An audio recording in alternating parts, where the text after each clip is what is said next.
Chapter 1. She promised to find the truth, even if it buried her. The snow hasn't stopped. It falls slow and soundless, like ash from a fire long since put out. You watch it through the glass of a cheap inn room, not the kind you're used to, but it's where the clues led, or maybe where someone wanted you to go. James is still locked up in Exampton. He writes letters you don't answer. You don't know what to say. You told him you'd clear his name, but the deeper you dig, the more it looks like he might have done it. Or someone wants it to look that way. Maybe both, maybe neither. The séance keeps clawing at your thoughts. You didn't believe in it, not really. But the facts won't let go. The table turned. The spirit spoke. Trevelyan is dead. And he was, miles away. You retrace the alibis. Burnaby. Strange man. Too loyal. Too quick to find the body. The Willets. Foreign. Secretive. Mother and son. Or not. The landlord. The servants. The housekeeper too polite. Too quiet. Too practiced. Everyone with a story. None of it rings true. Then there's the room. Trevelyan's study.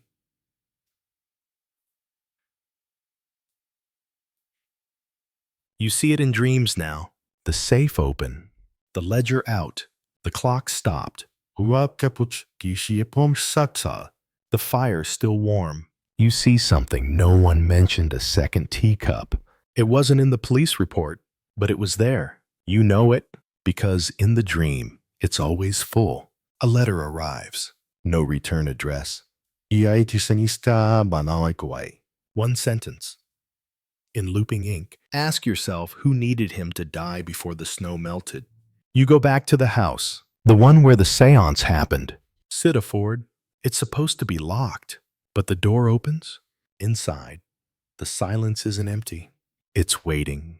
The séance room is untouched. Table in the center, chairs around it. You walk around slowly, letting your fingers drift across the back of each seat.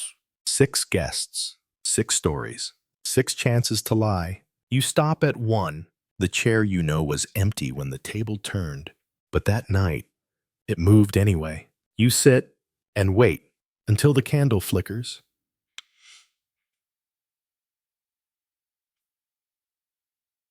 And the glass on the table shifts just slightly. Chapter 2. The séance never ended. The glass moves again. A slow drag. Like something old waking up beneath the floorboards. You want to pull your hand back. You don't, you whisper. Who killed him? No reply. Just a thud. From upstairs, you freeze. Because the house is supposed to be empty. Because the noise came from Trevelyan's old room. You climb the stairs, candle in hand. Every step creaks, like it's complaining. The door at the end is cracked open. You push, and it swings inward. Nothing there. No lights, no footprints, just the cold. And something else. A mark in the dust. A perfect circle. On the rug, near the desk. You kneel down. It's a ring. Pressed into the floor, like a seal. But there's no ring nearby. You go to the dresser. It's half open. Inside, old letters.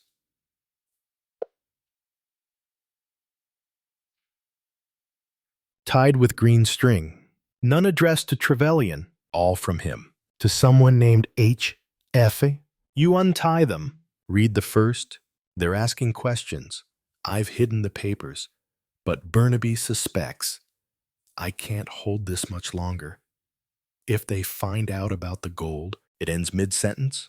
You check the date, 2 weeks before the séance. You don't remember the rest of the walk back. You're in the street before you realize you left the house unlocked.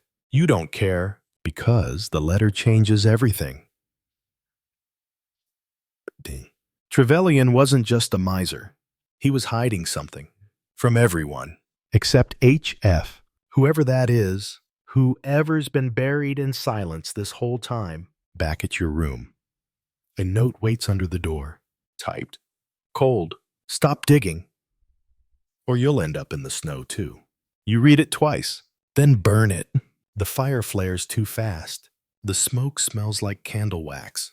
And the scent of something else. Paraffin, like the kind used to fake a séance flame. Like the kind that coats a matchbook left behind. You pull out your notebook. List the names again. Edith Tuff. Burnaby. Mrs. Willett. Mr. Rycroft. Ronnie Garfield. Mr. Duke. Emily Trefusis.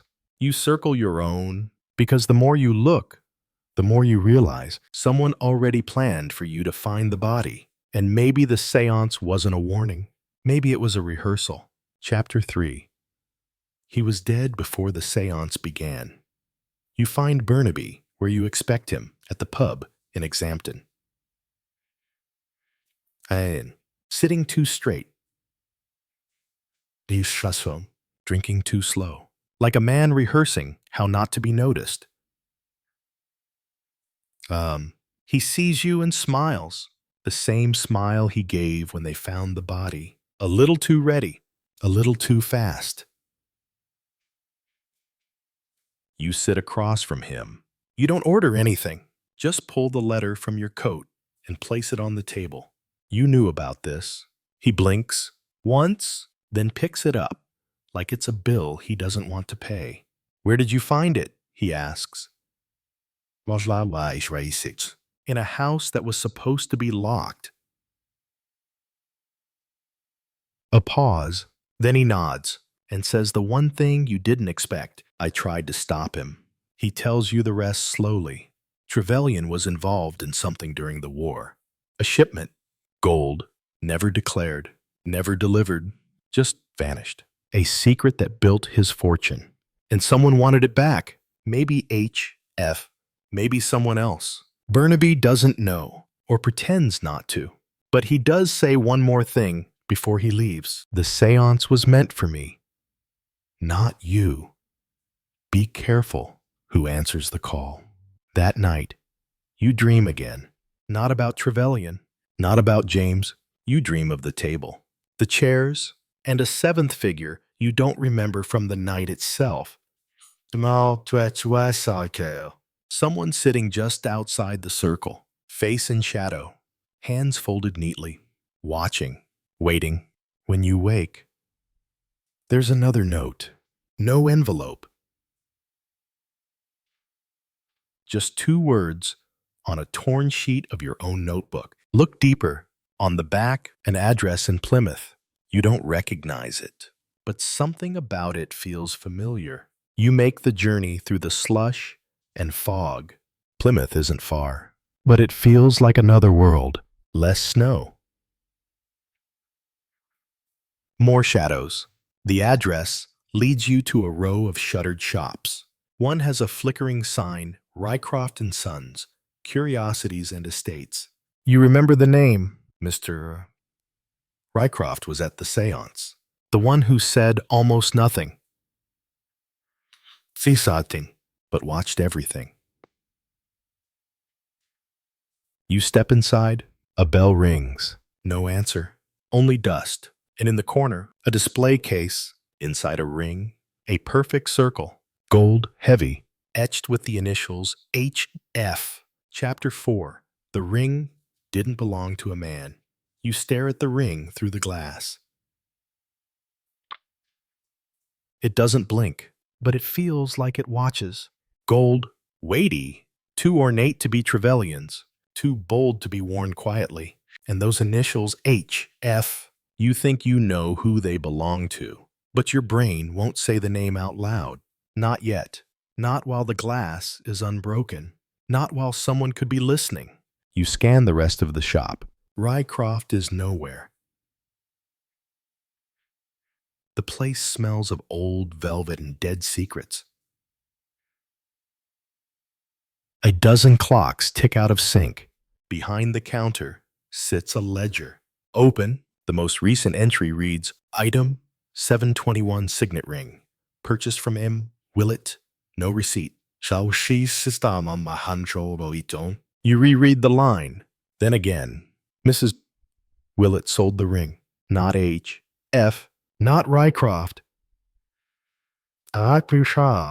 Mrs. Willett. The woman who claimed she barely knew Trevelyan. The woman whose son barely speaks. The woman whose past is smoke and mirrors.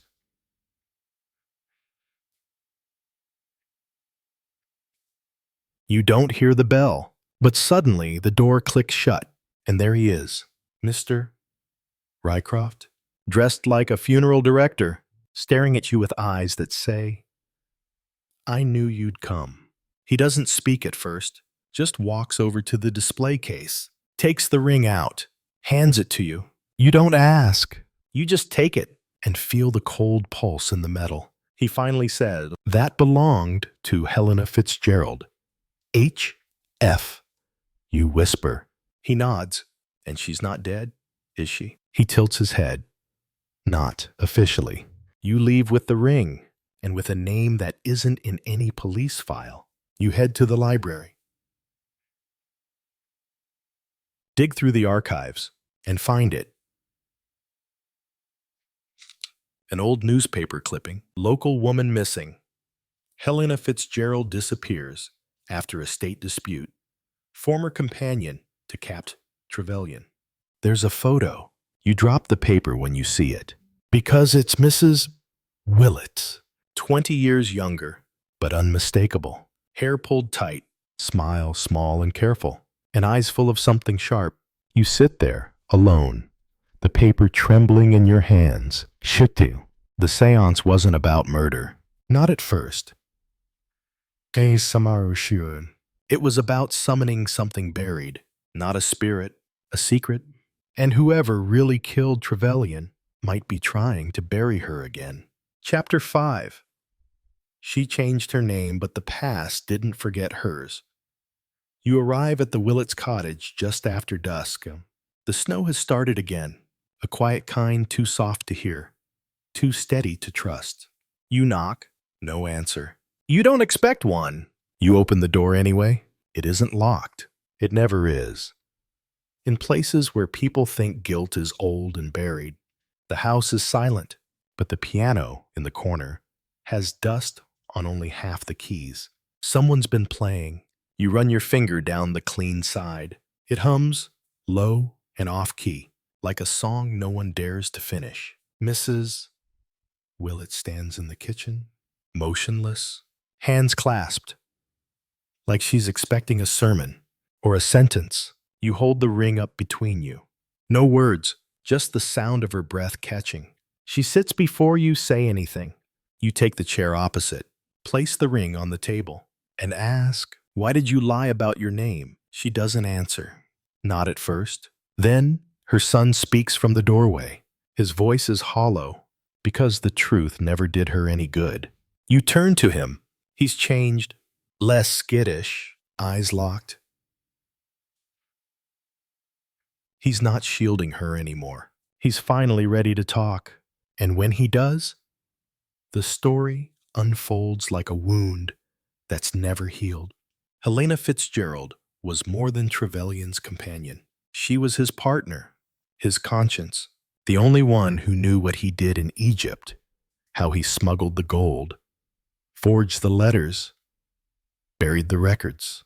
They were supposed to split it, build something, but he betrayed her, left her without a name, a future, or proof. She disappeared, changed her face, her papers, her son's name, started over, until the séance dragged it all back into the open. You sit in the silence that follows. Isos, until she finally speaks. Besides, I didn't kill him, she says softly, but I wanted to. You believe her, but want isn't the same as did. And if it wasn't her, then who? Because someone knew she was still alive. Someone wanted the past to surface just long enough to destroy her again.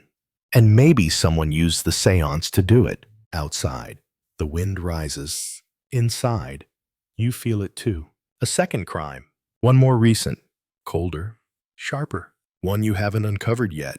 But it's there, lurking beneath the snow, waiting for the final thaw. Chapter 6. The second murder wasn't loud, but it echoed the next morning. The snow is thicker. It buries everything.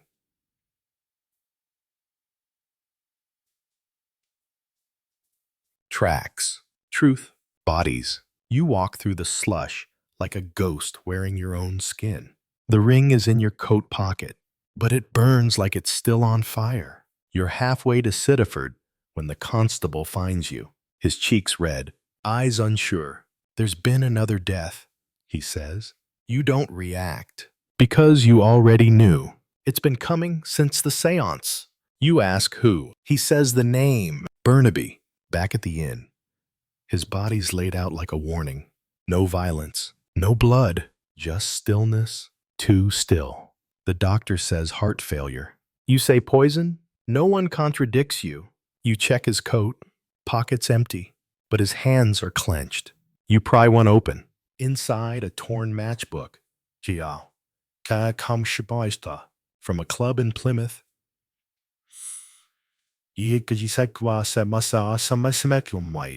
The same brand used to light the séance candles. You open the flap. A single word is written in pencil. Shaky but deliberate. Rycroft. You go back to the shop.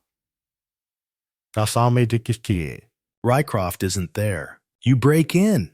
It doesn't feel like a crime anymore. It feels like following footsteps in the dark. Inside, the air is wrong. Thicker, like something has exhaled and won't breathe in again. Keen. There's a safe in the back. The door's ajar. Inside books, files, receipts. One stands out. A ledger titled Fitzgerald Estate. Sealed holdings. You open it. Pages redacted, but one line remains. Transferred to Proxy R, with 10% discretionary rights, under Clause 14. Witnessed T. Trevelyan. Trevelyan gave Rycroft a share of Helena's estate. 10%. Enough to bind him, not enough to satisfy. You hear the bell above the shop door. Too late. You spin, but he's already there. Rycroft. Face unreadable, hands empty. He says nothing. You don't run, because you need to know. Need to hear it. Need to finish the séance once and for all. I know what you did. You say. He smiles. So do I. Chapter 7. Truth was just another weapon. You don't move. Neither does he. The ring in your coat presses against your ribs like a loaded gun. Rycroft watches you. Not like a predator, more like an accountant. Cold, precise, already tallying the damage. You killed Burnaby. You say. He shakes his head. Slow, patient. Burnaby killed himself. He replies, I just gave him a reason. You want to hit him. You want to scream. But you've learned something. Noise doesn't scare men like Rycroft. Silence does. He walks behind the counter, opens a drawer, takes out a small brass key, places it gently on the table. That opens a deposit box in London. He says, inside is everything. The gold records, the letters, the names. You don't ask why he's giving it to you. He tells you anyway, because I'm done. Trevelyan paid me in ghosts, and you've brought every one of them home. You stare at the key. It gleams like guilt. Like confession. But something's wrong. Too easy, too final, too rehearsed. You say it out loud. Why now? He smiles. Because I'm not the one you should be afraid of. And before you can speak again, he's gone. Out the back. No coat. No footprints. Just cold air. And a door swinging slowly in the wind. You sit, hold the key, but don't move. Because something clicks in your head. Not the key. The ledger. The clause. Clause 14. You pull the book back out. Find it. And freeze. In the event of my death, all fiduciary powers of Proxy R revert to the primary air initials JP, James Pearson. James inherits everything. You've been chasing the wrong ghost. Trevelyan's murder wasn't about revenge. It was about timing. Who knew when the snow would come? Who knew where the séance would lead? Who stood to gain once the last will was triggered? James? You're James. The man sitting in a cell. Or maybe waiting for you to come unlock him. You don't know what scares you more, that he's innocent, or that he isn't. Chapter 8. He said he was innocent. And that was the scariest part. You take the early train to Exhampton. The snow is softening, melting into slush and secrets. The closer you get to the prison, the more your stomach turns, not from fear, from the possibility you've known the answer all along and ignored it. James sits behind glass. Shackles around his wrists like props in a play. He smiles when he sees you, but it's too smooth, too practiced. Like he's relieved you still came, like he expected you wouldn't. You sit, say nothing, just slide the key across the table. Watch his eyes. They flick down, then back up. Still no words. You finally speak. Did you know? He doesn't pretend not to understand. Just leans forward and says, know what? That the will changed. That Trevelyan left it all to you. James sighs, softly, like he's been waiting for this moment to arrive on its own. I didn't kill him, he says, which isn't the same as no. You press harder. I found Rycroft. He gave me everything. James nods once. Then you know it was never about the gold. It was about the control. Whose? He looks at you. Really looks. You think I wanted the money. I wanted his silence to end. I wanted the truth. That's what you've always wanted too, isn't it? You want to scream, but your voice comes out cold. Don't turn this on me. He leans back. Chains clink. I told the truth. I told them where I was. I told them when I arrived. But it didn't matter. The séance made their minds up for them. It turned the whole village into a jury. You remember that night. Yes, the candlelight. The voice, the name, dead before anyone checked the body, dead before the snow sealed the road. I didn't do it, James says again. But I benefited. He looks away, and that's when you know. The line between guilt and innocence isn't straight. It's circular, like the ring, like the séance table. You've been walking in it for days. He stands to leave. Before the guard arrives, he turns, be careful. Emily, you ask, why? And he answers, because the séance worked, and now someone else is going to die. Chapter 9. The snow covered her tracks, but not her intent. You reach Sittaford just before dusk. The clouds hang heavy, like they're waiting to collapse. No footprints lead to the Willett cottage. None should, because no one should be there. But the door is open, and inside silence. You find her in the parlor, Mrs. Willett.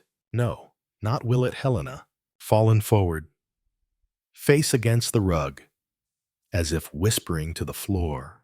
At first, you think she's fainted, but you know better. You always do. The teacup on the table is clean, but not dry. You touch the rim. It stings. Poison. She left no note, only her son, sitting in the next room, staring at the fire like it might swallow him. You don't ask questions. He speaks first. She told me the past always wins, he says, and she was right. You sit beside him. You didn't do this, you say quietly. And for once, you mean it. He doesn't answer, just stares at the fire. Tell me about the night of the séance. You ask. His eyes don't move. He says Trevelyan was already dead before the séance even began, that someone sent word to Helena. A note, a threat, signed only H. She thought it was a trap. It was, but not for her, for everyone. You go back through the names. Burnaby, dead. Trevelyan, murdered. Helena, gone. Rycroft, vanished. James, still behind bars, but you're not sure for how long. Which leaves one name, one no one has questioned, one too clever to be caught by séance or snow. You walk to the post office, ask for the last name on the ledger you haven't crossed off yet. Major Duke. The clerk looks surprised. Says he left that morning. Train to London, she says. Alone, she hesitates. No. With a woman. Pale. Said she was his niece. Left in a rush. You nod, thank her, and leave. Because you know what it means. The séance was a distraction. Trevelyan was the mark. Helena was the bait, but Duke was the one with the plan. And the woman, not his niece. You remember her from the inn. Spoke little, smiled less. The one who read palms. You never caught her name. But you remember her hands, too still, too certain. The kind of hands that don't shake when pouring poison. There's only one chapter left now. One ghost unspoken. One train still moving. And you've got a key, a ring, and just enough time to catch them. Chapter 10. The séance didn't summon the dead. It unmasked the living. The séance didn't summon the dead. It unmasked the living. The train to London groans along steel rails like a beast reluctant to wake. You board without a ticket, without a plan, only a pocket full of evidence, and a name no one else has spoken aloud. Major Joseph Duke, the man who didn't flinch when the séance turned deadly. Ashtoi, the man who knew how to disappear behind old war medals and polite lies. You move through the compartments like smoke until you find them. Carriage 7, Duke, facing backward, the woman across from him. She's younger, too young to be his niece, too still to be afraid. They're speaking in hushed tones, but you hear just enough. The ring was supposed to vanish, she says. It did, Duke replies, until she dug it up again. So now what? We wait for the papers to clear. The estate transfers. Then we disappear. You don't wait. You push the door open. They both turn. No panic, just annoyance, like you're an unexpected delay. Duke smiles first. Miss Trefusis, persistent as ever. You don't sit. You pull the ring from your coat and toss it on the table. It lands with a hollow thud. The woman doesn't touch it, but she stares at it like it's cursed. It is. You lay it out for them. The old partnership between Trevelyan and Helena, the betrayal, the sealed estate. Clause 14, the proxy transfer, the forged death records, the carefully timed séance, not a summoning, but a signal, a script, and they followed it beautifully. Go away. Duke doesn't deny it. He leans back, eyes half-lidded. Helena was never meant to survive the séance. He says, she wasn't supposed to be there. You snap, he shrugs. Everyone's replaceable. Even Burnaby. Why does he say so? Even James. Even you. The woman finally speaks. Her voice is low. Clear. We didn't kill Trevelyan. He was already dying. We just hurried him. A morphine overdose disguised as heart failure. Fire, the kind no one questions in the snow. You say you made it all look like ghosts. She says, because people believe ghosts. They don't believe women who change names. The train begins to slow. London drawing near. You reach into your coat again, but not for a weapon. For the key, you hold it up. There's a box waiting in the city, full of records, letters, witness signatures. Your plan left too many loose ends. Duke doesn't move, but the woman does. She lunges, fast, knife in her hand, small, sharp, too late. You catch her wrist, twist, the blade clatters to the floor. Duke doesn't help her, doesn't even blink, just closes his eyes, like this was always going to happen. Like he knew it had to end with someone bleeding. Police are waiting when the train pulls in. You hand over the ring, the knife, The names, you give them everything, but they still look at you like they're not sure who solved the case, maybe even why. Later, they ask if you believe in seances. You say no, but you light a candle anyway. Place it in the center of a circle, just for a moment. You listen to see if any ghosts answer. They don't, but the silence, that's loud enough. Chapter 11. Emily sets to work. The inquest on the body of Captain Trevelyan was held on Monday morning. From the point of view of sensation, it was a tame affair, for it was almost immediately adjourned for a week, thus disappointing large numbers of people. Between Saturday and Monday, Exhampton had sprung into fame. The knowledge that the dead man's nephew had been detained in connection with the murder made the whole affair spring from a mere paragraph in the back pages of the newspapers to gigantic headlines. On the Monday, reporters had arrived at Exhampton in large numbers. Mr. Charles Enderby had reason once more to congratulate himself on the superior position he had obtained from the purely fortuitous chance of the football competition prize. It was the journalist's intention to stick to Major Burnaby like a leech, and under the pretext of photographing the latter's cottage, to obtain exclusive information of the inhabitants of Sittaford and their relations with the dead man. It did not escape Mr. Enderby's notice that at lunchtime a small table near the door was occupied by a very attractive girl. Mr. Enderby wondered what she was doing in Exhampton. She was well dressed in a demure and provocative style, and did not appear to be a relation of the deceased, and still less could be labeled as one of the idle curious. I wonder how long she's staying, thought Mr. Enderby. Rather a pity I am going up to Sittaford this afternoon. Just my luck. Well, you can't have it both ways, I suppose. But shortly after lunch, Mr. Enderby received an agreeable surprise.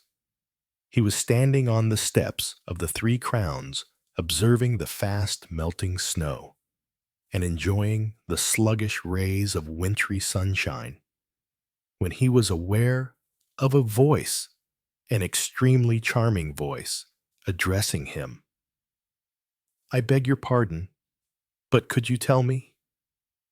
If there is anything to see in Exhampton, Charles Enderby rose to the occasion promptly. There's a castle, I believe. He said, not much to it, but there it is. Perhaps you would allow me to show you the way to it. That would be frightfully kind of you, said the girl. If you are sure you are not too busy. Charles Enderby disclaimed immediately the notion of being busy. They set out together. You are Mr. Enderby, aren't you? Said the girl. Yes. How did you know Mrs. Belling pointed you out to me? Oh, I see. My name is Emily Trefusis. Mr. Enderby, I want you to help me. To help you, said Enderby. Why, certainly, but, you see, I am engaged to Jim Pearson. Oh, said Mr. Enderby. Journalistic possibilities rising before his mind, and the police are going to arrest him. I know they are. Mr. Enderby, I know that Jim didn't do this thing. I am down here to prove he didn't, but I must have someone to help me. One can't do anything without a man. Men know so much, and are able to get information in so many ways that are simply impossible to women. Well, yes, I suppose that is true, said Mr. Enderby complacently. I was looking at all these journalists this morning, said Emily. Such a lot of them I thought had such stupid faces. I picked you out as the one really clever one among them. Oh, I say, I don't think that's true. You know, said Mr. Enderby, still more complacently. What I want to propose, said Emily Trefusis, is a kind of partnership. There would, I think, be advantages on both sides. There are certain things I want to investigate, to find out about. There you and your curator of journalists can help me. I want... Emily paused. What she really wanted was to engage Mr. Enderby as a kind of private sleuth of her own, to go where she told him, to ask the questions she wanted asked, and in general, to be a kind of bond slave. But she was aware of the necessity of couching these proposals in terms at once flattering and agreeable.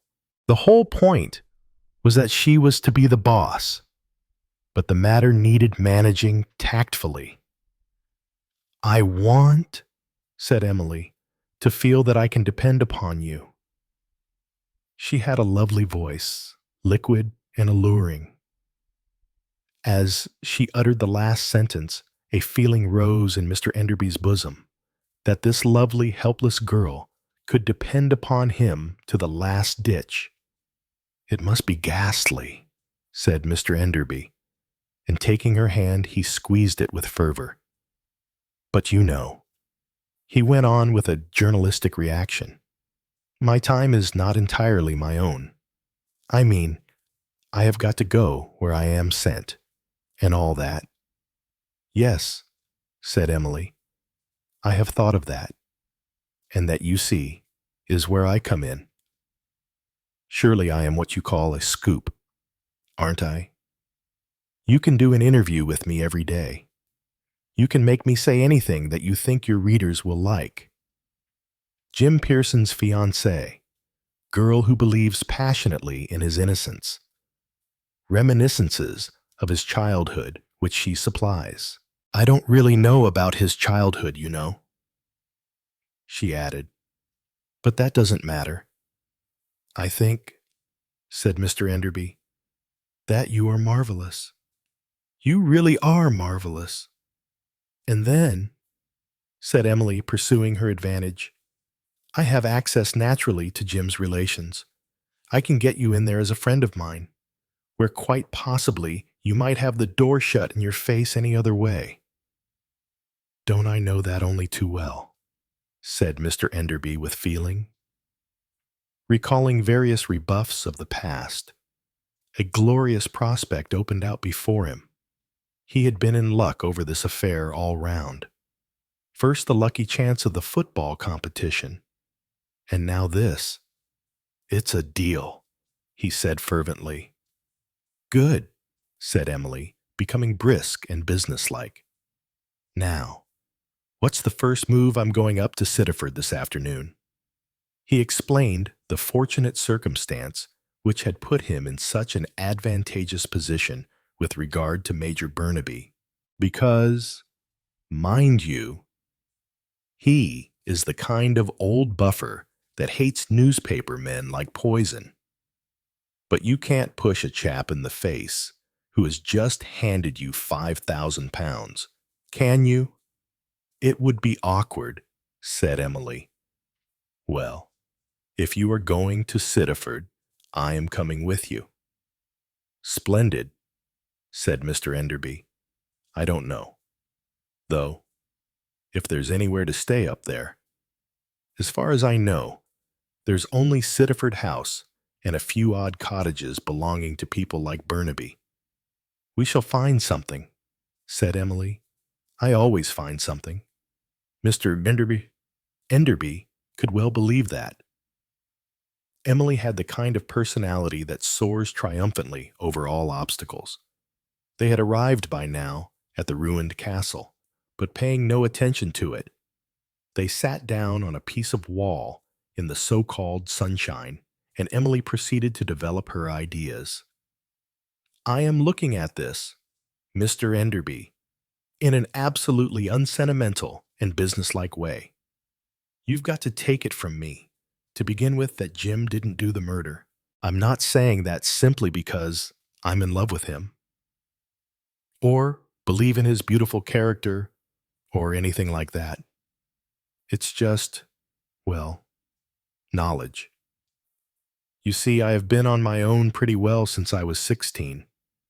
I have never come into contact with many women, and I know very little about them. But I know really a lot about men. And unless a girl can size up a man pretty accurately and know what she's got to deal with, she will never get on. I have got on. I work as a mannequin at Lucy's, and I can tell you, Mr. Enderby, that to arrive there is a feat. Well, as I was saying, I can size up men pretty accurately. Jim is rather a weak character in many ways. I am not sure, said Emily, forgetting for a moment her riffle of admirer of strong men. That's not why I like him. The feeling that I can run him and make something of him.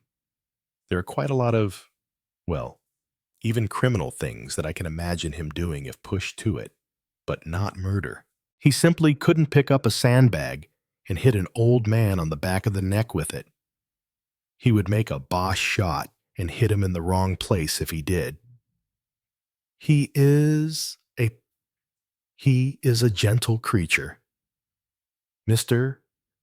Enderby. He doesn't even like killing wasps. He always tries to put them out of a window without hurting them and usually gets stung. However, it's no good my going on like this.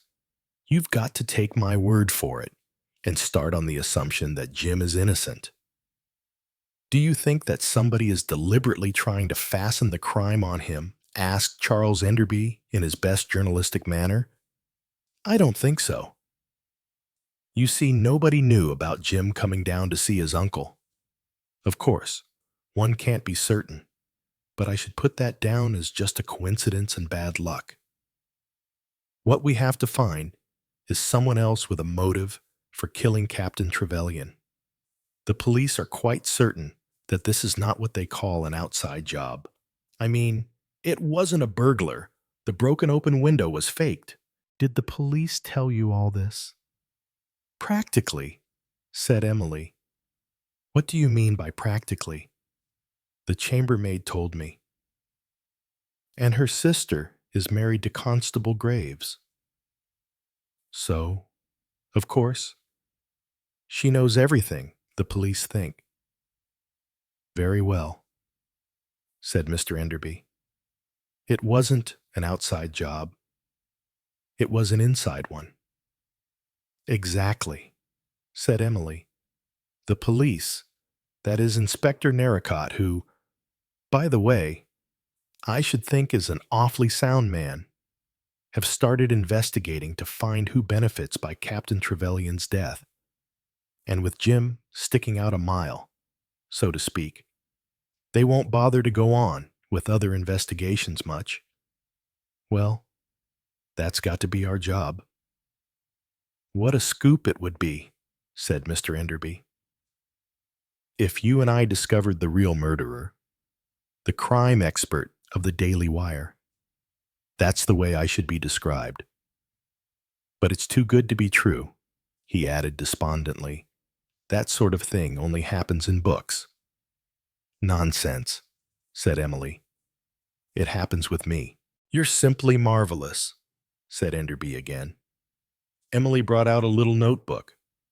Now let's put things down methodically. Jim himself, his brother and sister, and his Aunt Jennifer benefit equally by Captain Trevelyan's death. Of course, Sylvia, that's Jim's sister, wouldn't hurt a fly, but I wouldn't put it past her husband. He's what I call a nasty sort of brute. You know, the artistic nasty kind. Has affairs with women, all that sort of thing. Very likely to be in a hole financially. The money they'd come into would actually be Sylvia's, but that wouldn't matter to him. He would soon manage to get it out of her. He sounds a most unpleasant person, said Mr. Enderby. Oh yes, good-looking in a bold sort of way. Women talk about sex with him in corners. Real men hate him. Well, That suspect know it one, said Mr. Enderby, also writing in a little book. Investigate his movements on Friday. Easily done under the guise of interview with popular novelist connected with the crime. Is that all right, Splendid? Said Emily. Then there's Brian, Jim's younger brother. He's supposed to be in Australia, but he might quite easily have come back. I mean, people do sometimes without saying. We could send him a cable. We will. I suppose Aunt Jennifer is out of it. From all I've heard, she's rather a wonderful person. She's got character. Still, after all, she wasn't very far away. She was only at Exeter. She might have come over to see her brother, and he might have said something nasty about her husband whom she adores. And she might have seen red and snatched up a sandbag and biffed him one. Do yon really think so? Said Mr. Enderby dubiously. No. Rot, really. But one never knows. Then, of course, there's the Batman. He only gets £100 under the will, and he seems all right. But there again, one never knows. His wife is Mrs. Belling's niece. You know Mrs. Belling, who keeps the 3 Crowns. I think I shall weep on her shoulder when I get back. She looks rather a motherly and romantic soul. I think she would be terribly sorry for me, with my young man probably going to prison. And she might let slip something useful. And then, of course, there's Sittaford House. Do you know what struck me as queer? No. What these people, the Willets, the ones that took Captain Trevelyan's house, furnished in the middle of winter. It's an awfully queer thing to do. Yes, it is odd, agreed Mr. Enderby. There might be something at the bottom of that, something to do with Captain Trevelyan's past life. That séance business was queer too. He added, I'm thinking of writing that up for the paper. Get opinions from Sir Oliver Lodge and Sir Arthur Conan Doyle, and a few actresses and people about it. What séance business, Mr. Enderby recounted it with gusto. There was nothing connected with the murder that he had not managed somehow or other to hear. Bit odd, isn't it? He finished. I mean, it makes you think and all that. Maybe something in these things. First time I've really ever come across anything authentic. Emily gave a slight shiver. I hate supernatural things, she said. Just for once, as you say. It does look as though there was something in it. But how? How gruesome. This séance business never seems very practical, does it? If the old boy could get through and say he was dead, why couldn't he say who murdered him? It ought to be all so simple.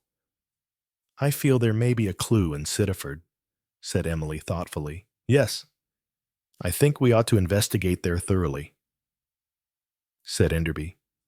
I've hired a car, and I'm starting there in about half an hour's time. You had better come along with me. I will, said Emily. What about Major Burnaby? He's going to track it, said Enderby. Started immediately after the inquest.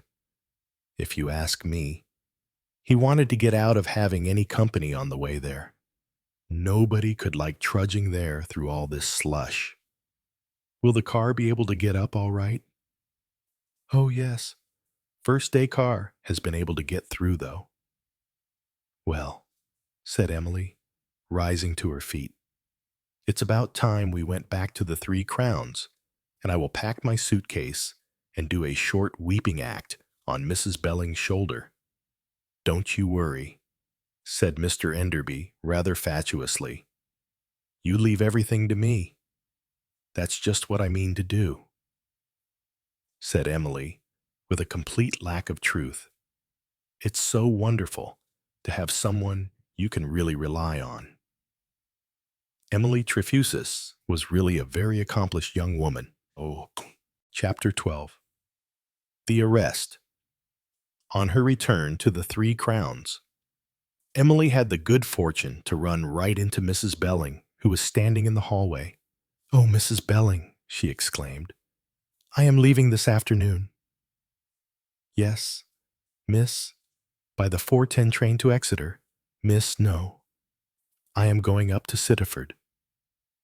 To Sittaford, Mrs. Belling's countenance showed the most lively curiosity. "Yes, and I wanted to ask you if you knew of anywhere there where I could stay. You want to stay up there?"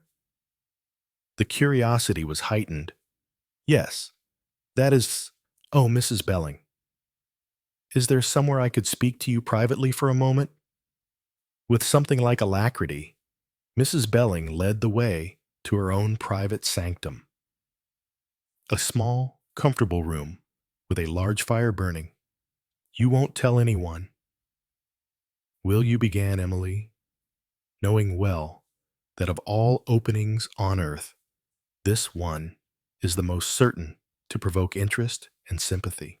"No, indeed, miss, that I won't," said Mrs. Belling, her dark eyes a-glitter with interest.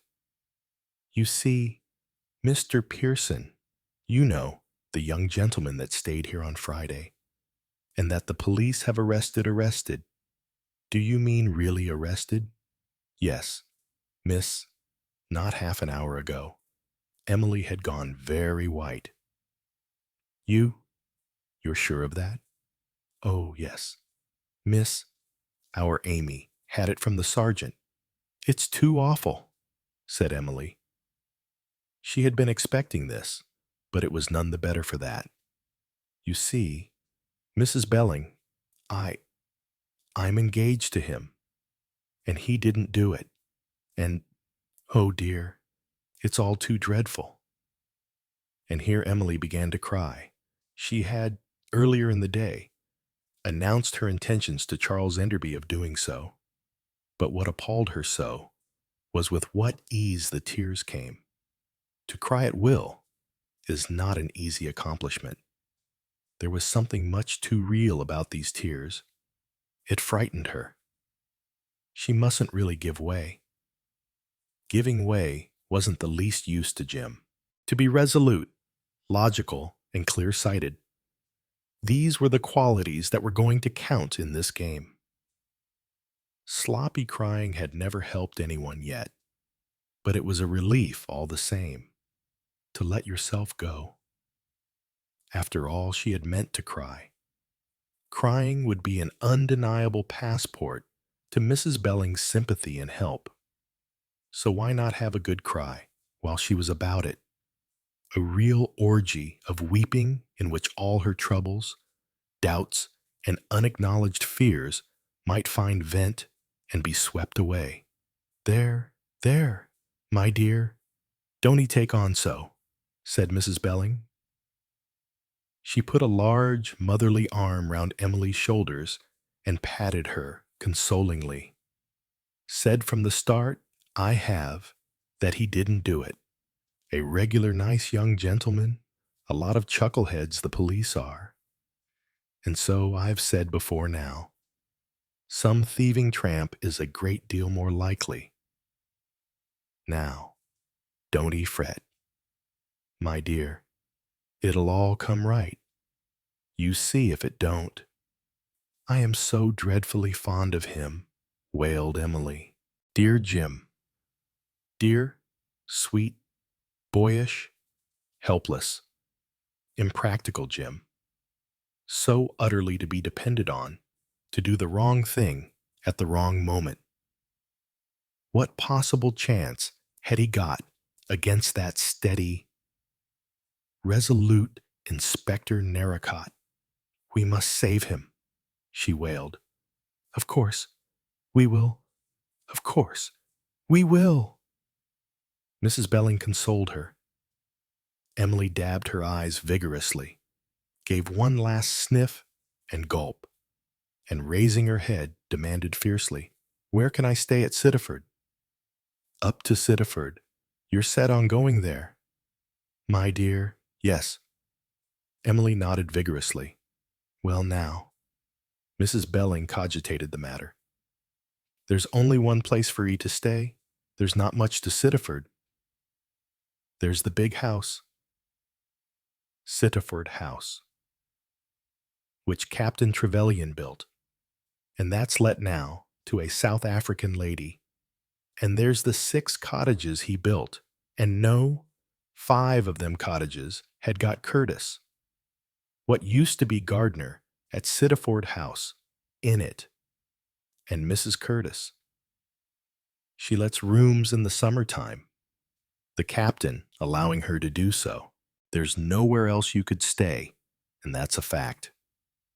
There's the blacksmiths and the post office, but Mary Hibbert, she's got 6 children, and her sister-in-law living with her, and the blacksmith's wife, she's expecting her 8th, so there won't be so much as a corner there. But how are you going to get up to Sittaford? Miss, have you hired a car? I am going to share Mr. Enderby's. Ah, and where will he be staying? I wonder. I suppose he will have to be put up at Mrs. Curtis's, too. Will she have room for both of us? I don't know that that will look quite right for a young lady like you, said Mrs. Belling. He's my cousin, said Emily. On no account. She felt must a sense of propriety intervene to work against her in Mrs. Belling's mind. The landlady's brow cleared. Well, that may be all right then, she allowed grudgingly. And likely as not, if you're not comfortable with Mrs. Curtis, they would put you up at the big house. I'm sorry I've been such an idiot, said Emily, mopping once more at her eyes. It's only natural. My dear, and you feel better for it. I do, said Emily truthfully. I feel much better. A good cry and a good cup of tea. There's nothing to beat them. And a nice cup of tea you shall have at once. My dear, before you start off on that cold drive. Oh, thank you. But I don't think I really want. Never mind what you want. It's what you're going to have, said Mrs. Belling, rising with determination and moving towards the door. And you tell Amelia Curtis from me that she's to look after you and see you take your food proper and see you don't fret. You are kind, said Emily, and what's more, I shall keep my eyes and ears open down here, said Mrs. Belling, entering with relish into her part of the romance. There's many a little thing that I hear that never goes to the police, and anything I do hear, I'll pass on to you. Miss, will you really that I will? Don't worry, my dear. We'll have your young gentleman out of his trouble in no time. I must go and pack, said Emily, rising. I'll send the tea up to you, said Mrs. Belling. Emily went upstairs, packed her few belongings into her suitcase, sponged her eyes with cold water, and applied a liberal allowance of powder. You have made yourself look a sight. She apostrophized herself in the glass. She added more powder and a touch of rouge. Curious, said Emily. How much better I feel. It's worth the puffy look. She rang the bell. The chambermaid, the sympathetic sister-in-law of Constable Graves, came promptly. Emily presented her with a £1 note and begged her earnestly to pass on any information she might acquire in roundabout ways from police circles. The girl promised readily. Mrs. Curtis's up to Sittaford, I will indeed. Miss, do anything that I will. We all feel for you, miss, more than I can say. All the time I keep saying to myself, just fancy if it was you and Fred. I keep saying, I would be distracted, that I would, the least thing I hears I'll pass it on to you. Miss, you angel, said Emily. Just like a sixpenny I got at Woolworth's the other day. The Syringa murders, it was called. And do you know what led them to find the real murderer? Just a bit of common sealing wax. Your gentleman is good looking, miss. Isn't he? Quite unlike his picture in the papers. I'm sure I'll do anything I can, miss, for you and for him. Thus the center of romantic attention. Emily left the Three Crowns, having duly gulped down the cup of tea prescribed by Mrs. Belling.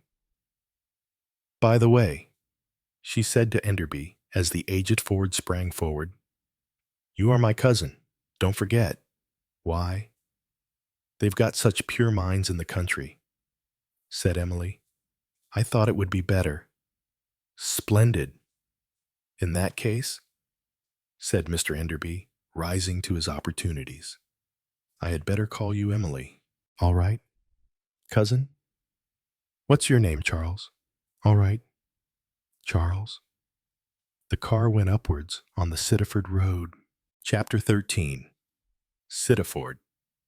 Emily was rather fascinated by her first view of Sittaford, turning off the main road about 2 miles from Exampton. They went upwards over a rough moorland road until they reached a village that was situated right on the edge of the moor. It consisted of a smithy and a combined post office and sweet shop. From there they followed a lane and came to a row of newly built small granite bungalows. At the second of these, the car stopped, and the driver volunteered the information that this was Mrs. Curtis's. Mrs. Curtis was a small, thin, gray-haired woman, energetic and shrewish in disposition. She was all agog with the news of the murder which had only penetrated to Sittaford that morning. Yes, of course I can take you in, miss, and your cousin too, if he can just wait until I shift a few duds. You won't mind having your meals along of us, I don't suppose. Well, who would have believed it? Captain Trevelyan murdered, and an inquest and all. Cut off from the world we've been since Friday morning. And this morning when the news came, you could have knocked me down with a feather. The captain's dead, I said to Curtis. That shows you the wickedness there is in the world nowadays. But I'm keeping you talking here, miss. Come away in, and the gentleman too. I have got the kettle on, and you shall have a cup of tea immediately, for you must be perished by the drive up. Though, of course, it's warmer today after what it's been. 8 and 10 feet the snow has been hereabout, drowned in this sea of talk. Emily and Charles Enderby were shown their new quarters. Emily had a small square room, scrupulously clean, looking out and up to the slope of Sittaford Beacon. Charles's room was a small slit facing the front of the house and the lane, containing a bed and a microscopic chest of drawers and washstand. The great thing is, he observed after the driver of the car had disposed his suitcase upon the bed and had been duly paid and thanked, that we are here. If we don't know all there is to be known about everyone living in Sittaford within the next quarter of an hour, I'll eat my hat 10 minutes later. They were sitting downstairs in the comfortable kitchen, being introduced to Curtis, a rather gruff-looking gray-haired old man, and being regaled with strong tea, bread and butter, Devonshire cream, and hard-boiled eggs. While they ate and drank, they listened. Within half an hour, they knew everything there was to be known about the inhabitants of the small community. First, there was Miss Purse House, who lived in number 4, the cottages, a spinster of uncertain years and temper who had come down here to die, according to Mrs. Curtis, 6 years ago. But believe it or not, Miss, the air of Sittaford is that healthy that she picked up from the day she came. Wonderfully pure, air for lungs. It is. Miss Pursehouse has a nephew who occasionally comes down to see her, she went on. And indeed, he's staying with her at the present time, seeing to it that the money doesn't go out of the family. That's what he's doing. Very dull for a young gentleman at this time of year, but there's more ways than one of amusing yourself, and his coming has been a providence for the young lady at Sittaford House. Poor young thing. The idea of bringing her to that great barrack of a house in the winter time. Selfish is what some mothers are. A very pretty young lady, too. Mr. Ronald Garfield is up there as often as he can be without neglecting Miss Pursehouse. Charles Enderby and Emily exchanged glances. Charles remembered that Ronald Garfield had been mentioned as one of the party present at the table turning. The cottage this side of mine, no. 6, continued Mrs. Curtis, has only just been took. Gentleman of the name of Duke. That is if you would call him a gentleman. Of course, he may be, and he may not. There's no saying. Folks aren't so particular nowadays as they used to be. He's been made free of the place in the heartiest manner. A bashful sort of gentleman he is. Might be a military gentleman from the look of him, but somehow he hasn't got the manner. Not like Major Burnaby, that you would know as a military gentleman the first time you clapped eyes on him. No. 3, that's Mr. Rycroft's, little elderly gentleman. They do say that he used to go after birds to outlandish parts for the British Museum. What they call a naturalist he is. Always out and roaming over the moor when the weather permits. And he has a very fine library of books. His cottage is nearly all bookcases. No.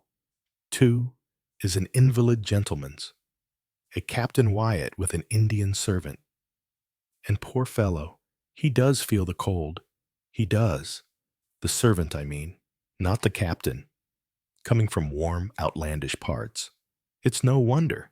The heat they keep up inside the house would frighten you. It's like walking into an oven. No. 1 is Major Burnaby's cottage. Lives by himself, he does. And I go in to do for him early mornings. He is a very neat gentleman. He is, and very particular.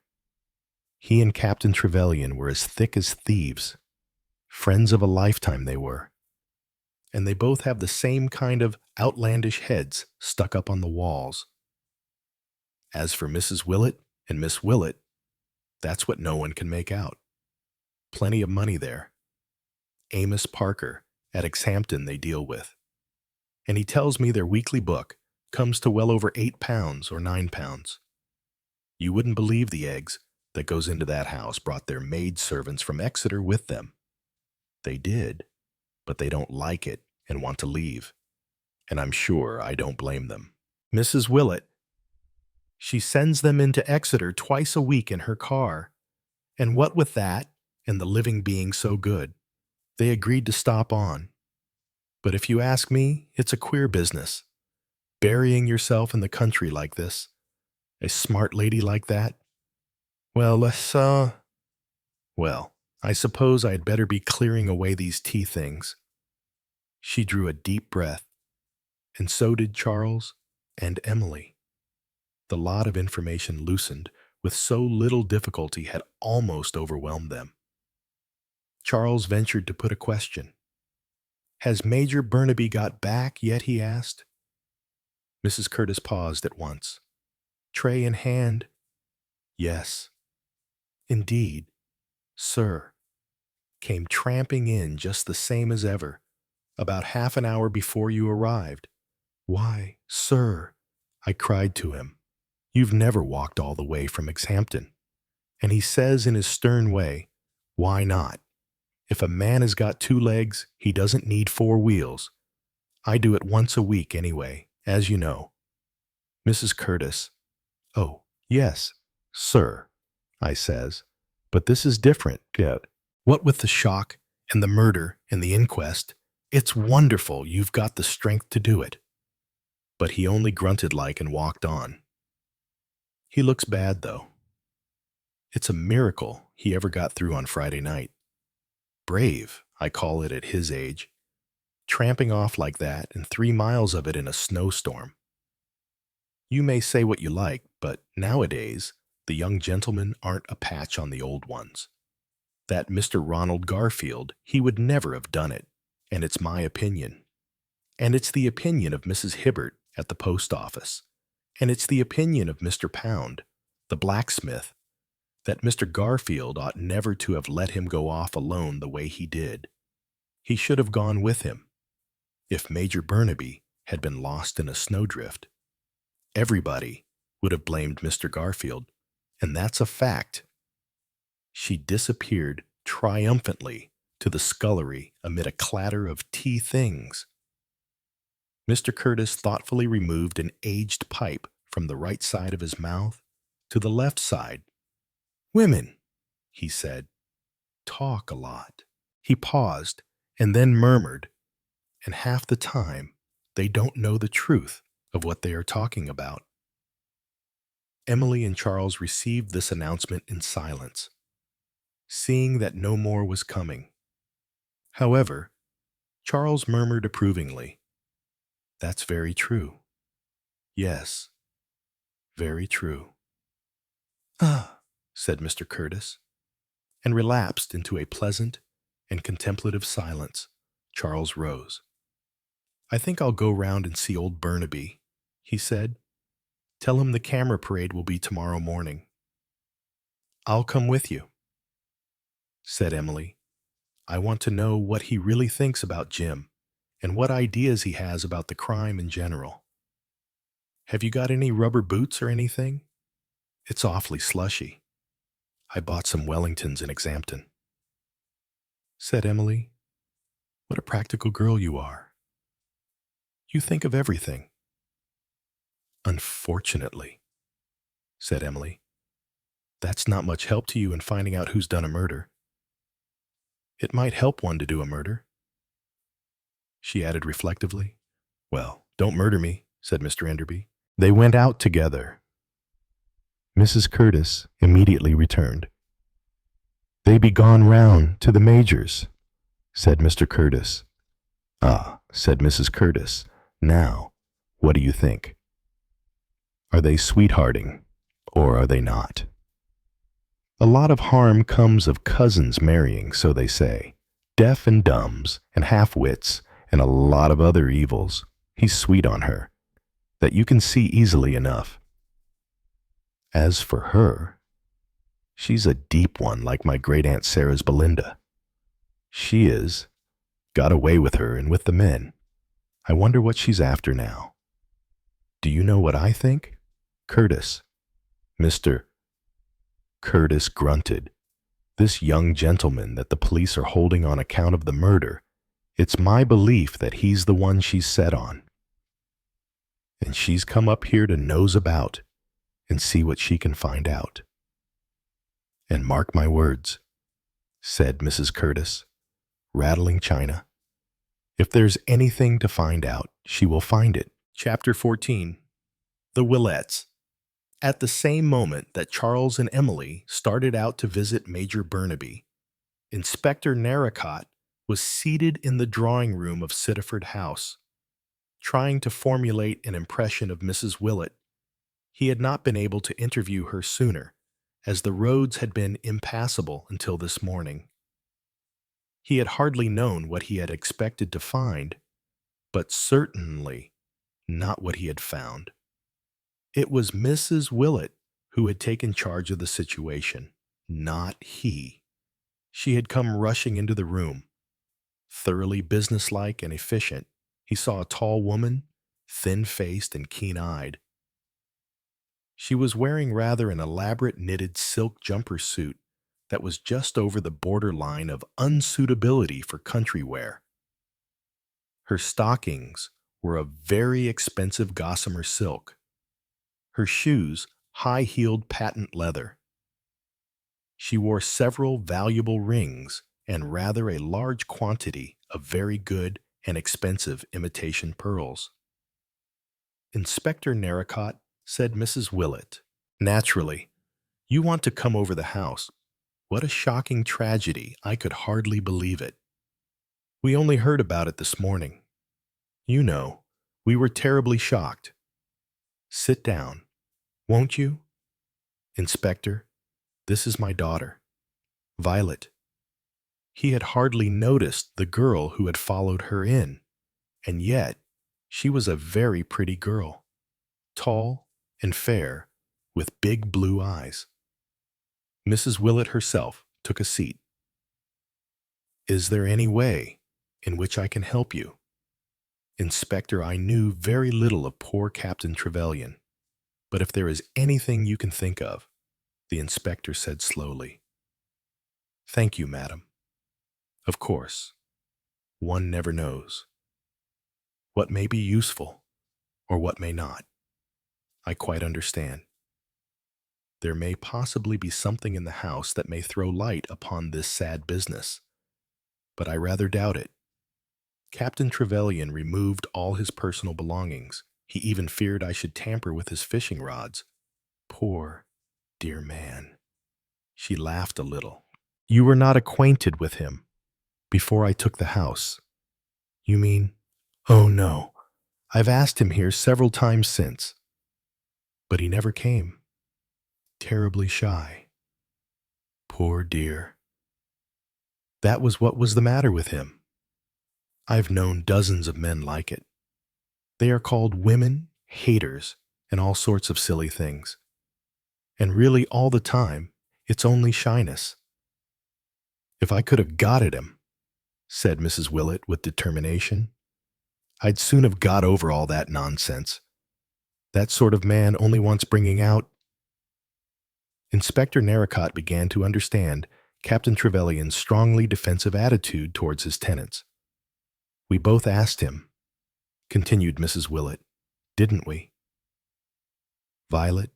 Oh, yes, mother. A real simple sailor at heart," said Mrs. Willett. "Every woman loves a sailor. Inspector Narracott."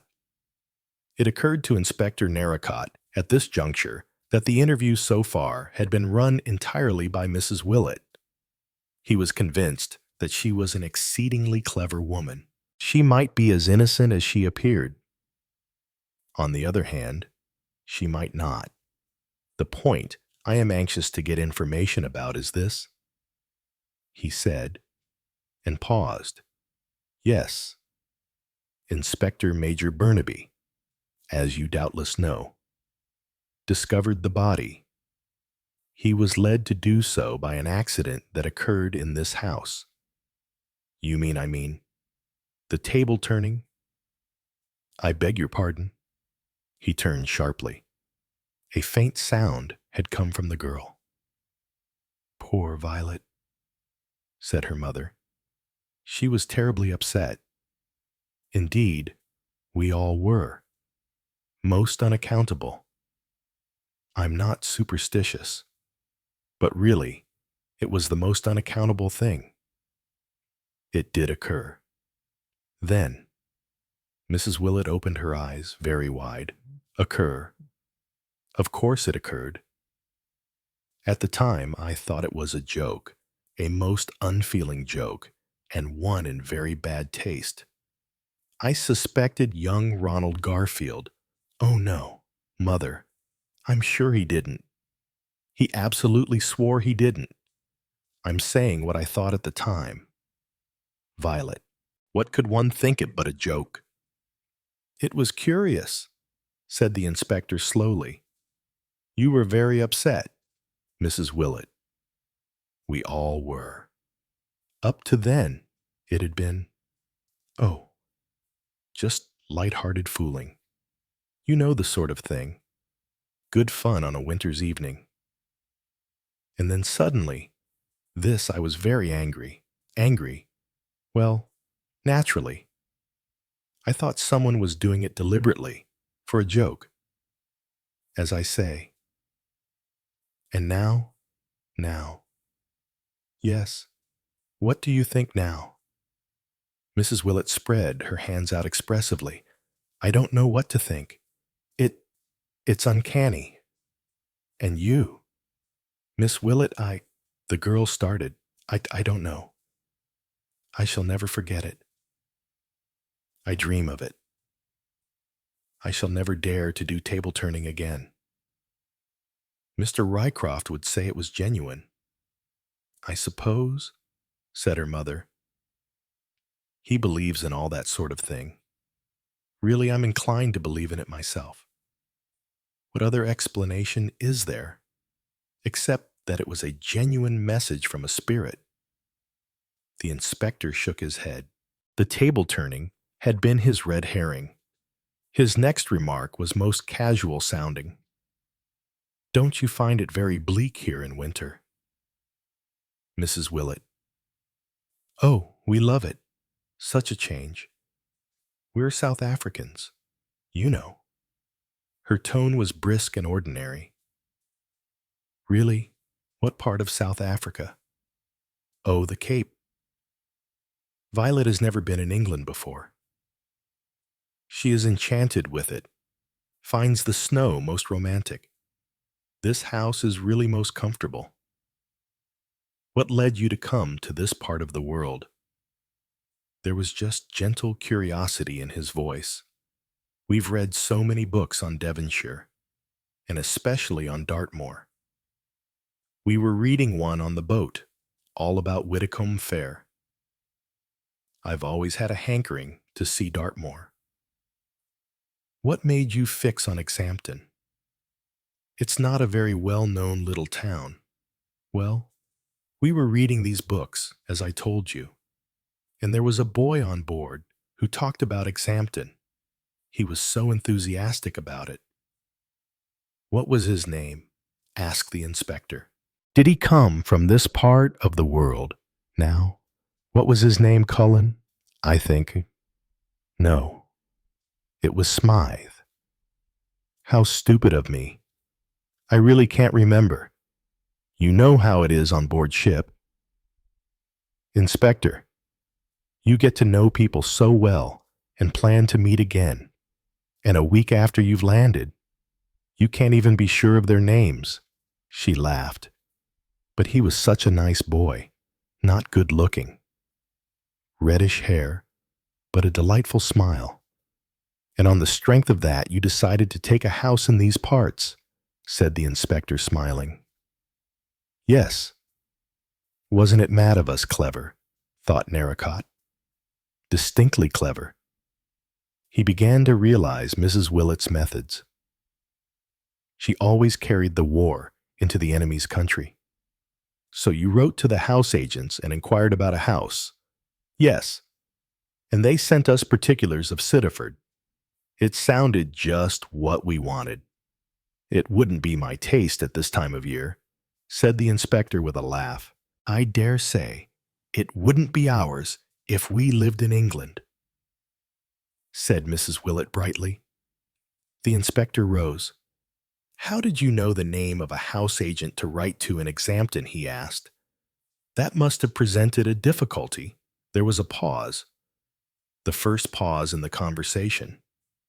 He thought he caught a glimpse of vexation, more, of anger in Mrs. Willett's eyes. He had hit upon something to which she had not thought out the answer. She turned towards her daughter. How did we? Violet? I can't remember. There was a different look in the girl's eyes. She looked frightened. Why, of course, said Mrs. Willett. Delfridge's. Their information bureau. It's too wonderful. I always go and inquire there about everything. I asked them the name of the best agent here, and they told me. Quick, thought the inspector. Very quick, but not quite quick enough. I had you there, madam. He made a cursory examination of the house. There was nothing there. No papers, no locked drawers or cupboards. Mrs. Willett accompanied him, talking brightly. He took his leave, thanking her politely.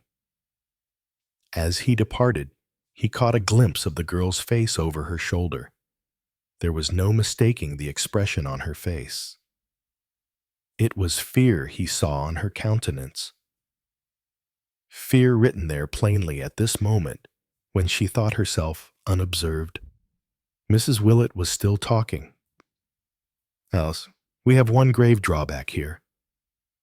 The domestic problem. Inspector. Servants will not stand these country places. All of mine have been threatening to leave us for some time, and the news of the murder seems to have unsettled them utterly. I don't know what I shall do. Perhaps men servants would answer the case. That is what the registry office in Exeter advised. The inspector answered mechanically. He was not listening to her flow of talk. He was thinking of the expression he had surprised on the girl's face. Mrs. Willett had been clever, but not quite clever enough. He went away cogitating on his problem. If the Willets had nothing to do with Captain Trevelyan's death, why was Violet Willett afraid? He fired his last shot. With his foot actually over the threshold of the front door, he turned back. By the way, he said, you know young Pearson, don't you? There was no doubt of the pause this time. A dead silence of about a second. Then Mrs. Willett spoke. Pearson, she said, I don't think... She was interrupted. A queer sighing breath came from the room behind her, and then the sound of a fall. The inspector was over the threshold and into the room in a flash. Violet Willett had fainted. Poor child, cried Mrs. Willett. All this strain and shock. That dreadful table, turning business, and the murder on the top of it. She isn't strong. Thank you so much. Inspector. Yes. On the sofa, please. If you would ring the bell. No. I don't think there is anything more you can do. Thank you so much. The inspector went down the drive, with his lips set in a grim line. Jim Pearson was engaged, he knew, to that extremely charming-looking girl he had seen in London. Why then should Violet Willett faint at the mention of his name? What was the connection between Jim Pearson and the Willets? He paused indecisively as he emerged from the front gate. Then he took from his pocket a small notebook. In it was entered a list of the inhabitants of the 6 Vaux bungalows built by Captain Trevelyan, with a few brief remarks against each name. Inspector Narracott's stubby forefinger paused at the entry against number 6. The cottages. Yes, he said to himself, I'd better see him next. He strode briskly down the lane and beat a firm rat-tat on the knocker of number 6, the bungalow inhabited by Mr. Duke. Chapter 15. Visit to Major Burnaby. Leading the way up the path to the Major's front door, Mr. Enderby rapped upon it in a cheery fashion. The door was flung open almost immediately, and Major Burnaby, red in the face, appeared on the threshold. It's you. Is it? He observed with no very great fervor in his voice, and was about to go on in the same strain when he caught sight of Emily, and his expression altered. This is Miss Trefusis, said Charles, with the air of one producing the ace of trumps. She was very anxious to see you. May I come in? Said Emily with her sweetest smile. Oh, yes, certainly. Of course, oh, yes, of course. Stumbling in his speech, the Major backed into the living room of his cottage and began pulling forward chairs and pushing aside tables. Emily, as was her fashion, came straight to the point. You see, Major Burnaby, I am engaged to Jim Pearson, you know, and naturally, I am terribly anxious about him. In the act of pushing a table, the Major paused with his mouth open. "Oh dear," he said, "that's a bad business. My dear young lady, I am more sorry about it than I can say. Major Burnaby, tell me honestly, do you yourself believe he is guilty? Oh, you needn't mind saying if you do. I would 100 times rather people didn't lie to me. No, I do not think him guilty," said the Major in a loud, assertive voice. He hit a cushion once or twice vigorously, and then sat down facing Emily. "The chap is a nice young chap. Mind you, he might be a bit weak. Don't be offended if I say that he's the kind of young fellow that might easily go wrong if temptation came in his way. But murder? No. And mind you, I know what I'm talking about. A lot of subalterns have passed through my hands in my time. It's the fashion to make fun at retired army officers nowadays, but we know a thing or two all the same. Miss Trefusis, I'm sure you do," said Emily. "I'm awfully grateful to you for saying what you've done." Have a whiskey and soda," said the Major. "I'm afraid there's nothing else," he said apologetically. "No, thank you. Major Burnaby." "Some plain soda, then." "No, thank you," said Emily. "I ought to be able to produce tea," said the Major with a touch of wistfulness. "We've had it," said Charles. "At Mrs. Curtis's," he added. "Major Burnaby," said Emily. "Who do you think did it? Have you any idea at all? No. I am damned, bother, if I have," said the Major. "Took it for granted it was some chap that broke in.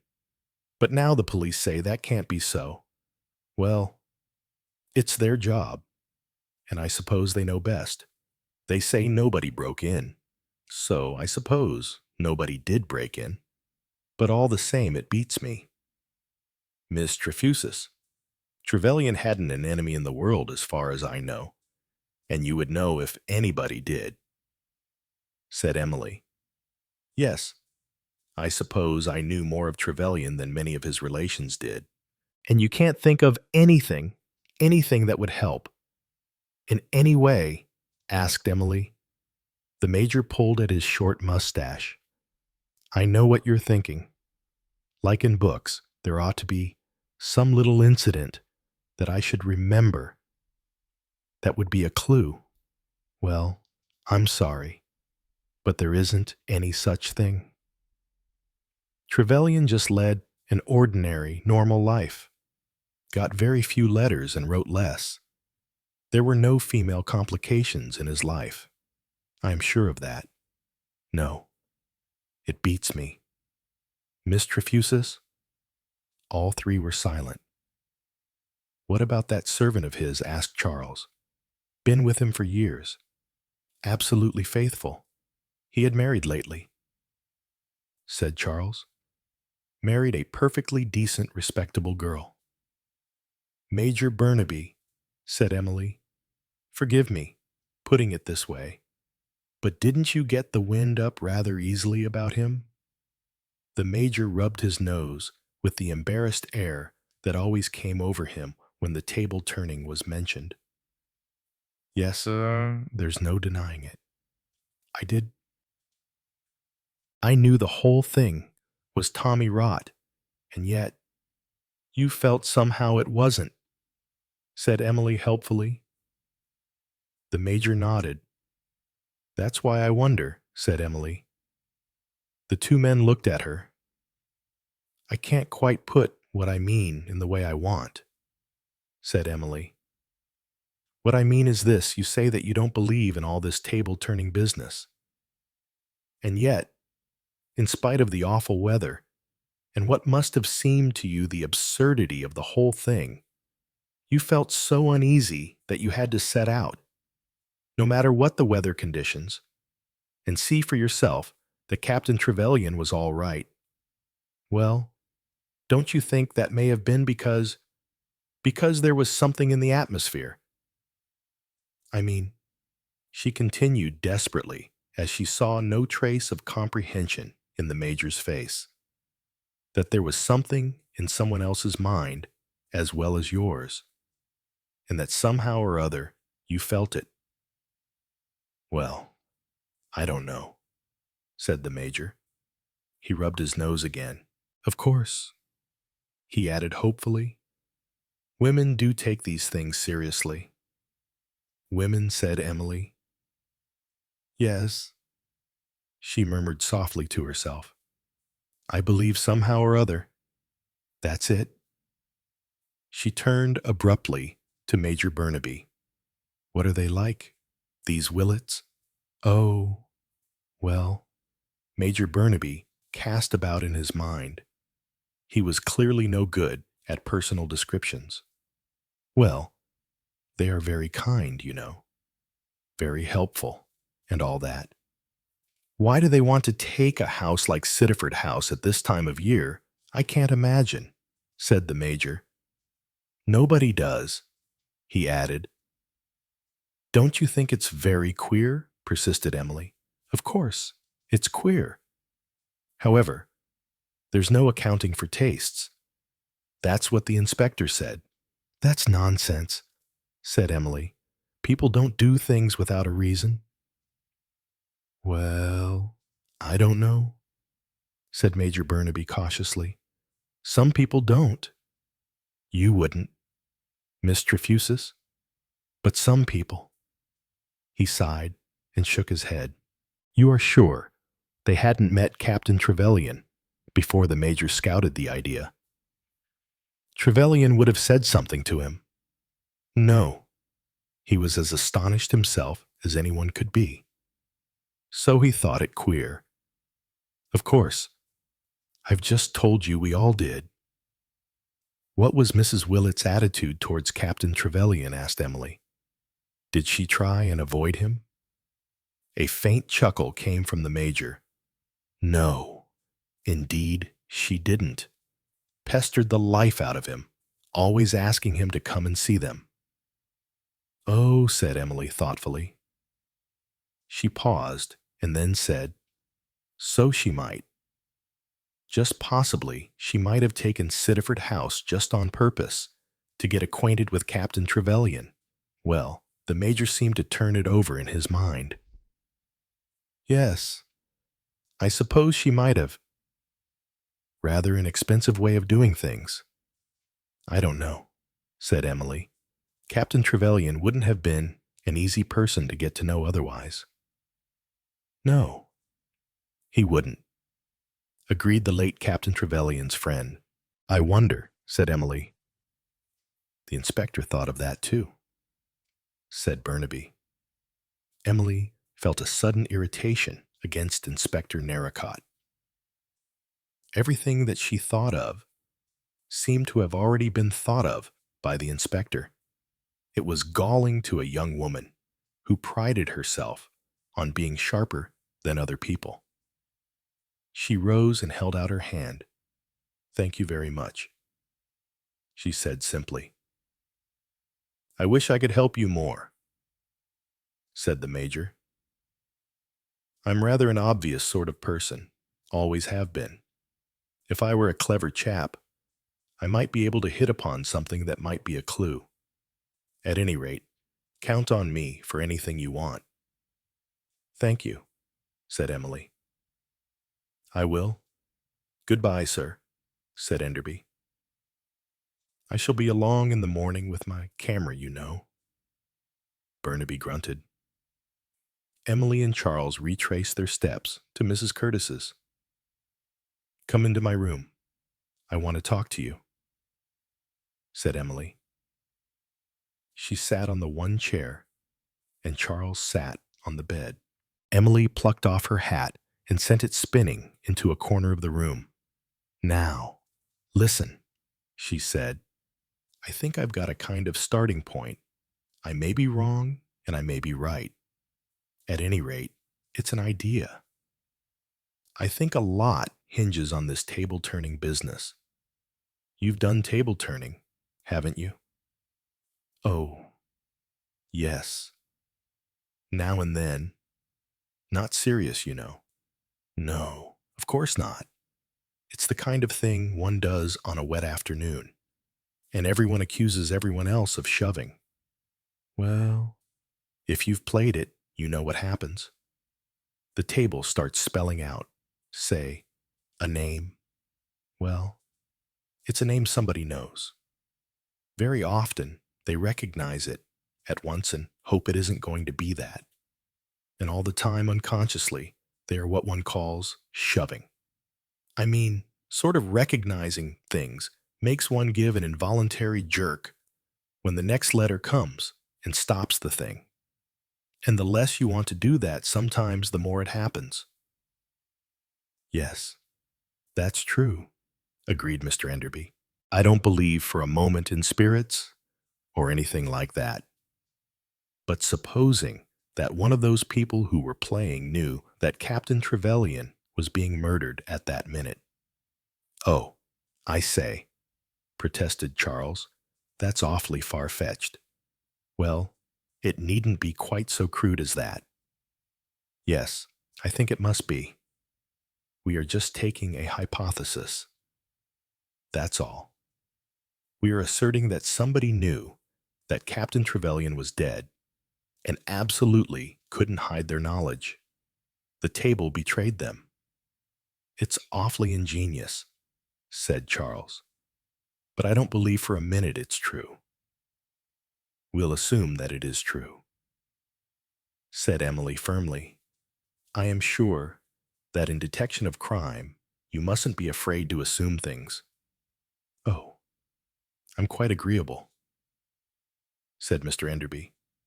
We'll assume that it is true. Anything you like. So what we have to do, said Emily, is to consider very carefully the people who are playing. To begin with, there's Major Burnaby and Mr. Rycroft. Well, it seems wildly unlikely that either of them should have an accomplice who was the murderer. Then there is this Mr. Duke. Well, for the moment we know nothing about him.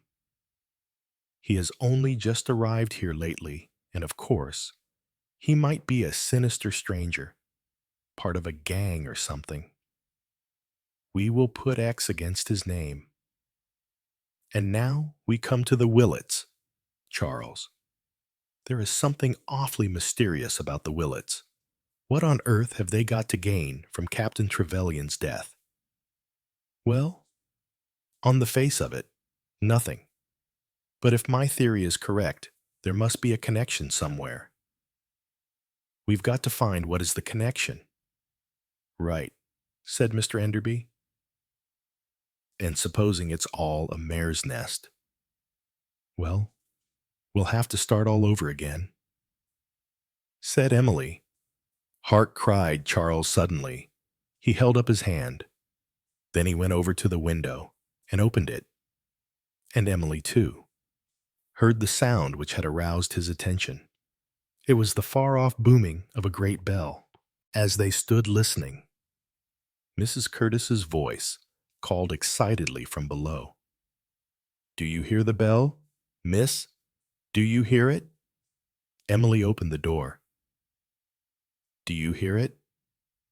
Plain as plain, isn't it? Well now, to think of that.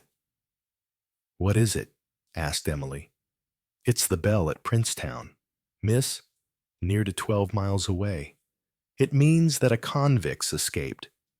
George, George, where is that man? Do you hear the bell? There's a convict loose. Her voice died away as she went through the kitchen. Charles shut the window and sat down on the bed again.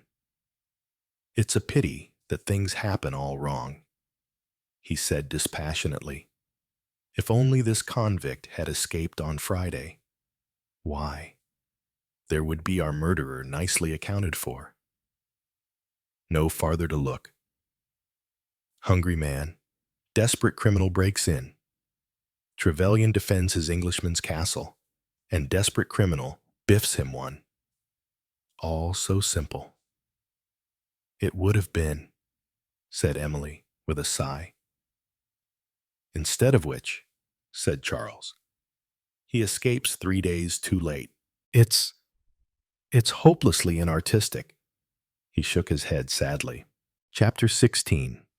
Mr. Rycroft. Emily woke early the next morning. Being a sensible young woman, she realized there was little possibility of Mr. Enderby's collaboration until the morning was well advanced. So, feeling restless and unable to lie still, she set out for a brisk walk along the lane in the opposite direction from which they had come last night.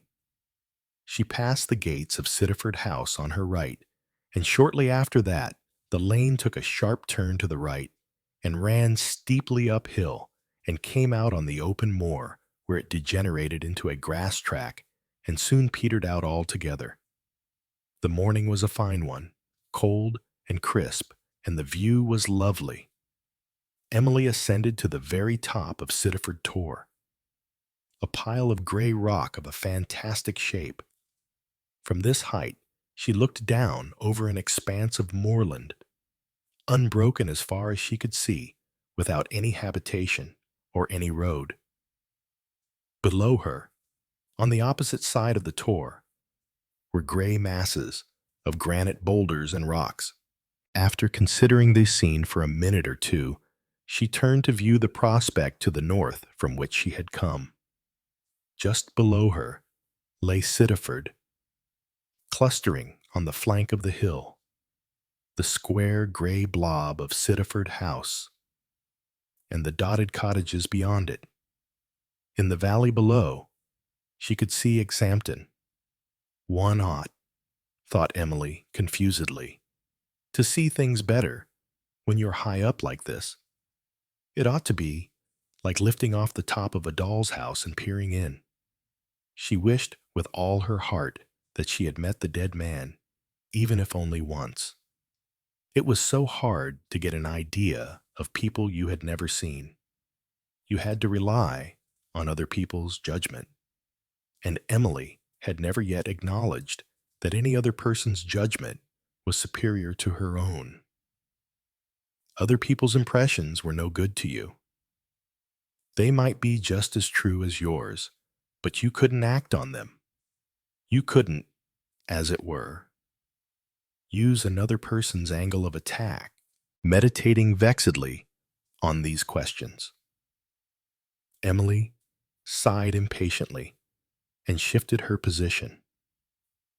She had been so lost in her own thoughts that she had been oblivious to her immediate surroundings. It was with a shock of surprise that she realized that a small, elderly gentleman was standing a few feet away from her, his hat held courteously in his hand, while he breathed rather fast. "Excuse me," he said. "Miss Trefusis?" "I believe yes," said Emily. "My name is Rycroft. You must forgive me speaking to you, but in this little community of ours, the smallest detail is known, and your arrival here yesterday has naturally gone the round. I can assure you that everyone feels a deep sympathy with your position. Miss Trefusis, we are all, one and all, anxious to assist you in any way we can." "That's very kind of you," said Emily. "Not at all. Not at all," said Mr. Rycroft. "Beauty in distress. You will pardon my old-fashioned manner of putting it, but seriously, my dear young lady, do count on me if there is any way in which I can possibly assist you. Beautiful view from up here." "Is it not wonderful?" agreed Emily. "The moor is a wonderful place. You know that a prisoner must have escaped last night from Princetown." "Yes. Has he been recaptured?" "Not yet.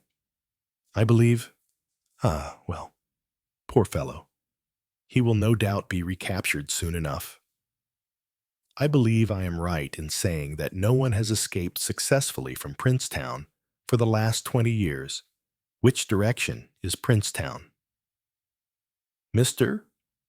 Rycroft stretched out his arm and pointed southwards over the moor. It lies over there, about 12 miles as the crow flies over unbroken moorland. It's 16 miles by road. Emily gave a faint shiver. The idea of the desperate hunted man impressed her powerfully. Mr. Rycroft was watching her and gave a little nod. Yes, he said, I feel the same myself. It's curious how one's instincts rebel at the thought of a man being hunted down.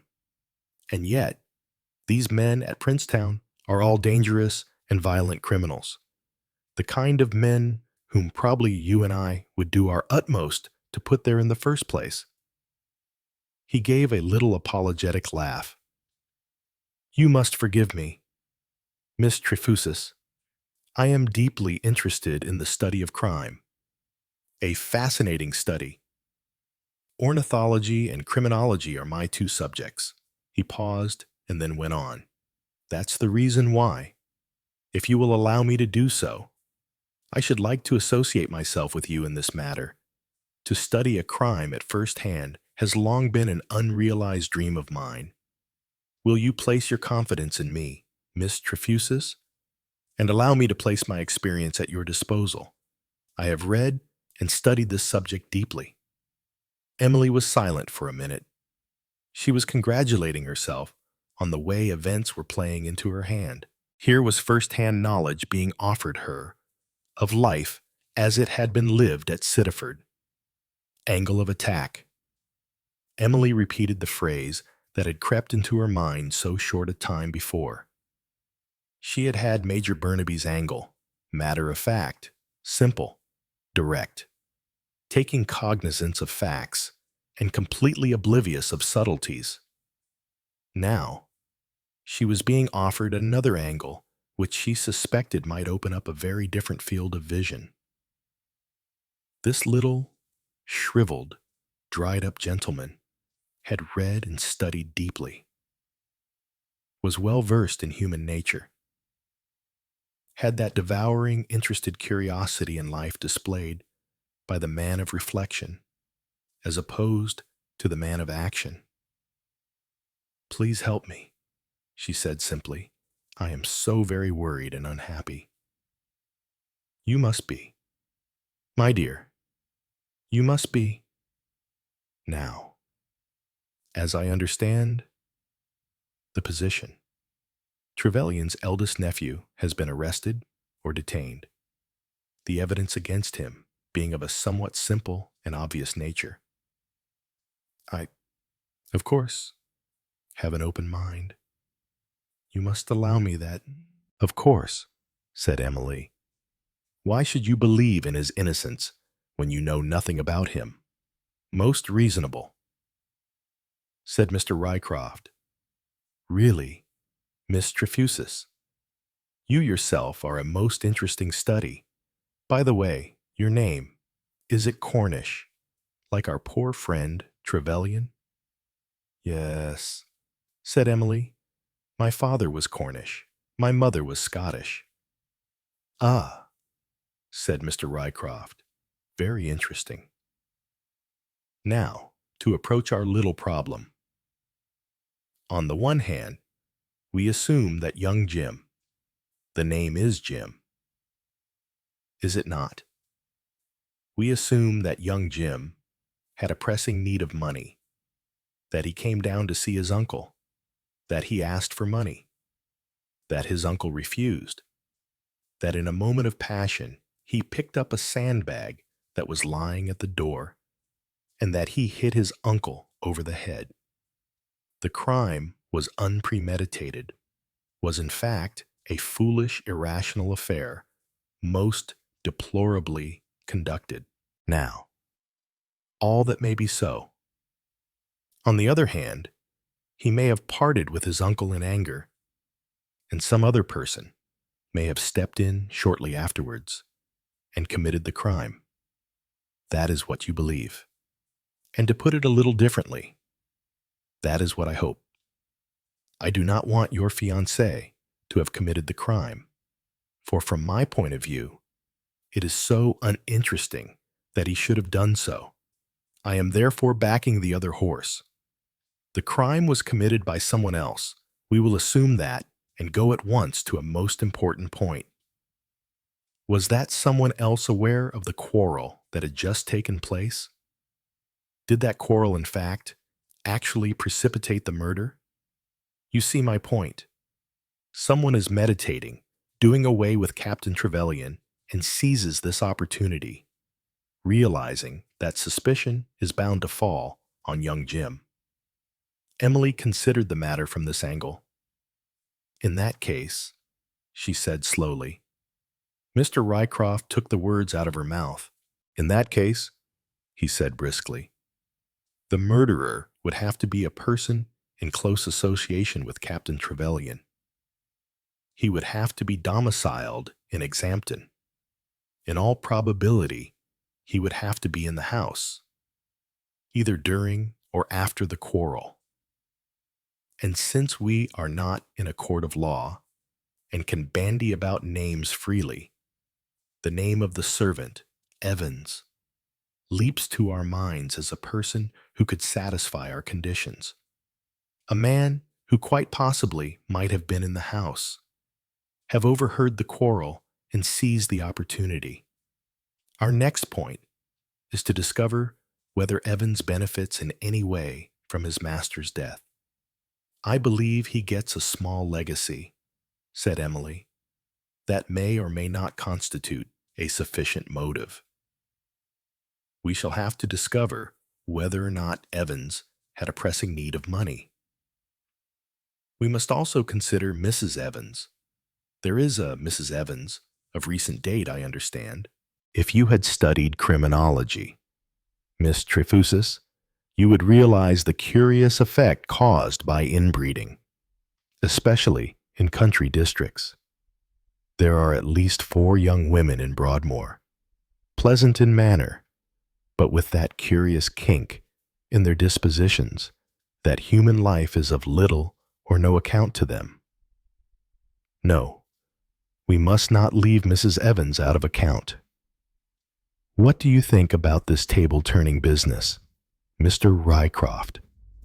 Now, that is very strange. Most strange, I confess, Miss Trefusis, that I am powerfully impressed by it. I am, as perhaps you may have heard, a believer in psychic things. To a certain degree, I am a believer in spiritualism. I have already written out a full account and sent it up to the Society of Psychical Research, a well-authenticated and amazing case.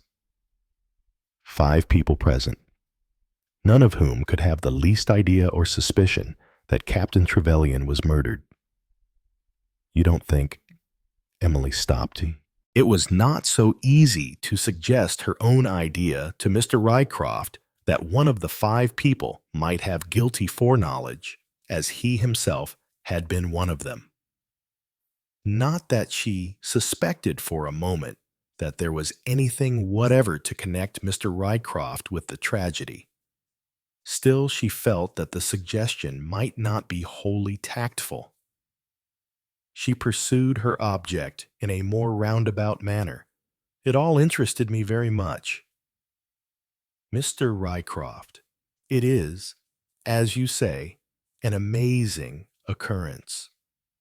You don't think that any of the people present, with the exception of yourself, of course, were in any way psychic. My dear young lady, I myself am not psychic. I have no powers in that direction. I am only a very deeply interested observer. What about this Mr. Garfield? A nice lad, said Mr. Rycroft, but not remarkable in any way. Well off, I suppose, said Emily.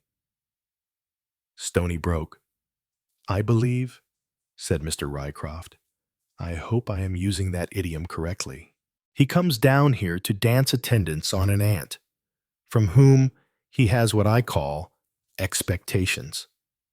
Miss Pursehouse is a very sharp lady, and I think she knows what these attentions are worth. But as she has a sardonic form of humor of her own, she keeps him dancing. I should like to meet her, said Emily. Yes, you must certainly meet her. She will no doubt insist on meeting you. Curiosity, alas, my dear Miss Trefusis, curiosity. Tell me about the Willets, said Emily. Charming, said Mr. Rycroft. Quite charming. Colonial. Of course, no real poise, if you understand me, a little too lavish in their hospitality. Everything a shade on the ornate side.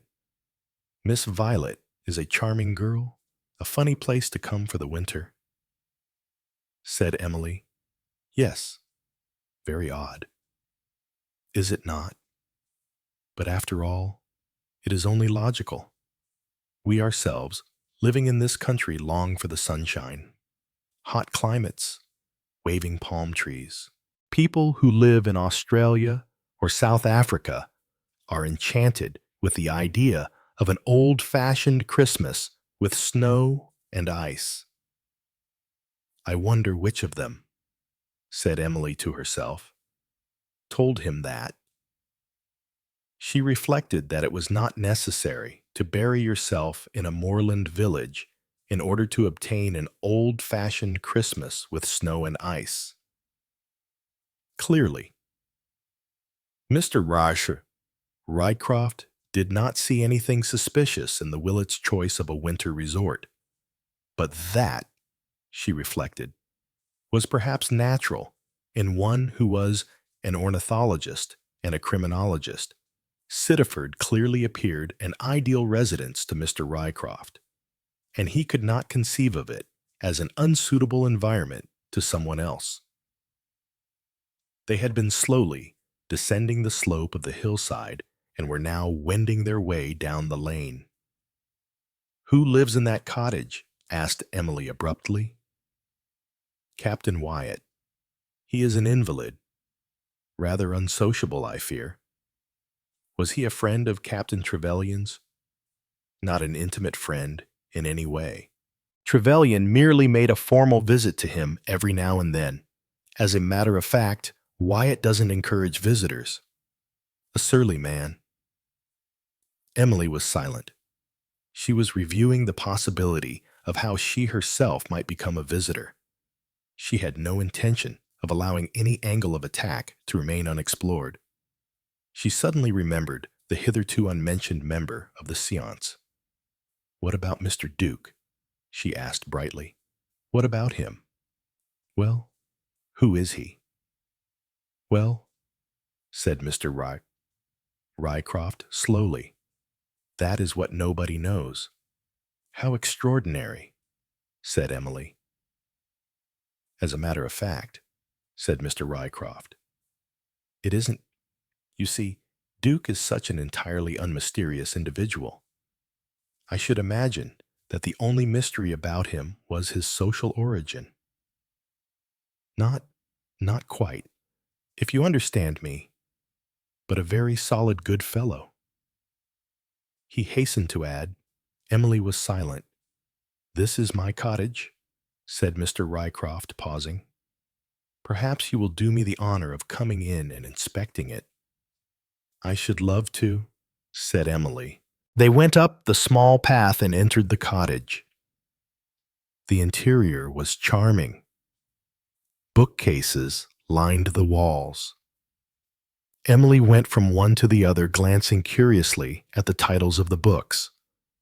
One section dealt with occult phenomena, another with modern detective fiction, but by far the greater part of the bookcases was given up to criminology and to the world's famous trials. Books on ornithology held a comparatively small position. I think it's all delightful, said Emily. I must get back now. I expect Mr. Enderby will be up and waiting for me. As a matter of fact, I haven't had breakfast yet. We told Mrs. Curtis 9:30, and I see it's 10 o'clock. I shall be dreadfully late. That's because you've been so interesting and so very helpful. Anything I can do, burbled Mr. Rycroft, as Emily turned a bewitching glance on him. You can count on me. We are collaborators. Emily gave him her hand and squeezed his warmly. It's so wonderful, she said, using the phrase that in the course of her short life she had found so effectual, to feel that there's someone on whom one can really rely. Chapter 17. Miss Percehouse. Emily returned to find eggs and bacon, and Charles waiting for her. Mrs. Curtis was still agog with excitement over the escape of the convict. 2 years it is since the last one escaped, she said, and 3 days it was before they found him. Near to Morton Hampstead he was. Do you think he'll come this way? Asked Charles. Local knowledge vetoed this suggestion. They never comes this way. All bare moorland it is, and only small towns when you do come off the moor. He'll make for Plymouth, that's the most likely, but they'll catch him long before that. You could find a good hiding place among these rocks on the other side of the Tor, said Emily. You're right, miss, and there is a hiding place there. The Pixie's Cave, they call it.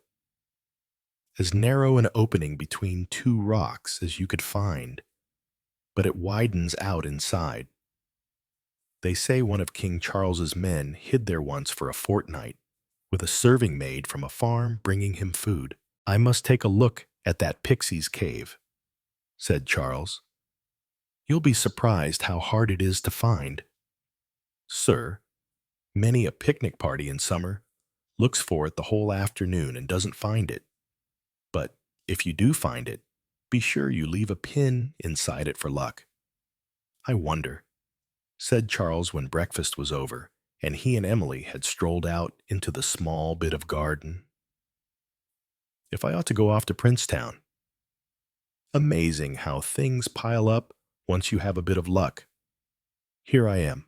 I start with a simple football competition prize, and before I know where I am, I run straight into an escaped convict and a murderer. Marvelous. What about this photographing of Major Burnaby's cottage? Charles looked up at the sky. He said. I think I shall say the weather is wrong. I have got to hang on to my raison d'etre of being in Sittaford as long as possible. And it's coming over misty. I hope you don't mind. I have just posted off an interview with you. Oh, that's all right, said Emily mechanically. What have you made me say? Oh, the usual sort of things people like to hear, said Mr. Enderby. Our special representative records his interview with Miss Emily Trefusis, the fiancée of Mr. James Pearson, who has been arrested by the police and charged with the murder of Captain Trevelyan. Then my impression of you as a high-spirited, beautiful girl.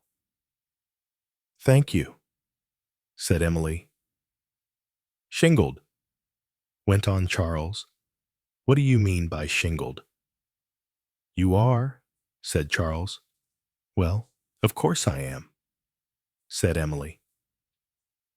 But why mention it? Women readers always like to know, said Charles Enderby. It was a splendid interview. You've no idea what fine, womanly touching things you said about standing by your man, no matter if the whole world was against him. Did I really say that? Said Emily, wincing slightly. Do you mind? Said Mr. Enderby anxiously. Oh, no, said Emily. Enjoy yourself, darling. Mr. Enderby looked slightly taken aback. It's all right, said Emily. That's a quotation. I had it on my bib when I was small, my Sunday bib. The weekday one had "Don't be a glutton" on it. Oh, I see. I put in a very good bit about Captain Trevelyan's sea career, and just a hint at foreign idols looted, and a possibility of a strange priest's revenge. Only a hint, you know. Well, you seem to have done your day's good deed. Said Emily, "What have you been up to?" You were up early enough, heaven knows. Emily described her meeting with Mr. Rycroft.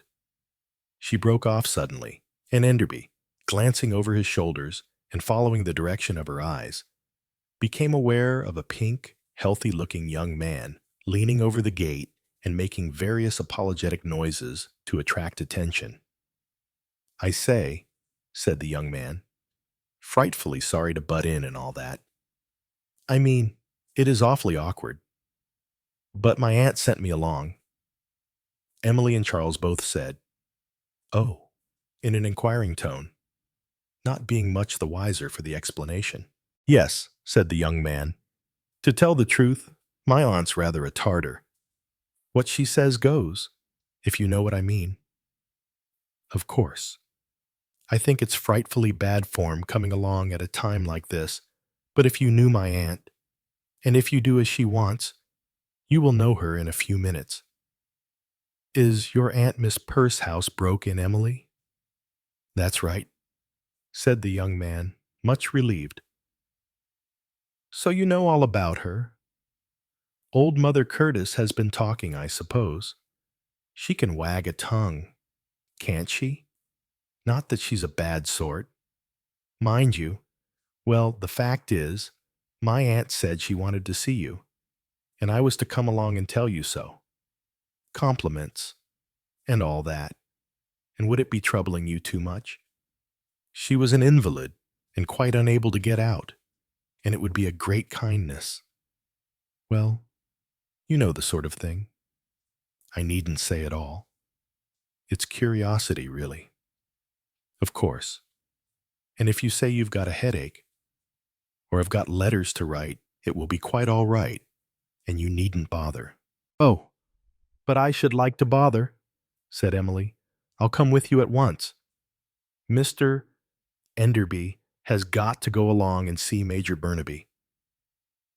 "Have I said Enderby?" in a low voice.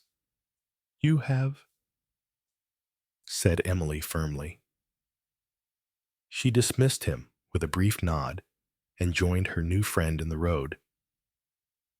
"I suppose you're Mr. Garfield," she said. "That's right.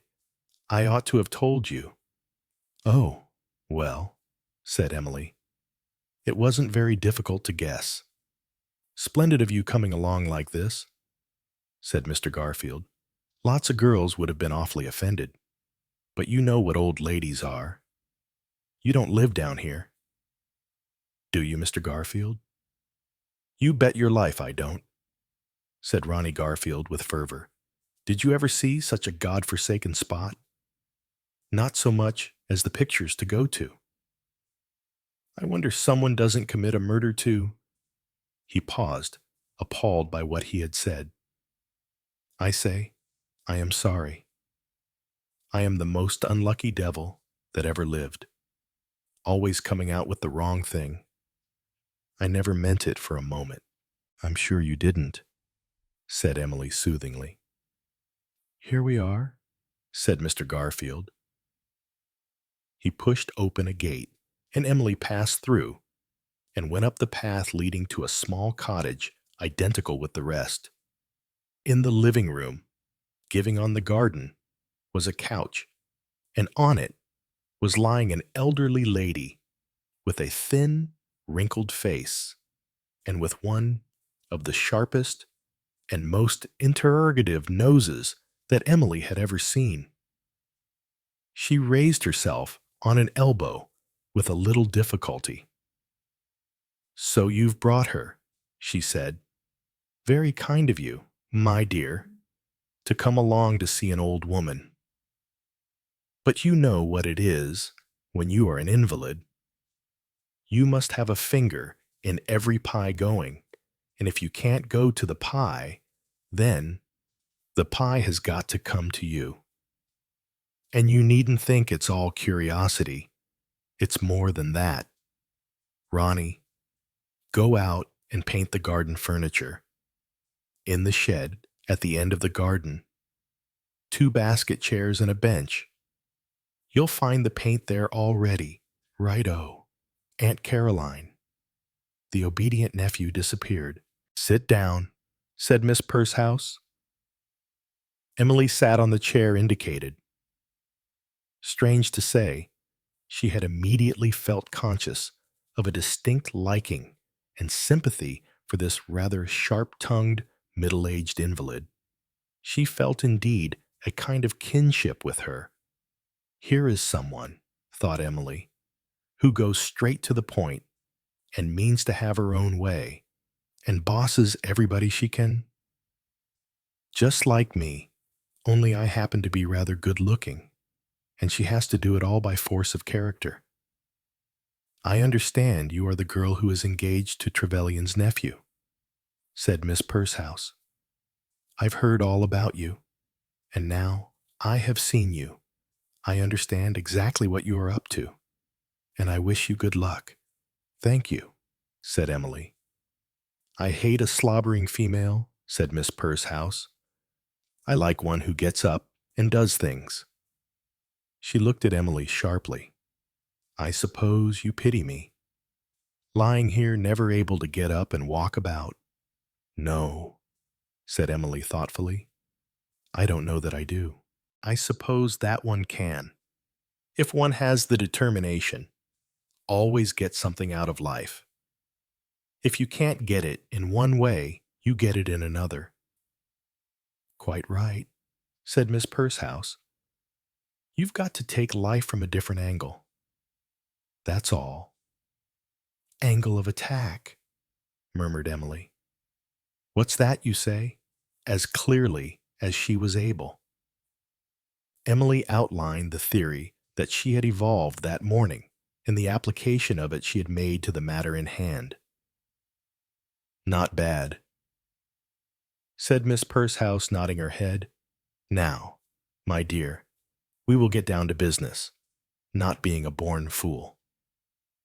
I suppose you've come up to this village to find out what you can about the people here, and to see if what you find out has any bearing on the murder. Well, if there's anything you want to know about the people here, I can tell it to you. Emily wasted no time. Concise and businesslike, she came to the point. Major Burnaby, she asked. Typical retired army officer. Narrow-minded in outlook. Jealous disposition. Credulous in money matters. Kind of man who invests in a South Sea because he can't see a yard in front of his own nose. Likes to pay his debts promptly and dislikes people who don't wipe their feet on the mat. Mr. Rycroft, said Emily. Queer little man. Enormous egoist. Cranky. Likes to think himself a wonderful fellow. I suppose he has offered to help you solve the case aright, owing to his wonderful knowledge of criminology. Emily admitted that that was the case. Mr. Duke, she asked, don't know a thing about the man, and yet I ought to. Most ordinary type. I ought to know, and yet I don't. It's queer. It's like a name on the tip of your tongue, and yet for the life of you, you can't remember it. The Willets asked Emily. The Willets, Miss Pursehouse hoisted herself up on an elbow again in some excitement. What about the Willets, indeed? Now, I'll tell you something about them. My dear, it may be useful to you, or it may not. Go over to my writing table there and pull out the little top drawer, the one to the left. That's right. Bring me the blank envelope that's there. Emily brought the envelope as directed. I don't say it's important. It probably isn't, said Miss Pursehouse. Everybody tells lies one way or another, and Mrs. Willett is perfectly entitled to do the same as everybody else. She took the envelope and slipped her hand inside. I will tell you all about it. When the Willets arrived here, with their smart clothes and their maids and their innovation trunks, she and Violet came up in Forder's car, and the maids and the innovation trunks came by the station bus. And naturally, the whole thing being an event, as you might say, I was looking out as they passed, and I saw a colored label blow off from one of the trunks and dive down onto one of my boarders. Now, if there is one thing I hate more than another, it is a litter of paper or mess of any kind. So I sent Ronnie out to pick it up, and I was going to throw it away when it struck me it was a bright, pretty thing, and I might as well keep it for the scrapbooks I make for the children's hospital. Well, I wouldn't have thought about it again, except for Mrs. Willett deliberately mentioning on 2 or 3 occasions that Violet had never been out of South Africa, and that she herself had only been to South Africa, England, and the Riviera. Yes, said Emily. Exactly. Now, look at this. Miss Pursehouse thrust a luggage label into Emily's hand. It bore the inscription, Mendel's Hotel, Melbourne. Australia, said Miss Pursehouse. Isn't South Africa, or it wasn't in my young days. I dare say it isn't important, but there it is for what it is worth. And I'll tell you another thing. I have heard Mrs. Willett calling to her daughter, and she called cooey, and that again is more typical of Australia than South Africa. And what I say is, it is queer. Why shouldn't you wish to admit that you come from Australia if you do? It's certainly curious, said Emily. And it's curious that they should come to live here in wintertime as they have. That leaps to the eye, said Miss Pursehouse. Have you met them yet? No. I thought of going there this morning, only I didn't know quite what to say. I'll provide you with an excuse, said Miss Pursehouse, briskly. Fetch me my fountain pen and some notepaper and an envelope. That's right. Now, let me see. She paused deliberately, then, without the least warning, raised her voice in a hideous scream. Ronnie, Ronnie, Ronnie, is the boy deaf? Why can't he come when he's called Ronnie? Ronnie. Ronnie arrived at a brisk trot, paintbrush in hand. Is there anything the matter, Aunt Caroline? What should be the matter? I was calling you. That was all. Did you have any particular cake for tea when you were at the Willets yesterday?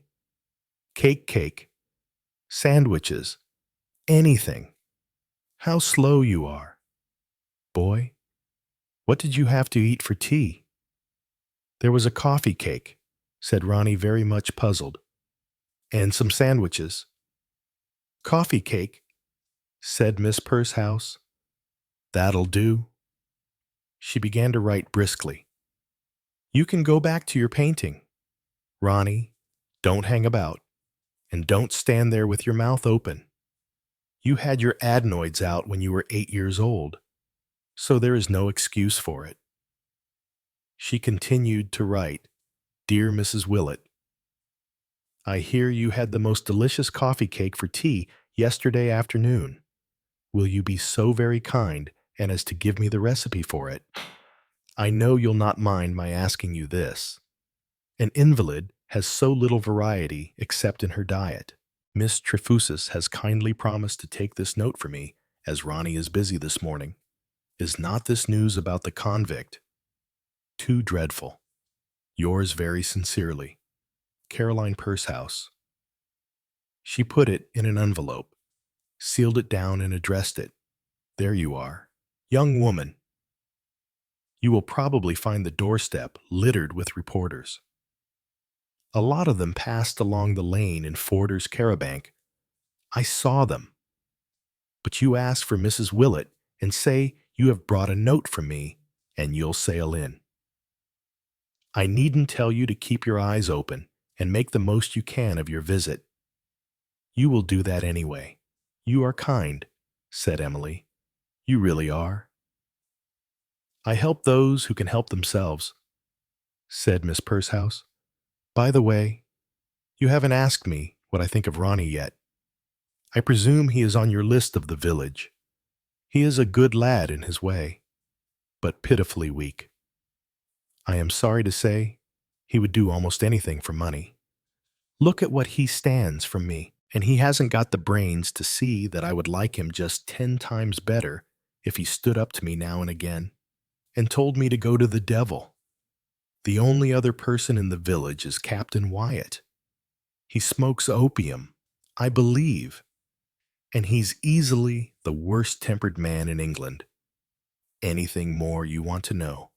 I don't think so, said Emily. What you have told me seems pretty comprehensive. Chapter 18. Emily visits Sittaford House. As Emily walked briskly along the lane, she noticed once more how the character of the morning was changing. The mist was closing up and round. What an awful place to live in England is, thought Emily. If it isn't snowing or raining or blowing, it's misty. And if the sun does shine, it's so cold that you can't feel your fingers or toes. She was interrupted in these reflections by a rather hoarse voice speaking rather close to her right ear. "Excuse me," it said. "But do you happen to have seen a bull terrier?" Emily started and turned. Leaning over a gate was a tall, thin man with a very brown complexion, bloodshot eyes, and gray hair. He was propped up with a crutch on one side and was eyeing Emily with enormous interest. She had no difficulty in identifying him as Captain Wyatt, the invalid owner of number 3. The cottages? No, I haven't, said Emily. She's got out, said Captain Wyatt. An affectionate creature, but an absolute fool. With all these cars and things, I shouldn't think many motors come up this lane, said Emily. Charabancs do in the summertime, said Captain Wyatt grimly. It's the 3 and 6 morning run from Exampton. Ascent of Sittaford Beacon, with a halt halfway up from Exampton for light refreshments. Yes, but this isn't summertime, said Emily. All the same, a charabanc came along just now. Reporters, I suppose, going to have a look at Sittaford House. Did you know Captain Trevelyan well? Asked Emily. She was of the opinion that the incident of the bull terrier had been a mere subterfuge on Captain Wyatt's part, dictated by a very natural curiosity. She was well aware. The principal object of attention in Sittaford at present, and it was only natural that Captain Wyatt should wish to have a look at her as well as everyone else. I don't know about well, said Captain Wyatt. He sold me this cottage. Yes, said Emily encouragingly. A skinflint, that's what he was, said Captain Wyatt. The arrangement was that he was to do the place up to suit the purchaser's taste. And just because I had the window sashes and chocolate picked out in lemon, he wanted me to pay half. Said the arrangement was for a uniform color. You didn't like him, said Emily. I was always having rows with him, said Captain Wyatt. But I always have rows with everyone, he added as an afterthought. In a place like this, you have to teach people to leave a man alone. Always knocking at the door and dropping in and chattering. I don't mind seeing people when I'm in the mood, but it has got to be my mood, not theirs. No good Trevelyan giving me his lord of the manor airs and dropping in whenever he felt like it. There's not a soul in the place comes near me now," he added with satisfaction. "Oh," said Emily. "That's the best of having a native servant," said Captain Wyatt. "They understand orders." "Abdul," he roared. A tall Indian in a turban came out of the cottage and waited attentively. "Come in and have something," said Captain Wyatt. "And see my little cottage." "I'm sorry," said Emily, "but I have to hurry on." "Oh, no, you haven't," said Captain Wyatt. "Yes, I have," said Emily. "I've got an appointment." "Nobody understands the art of living nowadays," said Captain Wyatt. "Catching trains, making appointments, fixing times for everything. All nonsense. Get up with the sun, I say. Have your meals when you feel like it. And never tie yourself to a time or a date. I could teach people how to live if they would listen to me." The results of this exalted idea of living were not too hopeful. Emily reflected. Anything more like a battered wreck of a man than Captain Wyatt she had never seen. However, feeling that his curiosity had been sufficiently satisfied for the time being, she insisted once more on her appointment and went on her way. Sittaford House had a solid oak front door, a neat bell pull, an immense wire mat, and a brilliantly polished brass letterbox.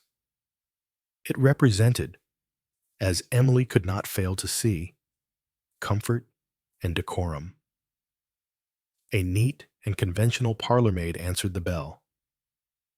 Emily deduced the journalist evil had been before her, as the parlour-maid said at once in a distant tone, "Mrs. Willett is not seeing anyone this morning." "I have brought a note from Miss Percehouse," said Emily. This clearly altered matters. The parlour-maid's face expressed indecision. Then she shifted her ground. "Will you come inside, please?" Emily was ushered into what house agents describe as a well-appointed hall, and from there into a large drawing room. A fire was burning brightly, and there were traces of feminine occupation in the room. Some glass tulips, an elaborate work-bag, a girl's hat, and a Pierrot doll with very long legs were lying about.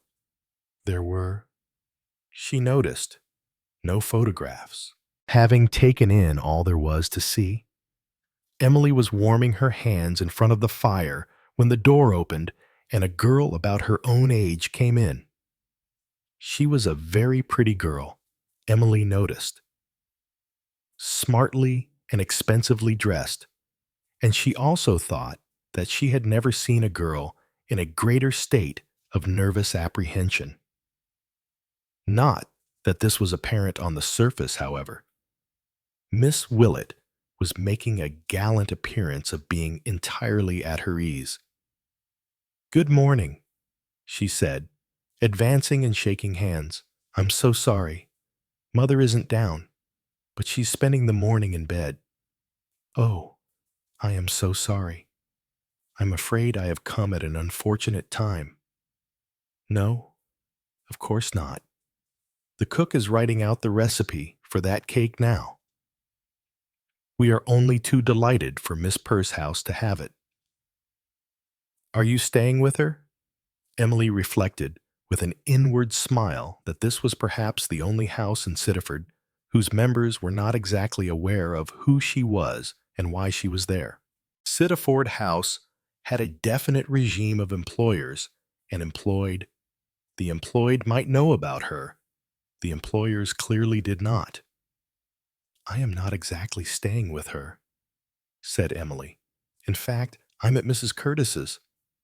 Of course, the cottage is terribly small, and she has her nephew, Ronnie, with her, hasn't she?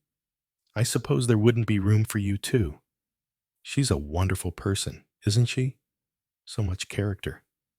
I always think, but I'm rather afraid of her, really. She's a bully." "Isn't she?" agreed Emily cheerfully.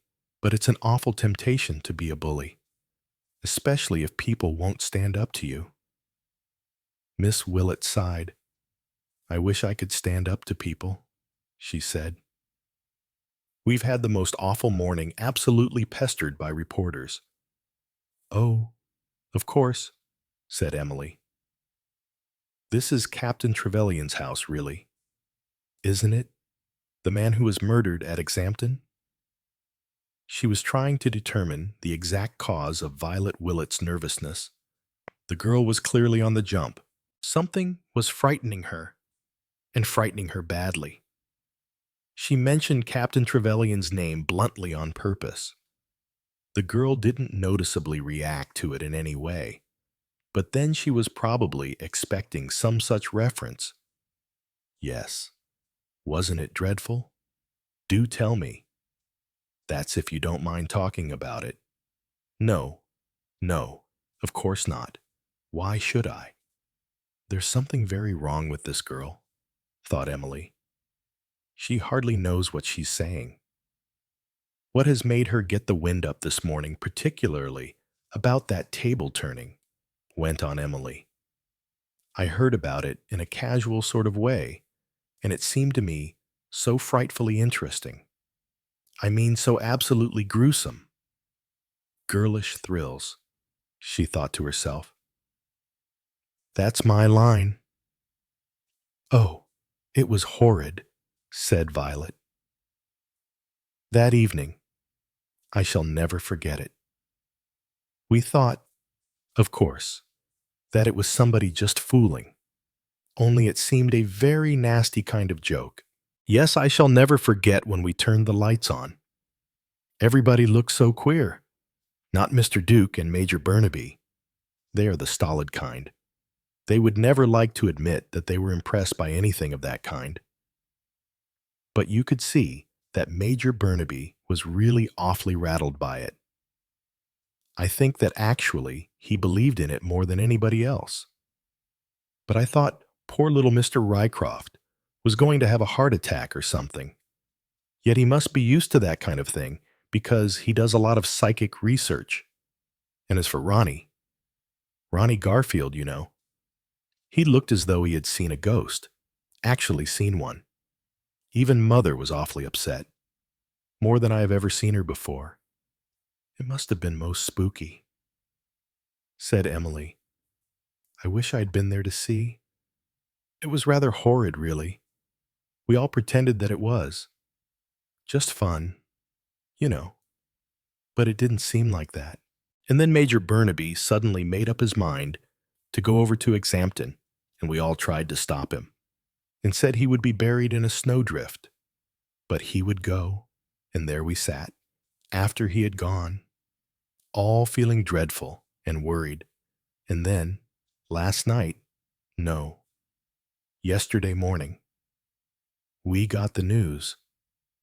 You think it was Captain Trevelyan's spirit, said Emily, in an awed voice. Or do you think it was clairvoyance or telepathy? Oh, I don't know, but I shall never laugh at these things again.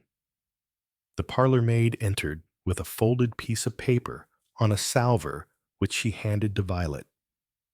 The parlor maid withdrew, and Violet unfolded the paper, glanced over it, and handed it to Emily. There you are, she said. As a matter of fact, you are just in time. This murder business has upset the servants. They think it's dangerous to live in this out-of-the-way part. Mother lost her temper with them yesterday evening and has sent them all packing. They are going after lunch. We are going to get 2 men instead, a house parlorman and a kind of butler chauffeur. I think it will answer much better. Servants are silly. Aren't they? Said Emily. It isn't even as if Captain Trevelyan had been killed in this house. What made you think of coming to live here? Asked Emily, trying to make the question sound artless and girlishly natural. "Oh, we thought it would be rather fun," said Violet. "Don't you find it rather dull?" "Oh, no. I love the country." But her eyes avoided Emily's. Just for a moment she looked suspicious and afraid. She stirred uneasily in her chair, and Emily rose rather reluctantly to her feet. "I must be going now," she said. "Thank you so much. Miss Willett, I hope your mother will be all right." "Oh, she's quite well, really. It's only the servants, and all the worry, of course, adroitly, unperceived by the others." Emily managed to discard her glove on a small table. Violet Willett accompanied her to the front door, and they took leave of each other with a few pleasant remarks. The parlor maid, who had opened the door to Emily, had unlocked it, but as Violet Willett closed it behind her retreating guest, Emily caught no sound of the key being turned. When she reached the gate, therefore, she retraced her steps slowly. Her visit had more than confirmed the theories she held about Sittaford House. There was something queer going on here. She didn't think Violet Willett was directly implicated. That is, unless she was a very clever actress indeed. But there was something wrong, and that something must have a connection with the tragedy. There must be some link between the Willets and Captain Trevelyan. And in that link, there might lie the clue to the whole mystery. She came up to the front door, turned the handle very gently, and passed across the threshold. The hall was deserted. Emily paused, uncertain what to do next. She had her excuse. The gloves left thoughtfully behind in the drawing room. She stood, stock still, listening. There was no sound anywhere, except a very faint murmur of voices from upstairs. As quietly as possible, Emily crept to the foot of the stairs and stood looking up. Then, very gingerly, she ascended a step at a time. This was rather more risky. She could hardly pretend that her gloves had walked of their own accord to the first floor. But she had a burning desire to overhear something of the conversation that was going on upstairs. Modern builders never made their doors fit well. In Emily's opinion, you could hear a murmur of voices down here. Therefore, if you reached the door itself, you would hear plainly the conversation that was going on inside the room. Another step. One more again. Two women's voices. Violet and her mother, without doubt. Suddenly, there was a break in the conversation. A sound of footsteps. Emily retreated rapidly. When Violet Willett opened her mother's door and came down the stairs, she was surprised to find her late guest standing in the hall peering about her in a lost dog kind of way. "My gloves," she explained. "I must have left them. I came back for them." "I expect they are in here," said Violet. They went into the drawing room, and there, sure enough, on a little table near where Emily had been sitting, lay the missing gloves. "Oh, thank you," said Emily. "It's so stupid of me. I am always leaving things." "And you want gloves in this weather," said Violet. "It's so cold." Once again they parted at the hall door, and this time Emily heard the key being turned in the lock. She went down the drive, with plenty to think about, for, as that door on the upper landing had opened, she had heard distinctly one sentence spoken in an older woman's fretful and plaintive voice. "My God," the voice had wailed, "I can't bear it. Will tonight never come?" Chapter 19. Theories. Emily arrived back at the cottage to find her boyfriend absent. He had, Mrs. Curtis explained, gone off with several other young gentlemen, but 2 telegrams had come for the young lady.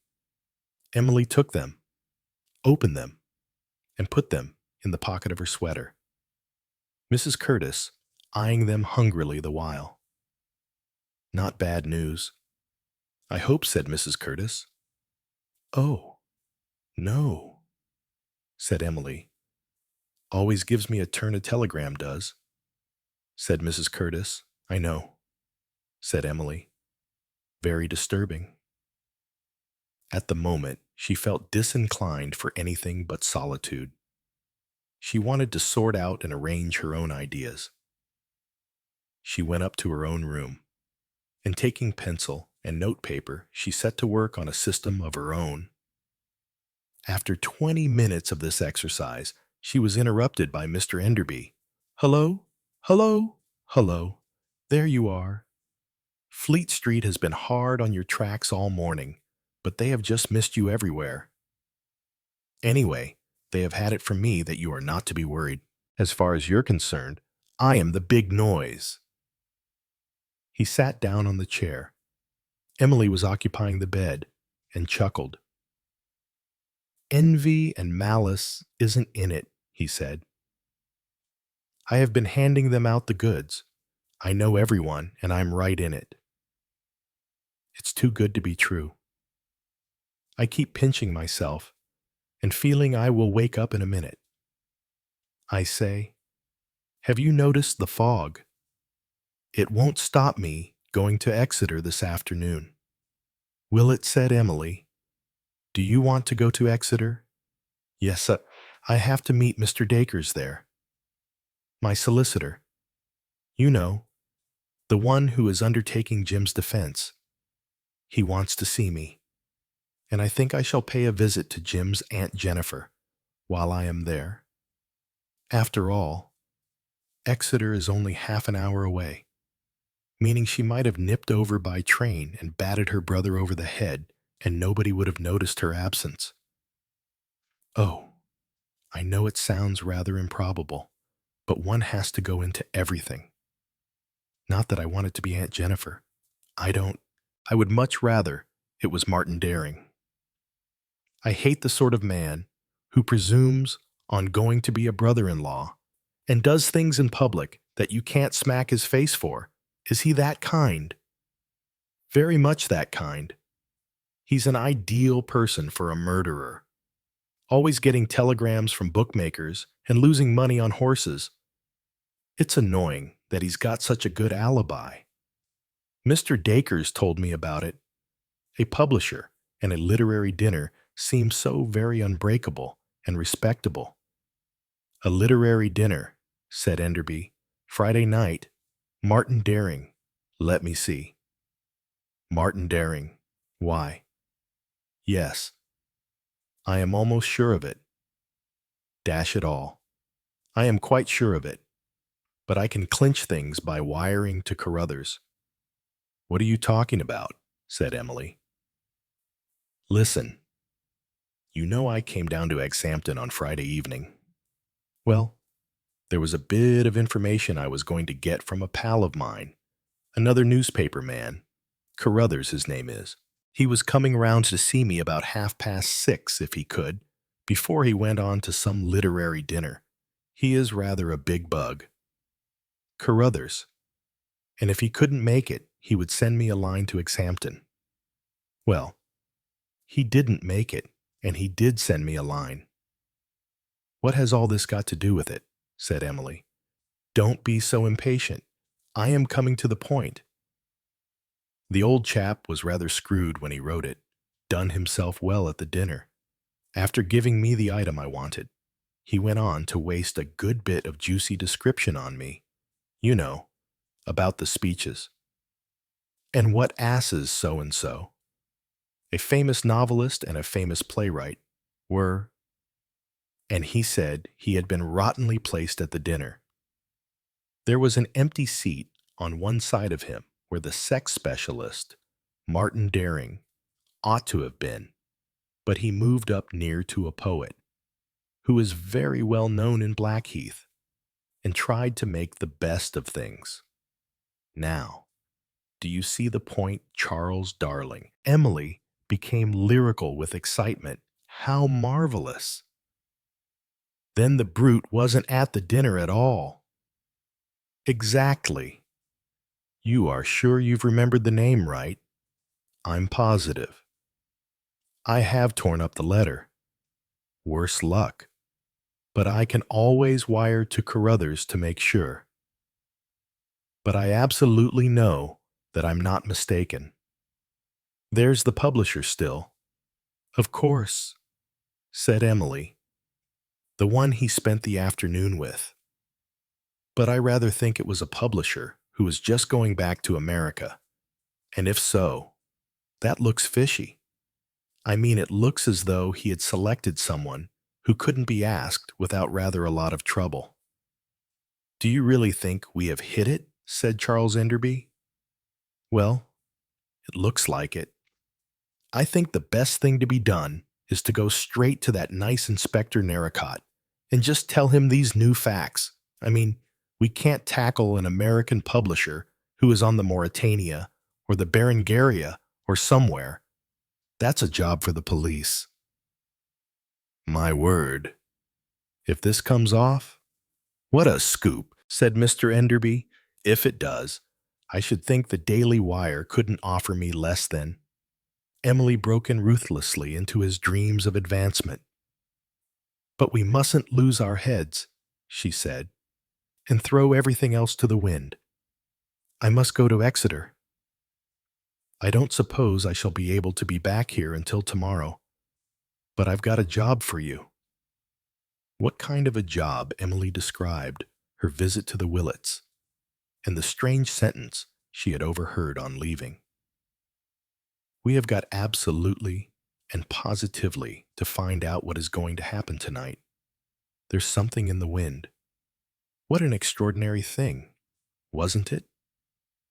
But of course, it may be a coincidence, or it may not. But you observe that the servants are being cleared out of the way. Something queer is going to happen there tonight, and you have to be on the spot to see what it is. You mean I have to spend the whole night shivering under a bush in the garden? Well, you don't mind that, do you? Journalists don't mind what they do in a good cause. Who told you that? Never mind who told me. I know it. You will do it, won't you? Oh, rather, said Charles. I am not going to miss anything. If anything queer goes on at Sittaford House tonight, I shall be in it. Emily then told him about the luggage label. It's odd, said Mr. Enderby. Australia is where the third Pearson is, isn't it? The youngest one? Not, of course, that means anything. But still well, there might be a connection. Said Emily. I think that's all. Have you anything to report on your side? Well, said Charles, I've got an idea. Yes. The only thing is, I don't know how you'll like it. What do you mean, how I'll like it? You won't fly out over it, will you? I don't suppose so. I mean, I hope I can listen sensibly and quietly to anything. Well, the point is, said Charles Enderby, eyeing her doubtfully.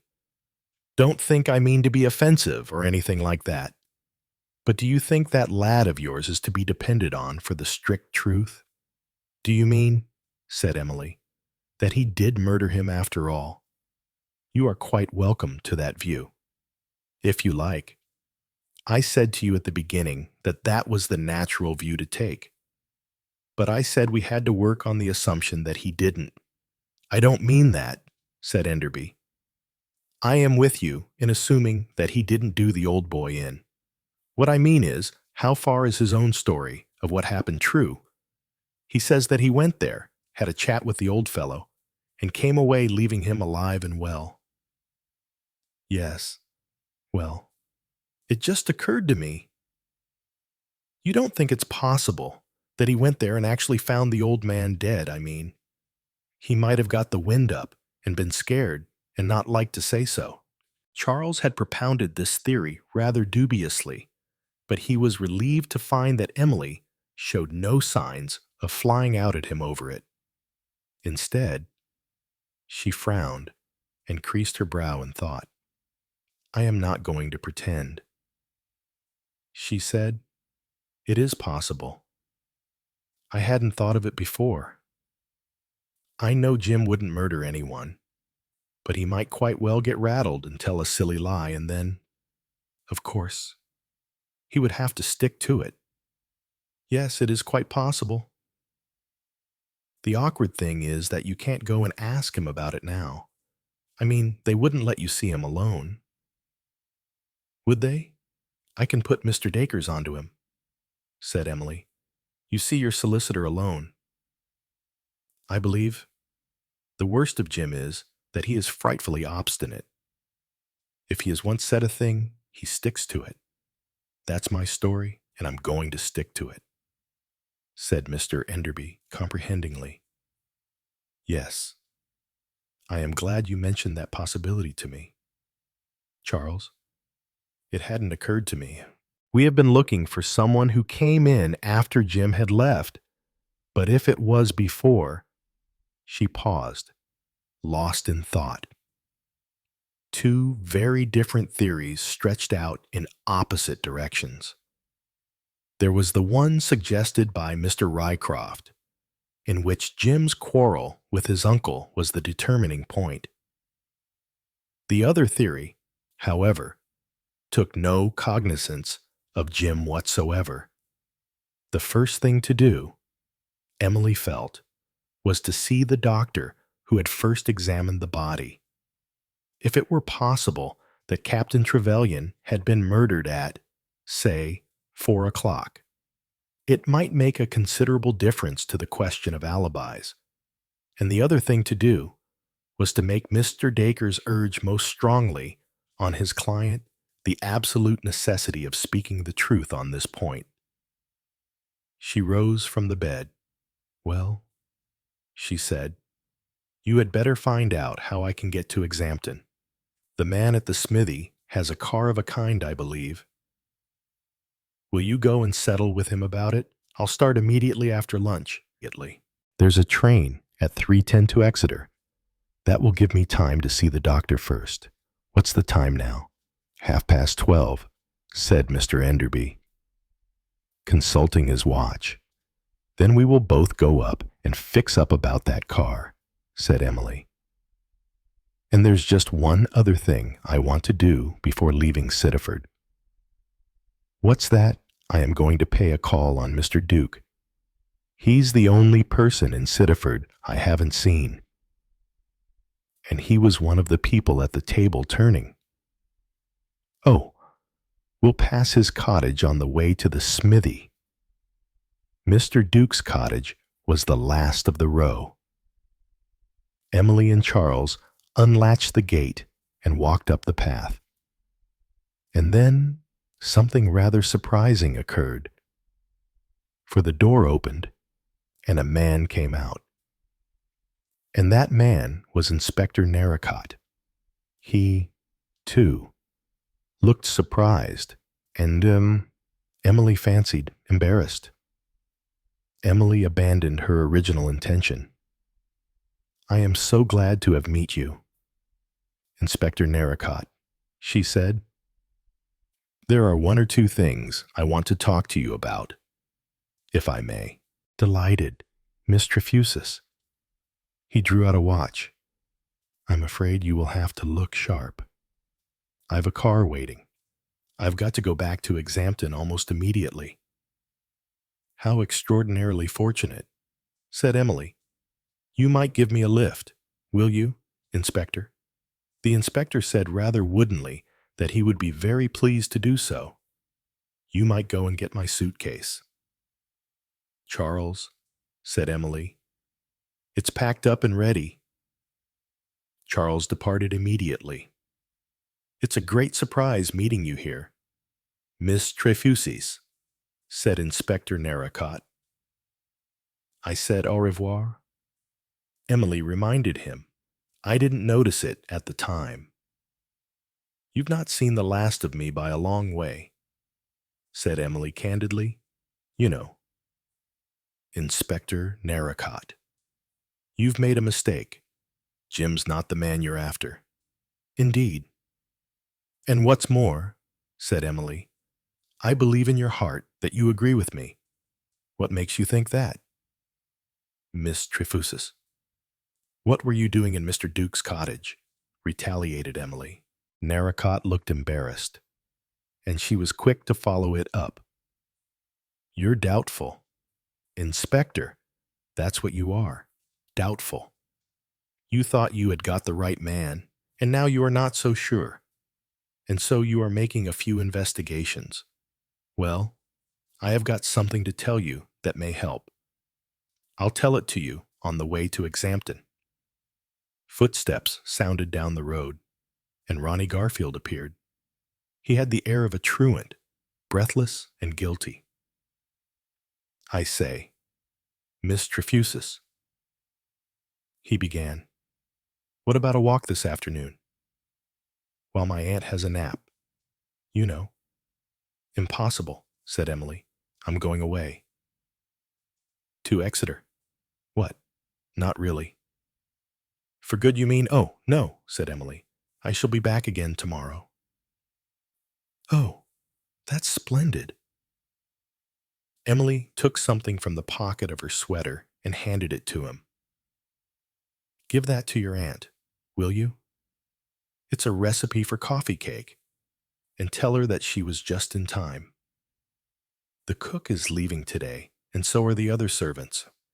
Be sure you tell her. She will be interested. A far-off scream was borne on the breeze. Ronnie, it said. Ronnie, Ronnie, there's my aunt, said Ronnie, starting nervously. I had better go. I think you had, said Emily. You've got green paint on your left cheek. She called after him. Ronnie Garfield disappeared through his aunt's gate. Here's my boyfriend with my suitcase, said Emily. Come on, Inspector. I'll tell you everything in the car. Chapter 20. Visit to Aunt Jennifer.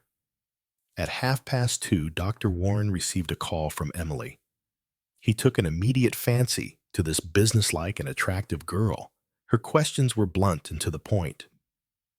Yes, Miss Trefusis, I see exactly what you mean. You'll understand that contrary to the popular belief in novels, it is extremely difficult to fix the time of death accurately. I saw the body at 8 o'clock. I can say decidedly that Captain Trevelyan had been dead at least 2 hours. How much longer than that would be difficult to say. If you were to tell me that he was killed at 4 o'clock, I should say that it was possible, though my own opinion inclines to a later time. On the other hand, he could certainly not have been dead for much longer than that. 4.5 hours would be the outside limit. Thank you, said Emily. That's all that I wanted to know. She caught the 3:10 train at the station and drove straight to the hotel where Mr. Dacres was staying. Their interview was businesslike and unemotional. Mr. Dacres had known Emily since she was a small child and had managed her affairs for her since she came of age. You must prepare yourself for a shock. Emily, he said, things are much worse for Jim Pearson than we imagined. Worse, yes. It's no good beating about the bush. Certain facts have come to light, which are bound to show him up in a most unfavorable light. It is those facts which led the police actually to charge him with the crime. I should not be acting in your interests if I withheld these facts from you. Please tell me, said Emily. Her voice was perfectly calm and composed. Whatever the inward shock she might have felt, She had no intention of making an outward display of her feelings. It was not feelings that were going to help Jim Pearson. It was brains. She must keep all her wits about her. There is no doubt that he was in urgent and immediate need of money. I am not going to enter into the ethics of the situation at the moment. Pearson had apparently before now occasionally borrowed money, to use a euphemism, from his firm. I may say without their knowledge. He was fond of speculating in shares, and on one occasion previously, knowing that certain dividends were to be paid into his account in a week's time, he anticipated them by using the firm's money to buy certain shares, which he had pretty certain knowledge were bound to go up. The transaction was quite satisfactory. The money was replaced, and Pearson really doesn't seem to have had any doubts as to the honesty of the transaction. Apparently, he repeated this just over a week ago. This time, an unforeseen thing occurred. The books of the firm are examined at certain stated times, but for some reason or other, this date was advanced, and Pearson was faced with a very unpleasant dilemma. He was quite aware of the construction that would be put on his action, and he was quite unable to raise the sum of money involved. He admits himself that he had tried in various quarters and failed when, as a last resource, he rushed down to Devonshire to lay the matter before his uncle and persuade him to help him. This Captain Trevelyan absolutely refused to do. Now, my dear Emily, we shall be quite unable to prevent these facts from being brought to light. The police have already unearthed the matter, and you see, don't you, that we have here a very pressing and urgent motive for the crime. The moment Captain Trevelyan was dead, Pearson could easily have obtained the necessary sum as an advance from Mr. Kirkwood, and saved himself from disaster and possibly criminal prosecution. "Oh, the idiot," said Emily helplessly. "Quite so," said Mr. Dacres dryly. "It seems to me that our only chance lies in proving that Jim Pearson was quite unaware of the provisions of his uncle's will." There was a pause while Emily considered the matter. Then she said quietly, "I'm afraid that's impossible." All three of them knew.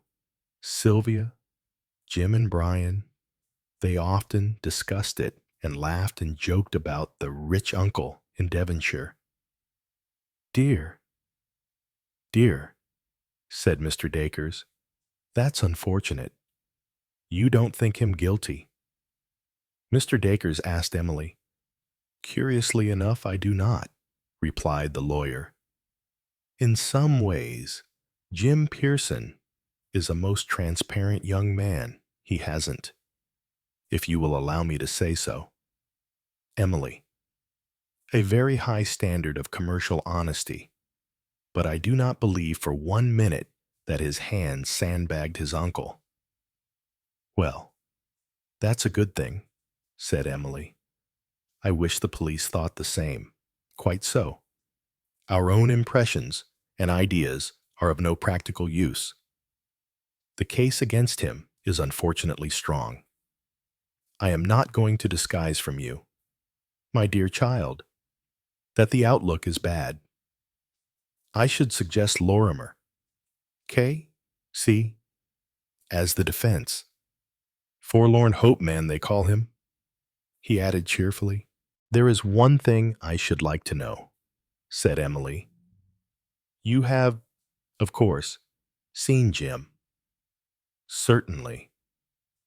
"I want you to tell me honestly if you think he has told the truth in other respects." She outlined to him the idea that Enderby had suggested to her. The lawyer considered the matter carefully before replying. "It's my impression," he said, "that he is speaking the truth when he describes his interview with his uncle. But there is little doubt that he has got the wind up badly.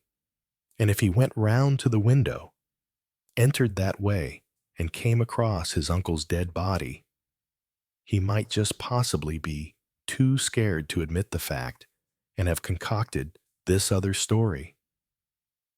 That's what I thought, said Emily. Next time you see him, Mr. Dacres, will you urge him to speak the truth?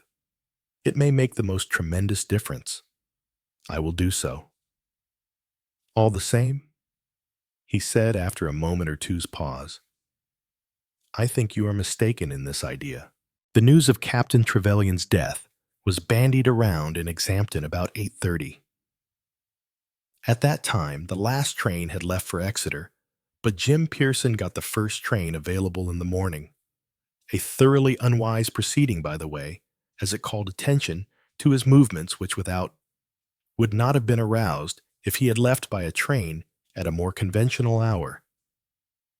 Now, if, as you suggest, he discovered his uncle's dead body some time after 4:30, I think he would have left Exampton straight away. There's a train which leaves shortly after 6, and another at 7:45. That's a point, admitted Emily. I didn't think of that. I have questioned him narrowly about his method of entering his uncle's house. Went on Mr. Dacres. He says that Captain Trevelyan made him remove his boots and leave them on the doorstep. That accounts for no wet marks being discovered in the hall. He doesn't speak of having heard any sound, anything at all, that gives him the idea that there might have been someone else in the house. He didn't mention it to me, but I will ask him. Thank you, said Emily. If I write a note, can you take it to him, subject to its being read? Of course. Oh, it will be a very discreet one. She crossed to the writing table and scribbled a few words. Dearest Jim, everything's going to be all right, so cheer up. I'm working like fury to find out the truth. What an idiot you've been. Darling. Love from Emily. There, she said. Mr. Dacres read it, but made no comment. I have taken pains with my handwriting, said Emily, so that the prison authorities can read it easily. Now, I must be off. You will allow me to offer you a cup of tea. No, thank you, Mr. Dacres. I have no time to lose. I am going to see Jim's Aunt Jennifer. At the Laurels. Emily was informed that Mrs. Gardner was out, but would be home shortly.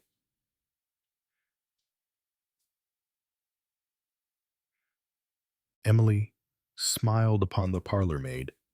I'll come in and wait then. Would you like to see Nurse Davis? Emily was always ready to see anybody. Yes, she said promptly. A few minutes later, Nurse Davis, starched and curious, arrived. How do you do? Said Emily. I am Emily Trefusis, a kind of niece of Mrs. Gardner's. That is, I am going to be a niece, but my fiancé, Jim Pearson, has been arrested as I expect you know. Oh, it's been too dreadful, said Nurse Davis. We saw it all in the papers this morning. What a terrible business. You seem to be bearing up wonderfully. Miss Trefusis, really wonderfully. There was a faint note of disapproval in the nurse's voice. Hospital nurses, she implied, were able to bear up owing to their force of character, but lesser mortals were expected to give way. Well, one mustn't sag at the knees, said Emily. I hope you don't mind very much. I mean, it must be awkward for you to be associated with a family that has got a murder in it. It's very unpleasant, of course, said Nurse Davis, unbending at this proof of consideration. But one's duty to one's patient comes before everything. How splendid, said Emily. "It must be wonderful for Aunt Jennifer to feel she has somebody upon whom she can rely." "Oh, really?" said the nurse, simpering. "You are too kind. But, of course, I have had curious experiences before this. Why?" At the last case I attended, Emily listened patiently to a long and scandalous anecdote comprising complicated divorce and paternity questions. After complimenting Nurse Davis on her tact, discretion, and savoir-faire, Emily slid back to the topic of the Gardners. "I don't know Aunt Jennifer's husband at all. She said, I've never met him. He never goes away from home. Does he know, poor fellow?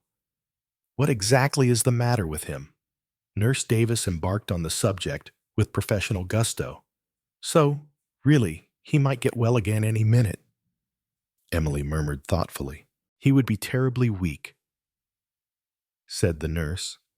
"Oh, of course. But it makes it seem more hopeful, doesn't it?" The nurse shook her head with firm professional despondency. "I don't suppose there will be any cure in his case." Emily had copied down in her little notebook the timetable of what she called Aunt Jennifer's alibi. She now murmured tentatively, "How queer it seems to think that Aunt Jennifer was actually at the pictures when her brother was being killed. Very sad." Isn't it?" said Nurse Davis. "Of course, she couldn't tell, but it gives one such a shock afterwards." Emily cast about in her mind to find out what she wanted to know, without asking a direct question. Didn't she have some queer kind of vision or premonition, she inquired. "Wasn't it you who met her in the hall when she came in and exclaimed that she looked quite queer?" "Oh, no," said the nurse. "It wasn't me. I didn't see her until we were sitting down to dinner together. And she seemed quite her ordinary self then." "How very interesting." "I expect I am mixing it up with something else," said Emily. "Perhaps it was some other relation," suggested Nurse Davis. "I came in rather late myself. I felt rather guilty about leaving my patient so long, but he himself had urged me to go." She suddenly looked at her watch. "Oh, dear. He asked me for another hot water bottle. I must see about it at once. Will you excuse me?" Miss Trefusis Emily excused her, and going over to the fireplace, she put her finger on the bell. The slipshod maid came with rather a frightened face. "What's your name?" said Emily. "Beatrice." "Miss?" "Oh, Beatrice. I may not be able to wait to see my aunt. Mrs. Gardner. After all, I wanted to ask her about some shopping she did on Friday.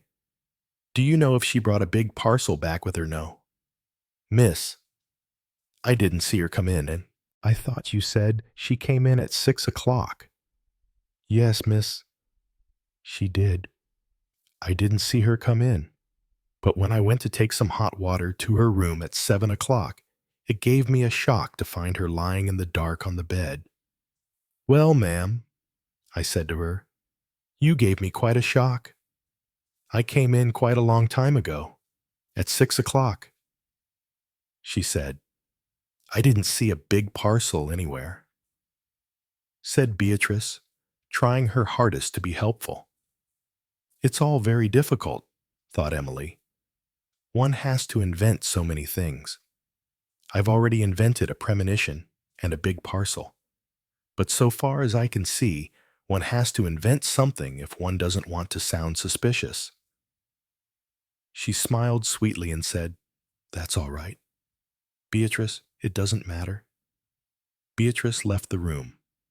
Emily took a small local timetable out of her handbag and consulted it. "Leave Exeter, St. David's, 3:10, she murmured. Arrive Exampton, 3:42. Time allowed for going to brother's house and murdering him. How beastly and cold-blooded it sounds. And such nonsense, too. Say half an hour to 3/4. What are the trains back? There's one at 4:25, and there's one Mr. Dacres mentioned at 6:10. That gets in at 23 minutes to 7. Yes, it's actually possible either way. It's a pity there's nothing to suspect the nurse for. She was out all the afternoon, and nobody knows where she was. But you can't have a murder without any motive at all. Of course, I don't really believe anybody in this house murdered Captain Trevelyan, but in a way, it's comforting to know that they could have... Hello, there's the front door.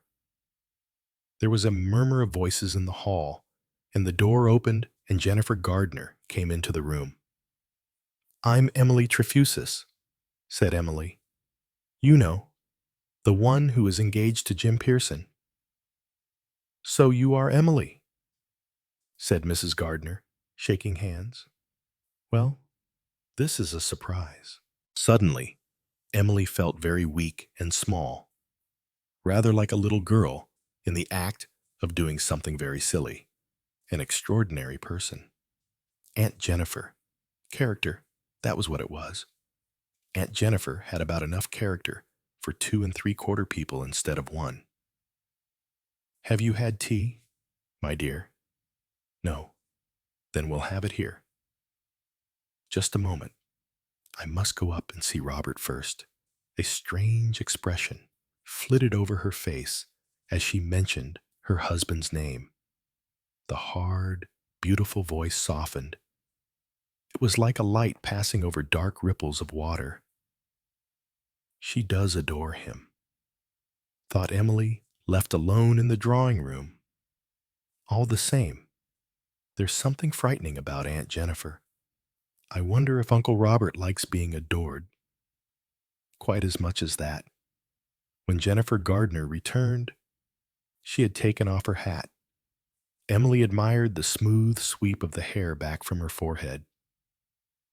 "Do you want to talk about things, Emily, or don't you? If you don't, I shall quite understand. It isn't much good talking about them." "Is it?" "We can only hope," said Mrs. Gardner, "that they will find the real murderer quickly. Just press the bell, will you? Emily, I'll send nurse's tea up to her. I don't want her chattering down here. How I hate hospital nurses. Is she a good one? I suppose she is. Robert says she is anyway. I dislike her intensely, and always have. But Robert says she's far and away the best nurse we've had. She's rather good looking," said Emily. "Nonsense." With her ugly, beefy hands, Emily watched her aunt's long, white fingers as they touched the milk jug and the sugar tongs. Beatrice came, took the cup of tea and a plate of eatables, and left the room. "Robert has been very upset over all this," said Mrs. Gardner. "He works himself into such curious states. I suppose it's all part of his illness, really. He didn't know Captain Trevelyan well." "Did he?" Jennifer Gardner shook her head. "He neither knew him nor cared about him. To be honest, I myself can't pretend any great sorrow over his death. He was a cruel, grasping man. Emily, he knew the struggle we have had, the poverty. He knew that a loan of money at the right time might have given Robert special treatment that would have made all the difference. Well, retribution has overtaken him." She spoke in a deep, brooding voice. What a strange woman she is, thought Emily. Beautiful and terrible, like something out of a Greek tragedy. Maybe there's still time. Mrs. Gardner went on. "I wrote to the Exampton lawyers today, asking if they could forward me some of my inheritance money." Her face was glowing. lit up as though by a lamp. Emily was tired. She had had a long day, little or nothing to eat, and she was worn out by suppressed emotion. The room kept going away and coming back again. "Aren't you feeling well, dear?" "It's all right," gasped Emily, and to her own surprise, annoyance and humiliation burst into tears. Mrs. Gardner did not attempt to rise and console her, for which Emily was grateful. She just sat silently until Emily's tears should subside. She murmured in a thoughtful voice, "Poor child. It's very unlucky that Jim Pearson should have been arrested. Very unlucky. I wish something could be done about it." Chapter 21. Conversations. Left to his own devices, Charles Enderby did not relax his efforts to familiarize himself with life as lived in Sittaford village. He had only to turn on Mrs. Curtis, much as you would turn on the tap of a hydrant. Listening slightly dazed to a stream of anecdote, reminiscence, rumors, surmise, and meticulous detail, he endeavored valiantly to sift the grain from the chaff. He then mentioned another name, and immediately the force of the water was directed in that direction.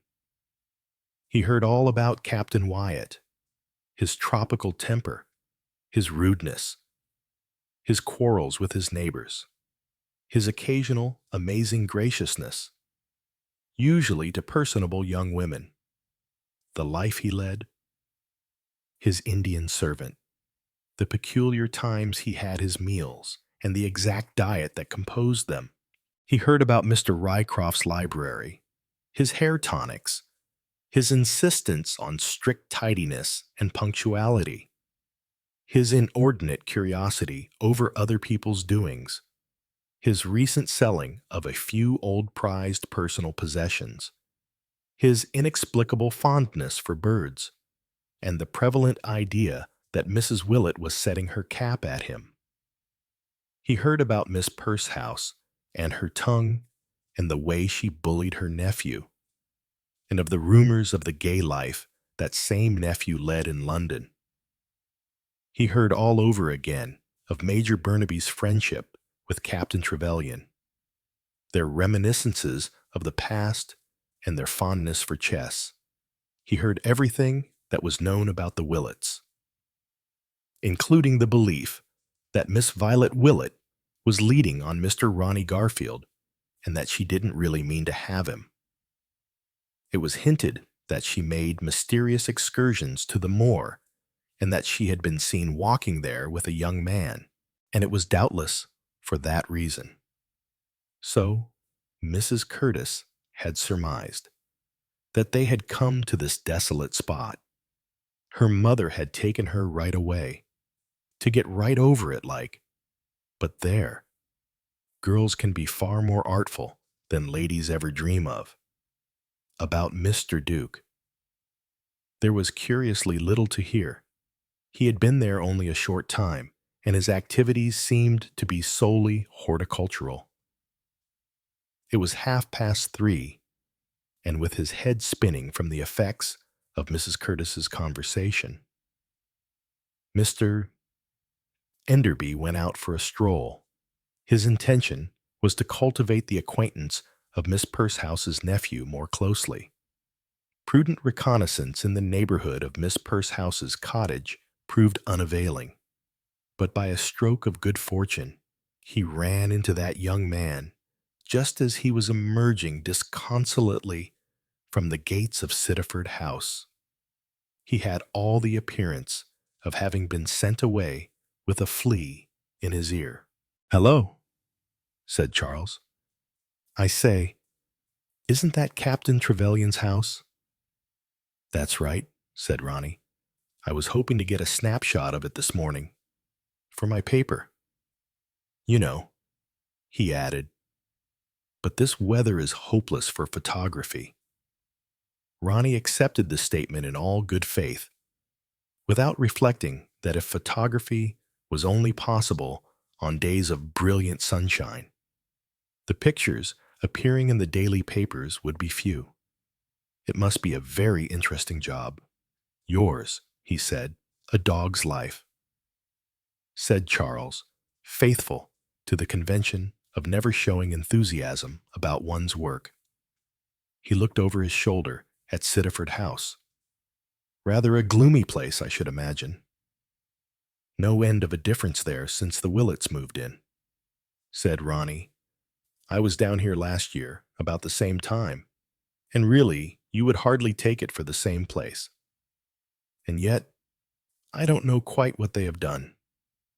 Moved the furniture about a bit, I suppose. Got cushions and things of that sort about. It's been a godsend to me their being here, I can tell you.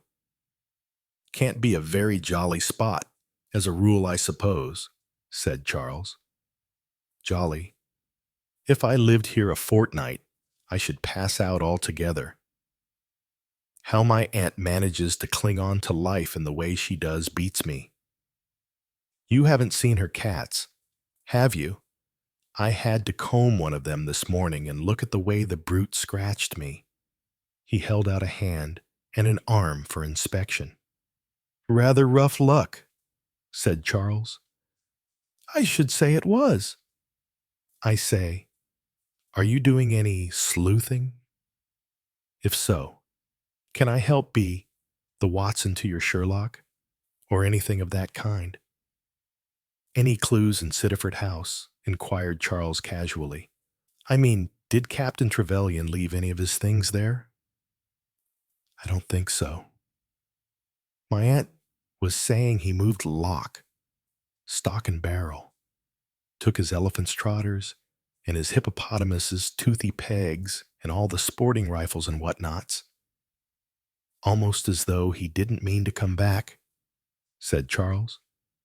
I say, that's an idea. You don't think it was suicide, do you? A man who can hit himself correctly on the back of the head with a sandbag would be something of an artist in the suicide world, said Charles. Yes, I thought there wasn't much in that idea. Looks as if he had had a premonition, though. Ronnie's face brightened. Look here. What about this enemies on his track? He knows they're coming. So he clears out and passes the buck, as it were, to the Willets. The Willets were a bit of a miracle by themselves, said Charles. Yes, I can't make it out. Fancy planting yourself down here in the country like this. Violet doesn't seem to mind. Actually says she likes it.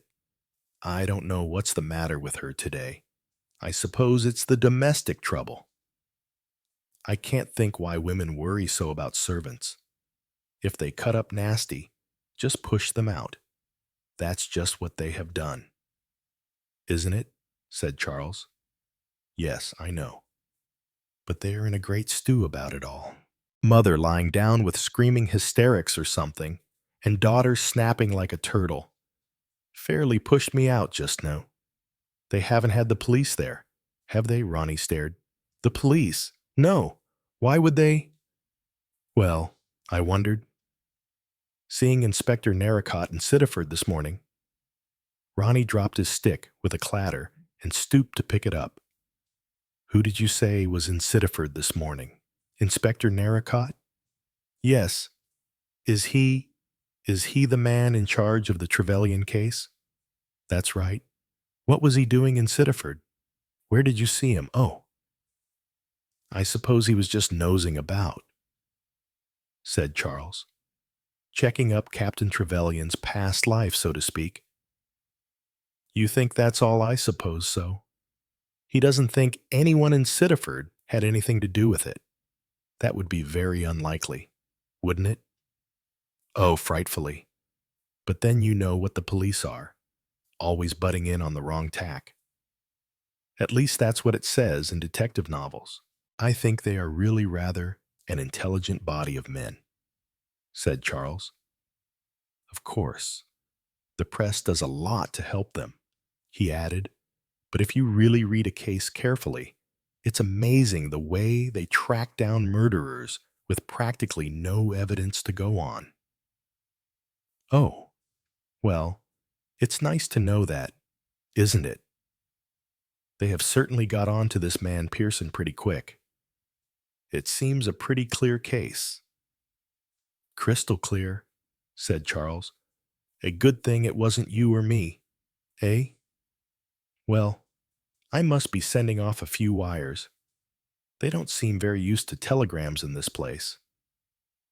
If you send more than half a crown's worth at one go, they seem to think you are an escaped lunatic. Charles sent his telegrams, bought a packet of cigarettes, a few doubtful-looking bullseyes, and 2 very aged paper-backed novelettes. He then returned to the cottage, threw himself on his bed, and slept peacefully, blissfully unaware that he and his affairs, particularly Miss Emily Trefusis, were being discussed in various places all around him. It is fairly safe to say that there were only 3 topics of conversation at present in Sittaford. One was the murder, one was the escape of the convict, and the other was Miss Emily Trefusis and her cousin.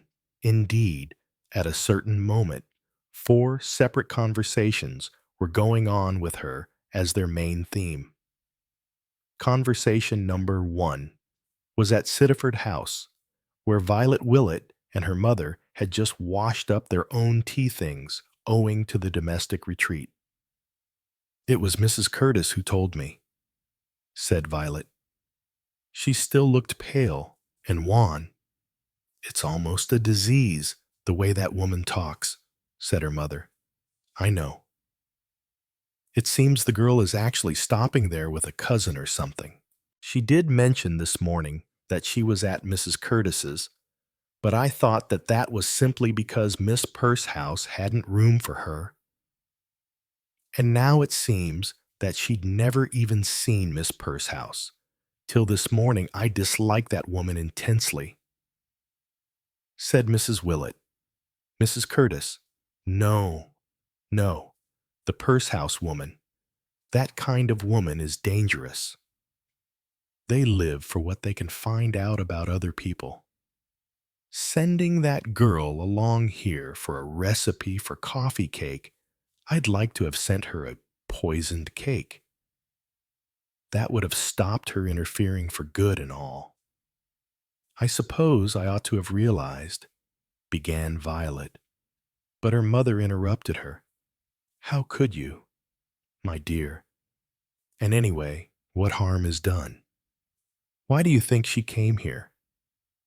I don't suppose she had anything definite in mind. She was just spying out the land. Is Mrs. Curtis sure about her being engaged to Jim Pearson? The girl told Mr. Rycroft so, I believe. Mrs. Curtis said she suspected it from the first. Well, then the whole thing's natural enough. She's just looking about aimlessly for something that might help. You didn't see her." "Mother," said Violet, "she isn't aimless. I wish I had seen her," said Mrs. Willett, "but my nerves were all to pieces this morning. Reaction, I suppose, after that interview with the police inspector yesterday. You were wonderful, Mother. If only I hadn't been such an utter fool. To go and faint? Oh, I'm ashamed of myself for giving the whole show away. And there were you, perfectly calm and collected, not turning a hair. I'm in pretty good training," said Mrs. Willett in a hard, dry voice. "If you'd been through what I've been through. But there, I hope you never will. My child, I trust and believe that you've got a happy, peaceful life ahead of you." Violet shook her head. I'm afraid, nonsense. And as for saying you gave the show away by fainting yesterday, nothing of the kind. Don't worry. But that inspector, he's bound to think that it was the mention of Jim Pearson made you faint. Yes, he'll think that all right. He's no fool. That Inspector Narracott. But what if he does? He'll suspect a connection, and he'll look for it, and he won't find it. You think not. Of course not. How can he trust me, Violet dear? That's cast-iron certainty, and, in a way, perhaps that faint of yours was a lucky happening. We'll think so. Anyway, conversation number 2 was in Major Burnaby's cottage. It was a somewhat one-sided one, the brunt of it being borne by Mrs. Curtis, who had been poised for departures for the last half hour, having dropped in to collect Major Burnaby's laundry, like my great-aunt Sarah's Belinda. That's what I said to Curtis this morning, said Mrs. Curtis triumphantly, a deep one, and one that can twist all the men round her little finger, a great grunt from Major Burnaby. Engaged to one young man and carrying on with another, said Mrs. Curtis. That's my great-aunt Sarah's Belinda all over. And not for the fun of it, mark you. It's not just flightiness. She's a deep one. And now, young Mr. Garfield, she'll have him roped her before you can say knife. Never have I seen a young gentleman look more like a sheep than he did this morning. And that's a sure sign. She paused for breath. Well, well, said Major Burnaby. Don't let me keep you, Mrs. Curtis. Curtis will be wanting his tea, and that's a fact, said Mrs. Curtis, without moving. I was never one to stand about gossiping. Get on with your job. That's what I say. And talking about jobs, what do you say, sir? To a good turnout? No, said Major Burnaby with force. It's a month since it's been done. No. I like to know where my things are and everything. After one of these turn-outs, nothing's ever put back in its place. Mrs. Curtis sighed. She was an impassioned cleaner and turner out. It's Captain Wyatt as could do with a spring cleaning, she observed. That nasty native of his, what does he know about cleaning? I should like to know nasty black fellow. Nothing better than a native servant, said Major Burnaby. They know their job, and they don't talk. Any hint the last sentence might have contained was lost upon Mrs. Curtis. Her mind had reverted to a former topic. 2 telegrams she got, 2 arriving in half an hour. Gave me quite a turn, it did, but she read them, as cool as anything. And then she told me she was going to Exeter and wouldn't be back till tomorrow. Did she take her young man with her? Inquired the Major with a gleam of hope. No. He's still here. A pleasant-spoken young gentleman. He and she'd make a nice pair. Grunt from Major Burnaby. Well, said Mrs. Curtis, I'll be getting along. The Major hardly dared breathe for fear he might distract her from her purpose. But this time Mrs. Curtis was as good as her word. The door closed behind her. With a sigh of relief, the Major drew forth a pipe and began to peruse a prospectus of a certain mine which was couched in terms so blatantly optimistic that it would have aroused suspicion in any heart but that of a widow or a retired soldier. 12%, murmured Major Burnaby. That sounds pretty good. Next door, Captain Wyatt was laying down the law to Mr. Rycroft. Fellows like you, he said, don't know anything of the world. You've never lived. You've never roughed it. Mr. Rycroft said nothing. It was so difficult not to say the wrong thing to Captain Wyatt that it was usually safer not to reply at all. The captain leaned over the side of his invalid chair. Where's that bitch? Got to niece-looking girl, he added. The association of ideas in his mind was quite natural. It was less so to Mr. Rycroft, who looked at him in a scandalized fashion. "What's she doing here?" "That's what I want to know," demanded Captain Wyatt. "Abdul, Sahib, where's Bully? Has she got out again?" "She in kitchen, Sahib." "Well, don't feed her." He sank back in his chair again and proceeded on his second tack. "What does she want here? Who's she going to talk to in a place like this? All you old fogies will bore her stiff." "I had a word with her this morning. Expect she was surprised to find a man like me in a place like this." He twisted his mustache. "She's James Pearson's fiancée," said Mr. Rycroft. "You know, the man who has been arrested for Trevelyan's murder?" Wyatt dropped a glass of whiskey he was just raising to his lips with a crash upon the floor.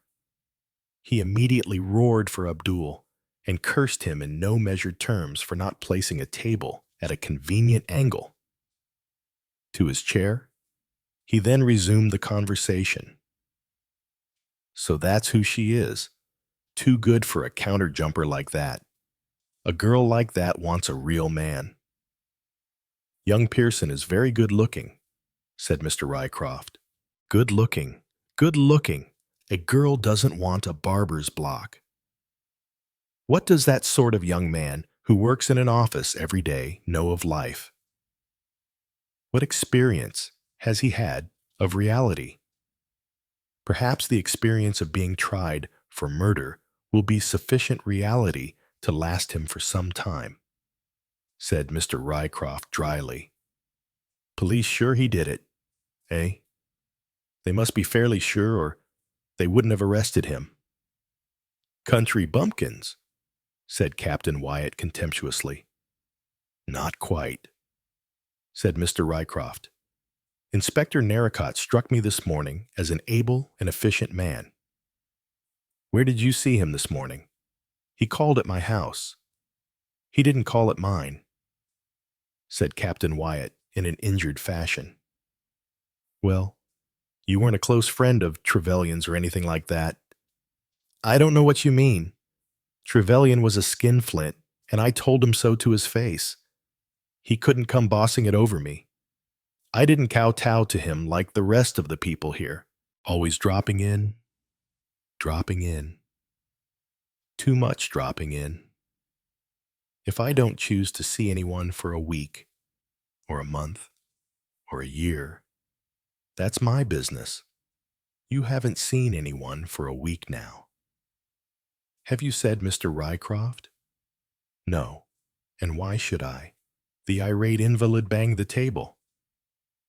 Mr. Rycroft was aware, as usual, of having said the wrong thing. "Why the bloody hell should I tell me that Mr. Rycroft was prudently silent." The captain's wrath subsided. "All the same," he growled, "if the police want to know about Trevelyan, I'm the man they should have come to. I've knocked about the world, and I've got judgment. I can size a man up for what he's worth. What's the good of going to a lot of dodderers and old women? What they want is a man's judgment." He banged the table again. "Well," said Mr. Rycroft, "I suppose they think they know themselves what they are after." "They inquired about me," said Captain Wyatt. "They would naturally—" "Well, I don't quite remember," said Mr. Rycroft cautiously.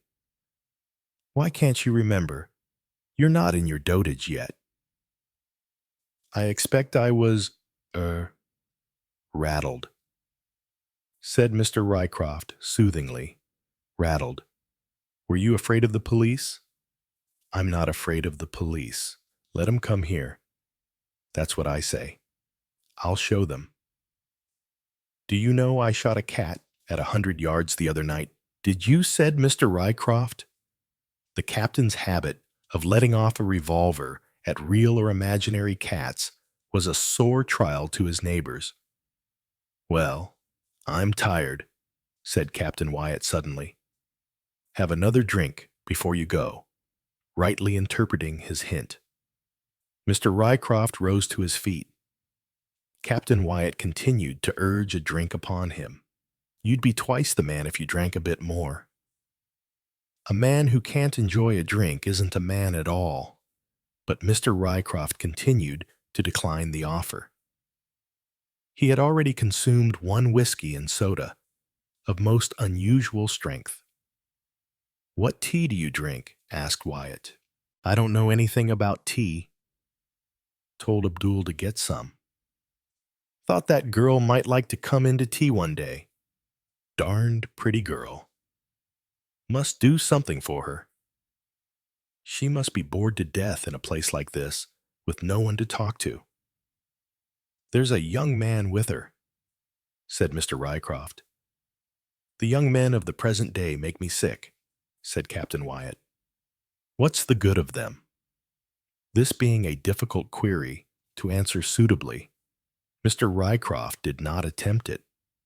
He took his departure. The bull-terrier bitch accompanied him to the gate and caused him acute alarm. In number 4, the cottages, Miss Pursehouse was speaking to her nephew. "Ronald, if you like to moon about after a girl who doesn't want you, that is your affair." "Ronald," she was saying, "better stick to the Willett girl. You may have a chance there, though I think it is extremely unlikely." "Oh, I say," protested Ronnie. "The other thing I have to say is that if there was a police officer in Sittaford, I should have been informed of it. Who knows? I might have been able to give him valuable information. I didn't know about it myself till after he had gone." "That is so like you, Ronnie. Absolutely typical. Sorry, Aunt Caroline. And when you are painting the garden furniture, there is no need to paint your face as well. It doesn't improve it, and it wastes the paint. Sorry, Aunt Caroline. And now," said Miss Pursehouse, closing her eyes, "don't argue with me any more. I'm tired." Ronnie shuffled his feet and looked uncomfortable. "Well," said Miss Pursehouse sharply. "Oh, nothing. Only—" "Yes, well, I was wondering if you'd mind if I blew into Exeter tomorrow." "Why, well, I want to meet a fellow there." "What kind of a fellow?" "Oh, just a fellow. If a young man wishes to tell lies, he should do so well," said Miss Pursehouse. "Oh, I say. But don't apologize." "It's all right, then I can go." "I don't know what you mean by saying, 'I can go,' as though you were a small child. You are over 21. "Yes. But what I mean is, I don't want." Miss Pursehouse closed her eyes again. "I have asked you once before not to argue. I am tired and wish to rest. If the fellow you are meeting in Exeter wears skirts and is called Emily Trefusis, more fool you. That is all I have to say. But look here, I am tired. Ronald, that's enough." Chapter 22. Nocturnal Adventures of Charles. Charles was not looking forward with any relish to the prospect of his night's vigil. He privately considered that it was likely to be a wild goose chase. Emily, he considered, was possessed of a too vivid imagination. He was convinced that she had read into the few words she had overheard a meaning that had its origin in her own brain. Probably sheer weariness had induced Mrs. Willett to yearn for night to come. Charles looked out of his window and shivered. It was a piercingly cold night, raw and foggy, the last night one would wish to spend in the open, hanging about and waiting for something, very nebulous in nature, to happen. Still, he dared not yield to his intense desire to remain comfortably indoors. He recalled the liquid melodiousness of Emily's voice as she said, "It's wonderful to have someone you can really rely on." She relied on him, Charles, and she should not rely in vain. What fail that beautiful, helpless girl? Never. Besides, he reflected as he donned all the spare underclothes he possessed before encasing himself in 2 pullovers and his overcoat. Things were likely to be deucedly unpleasant if Emily, on her return, found out that he had not carried out his promise. She would probably say the most unpleasant things. No, he couldn't risk it. But as for anything happening, and anyway, when and how was it going to happen? He couldn't be everywhere at once. Probably whatever was going to happen would happen inside Sittaford House, and he would never know a thing about it. Just like a girl, he grumbled to himself, waltzing off to Exeter and leaving me to do the dirty work. And then he remembered once more the liquid tones of Emily's voice as she expressed her reliance on him, and he felt ashamed of his outburst. He completed his toilet, rather after the model of Tweedledee, and effected a surreptitious exit from the cottage. The night was even colder and more unpleasant than he had thought. Did Emily realize all he was about to suffer on her behalf? He hoped so. His hand went tenderly to a pocket and caressed a hidden flask concealed in a near pocket. "The boy's best friend," he murmured. It would be a night like this, of course. With suitable precautions, he introduced himself into the grounds of Sittaford House. The Willets kept no dog, so there was no fear of alarm from that quarter. A light in the gardener's cottage showed that it was inhabited. Sittaford House itself was in darkness, save for one lighted window on the first floor. "Those 2 women are alone in the house," thought Charles. "I shouldn't care for that myself. A bit creepy." He supposed Emily had really overheard that sentence. "Will tonight never come? What did it really mean, I wonder?" he thought to himself.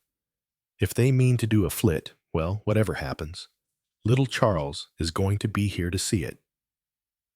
He circled the house at a discreet distance. Owing to the foggy nature of the night, he had no fears of being observed. Everything, as far as he could see, appeared to be as usual.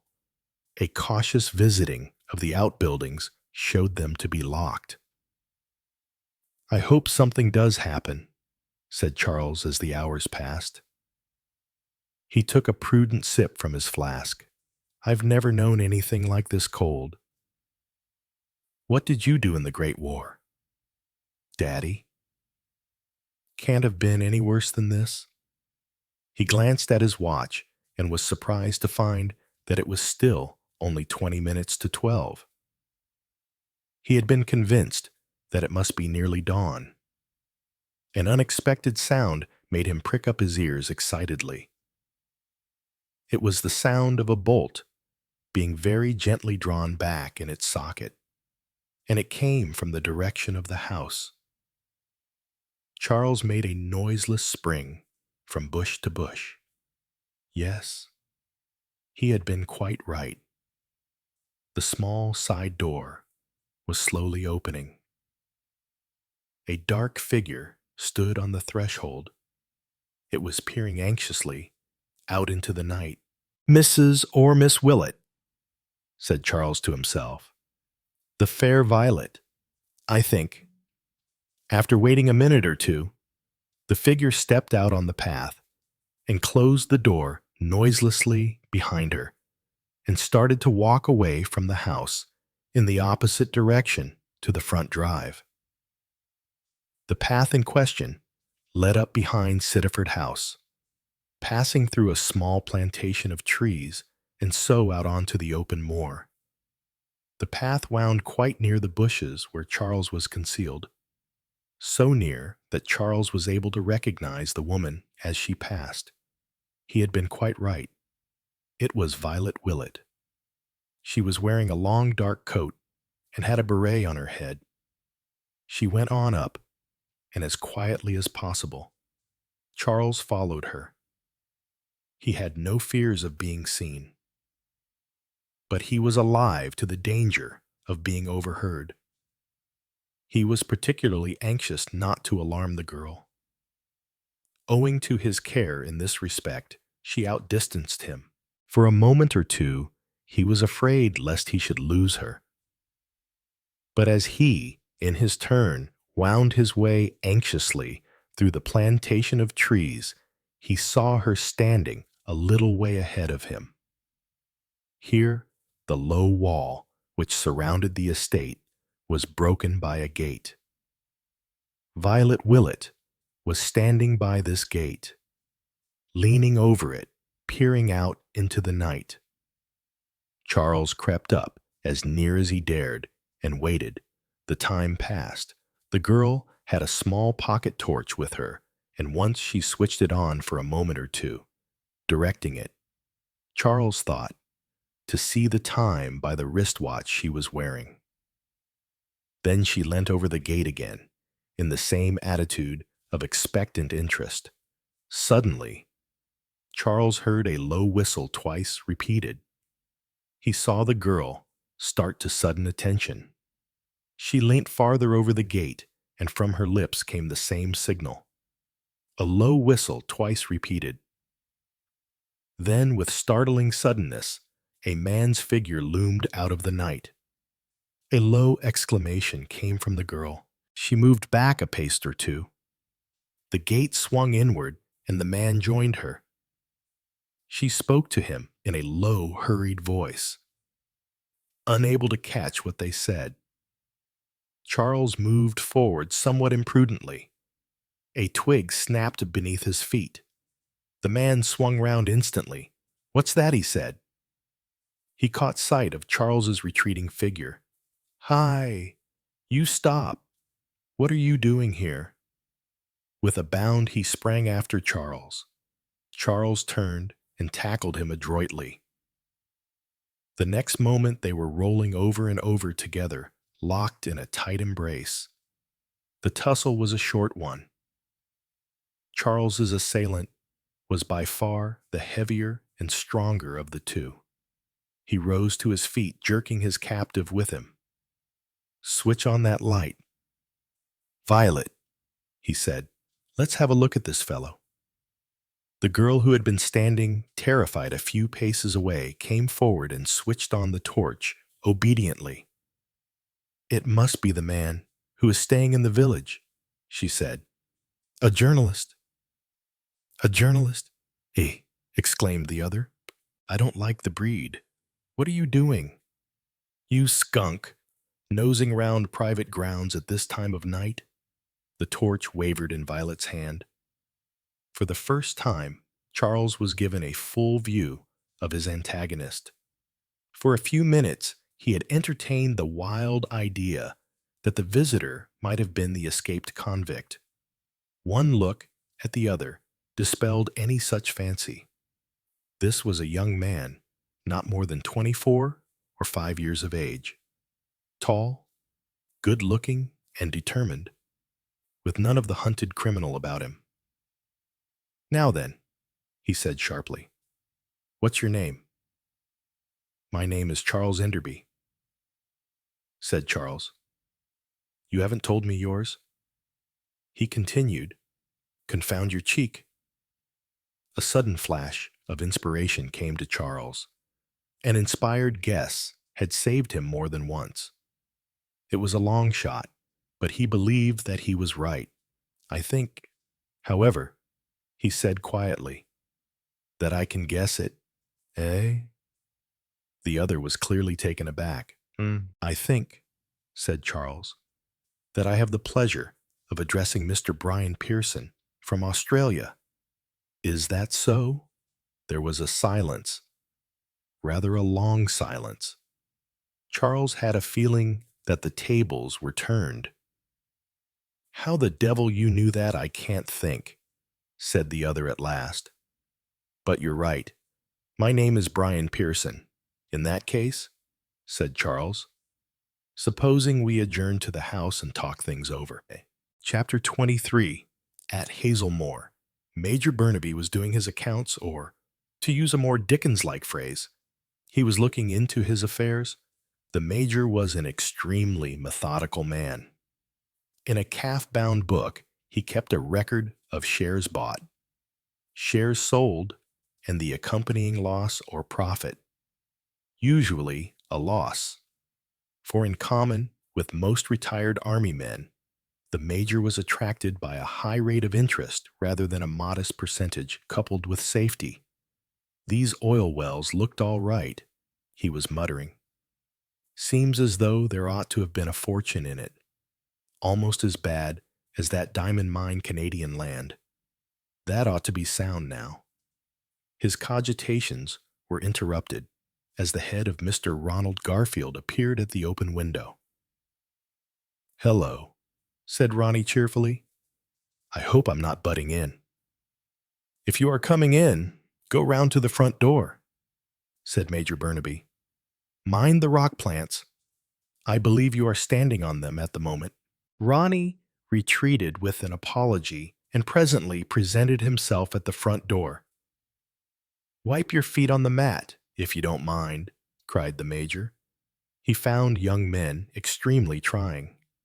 Indeed, the only young man towards whom he had felt any kindliness for a long time was the journalist, Charles Enderby.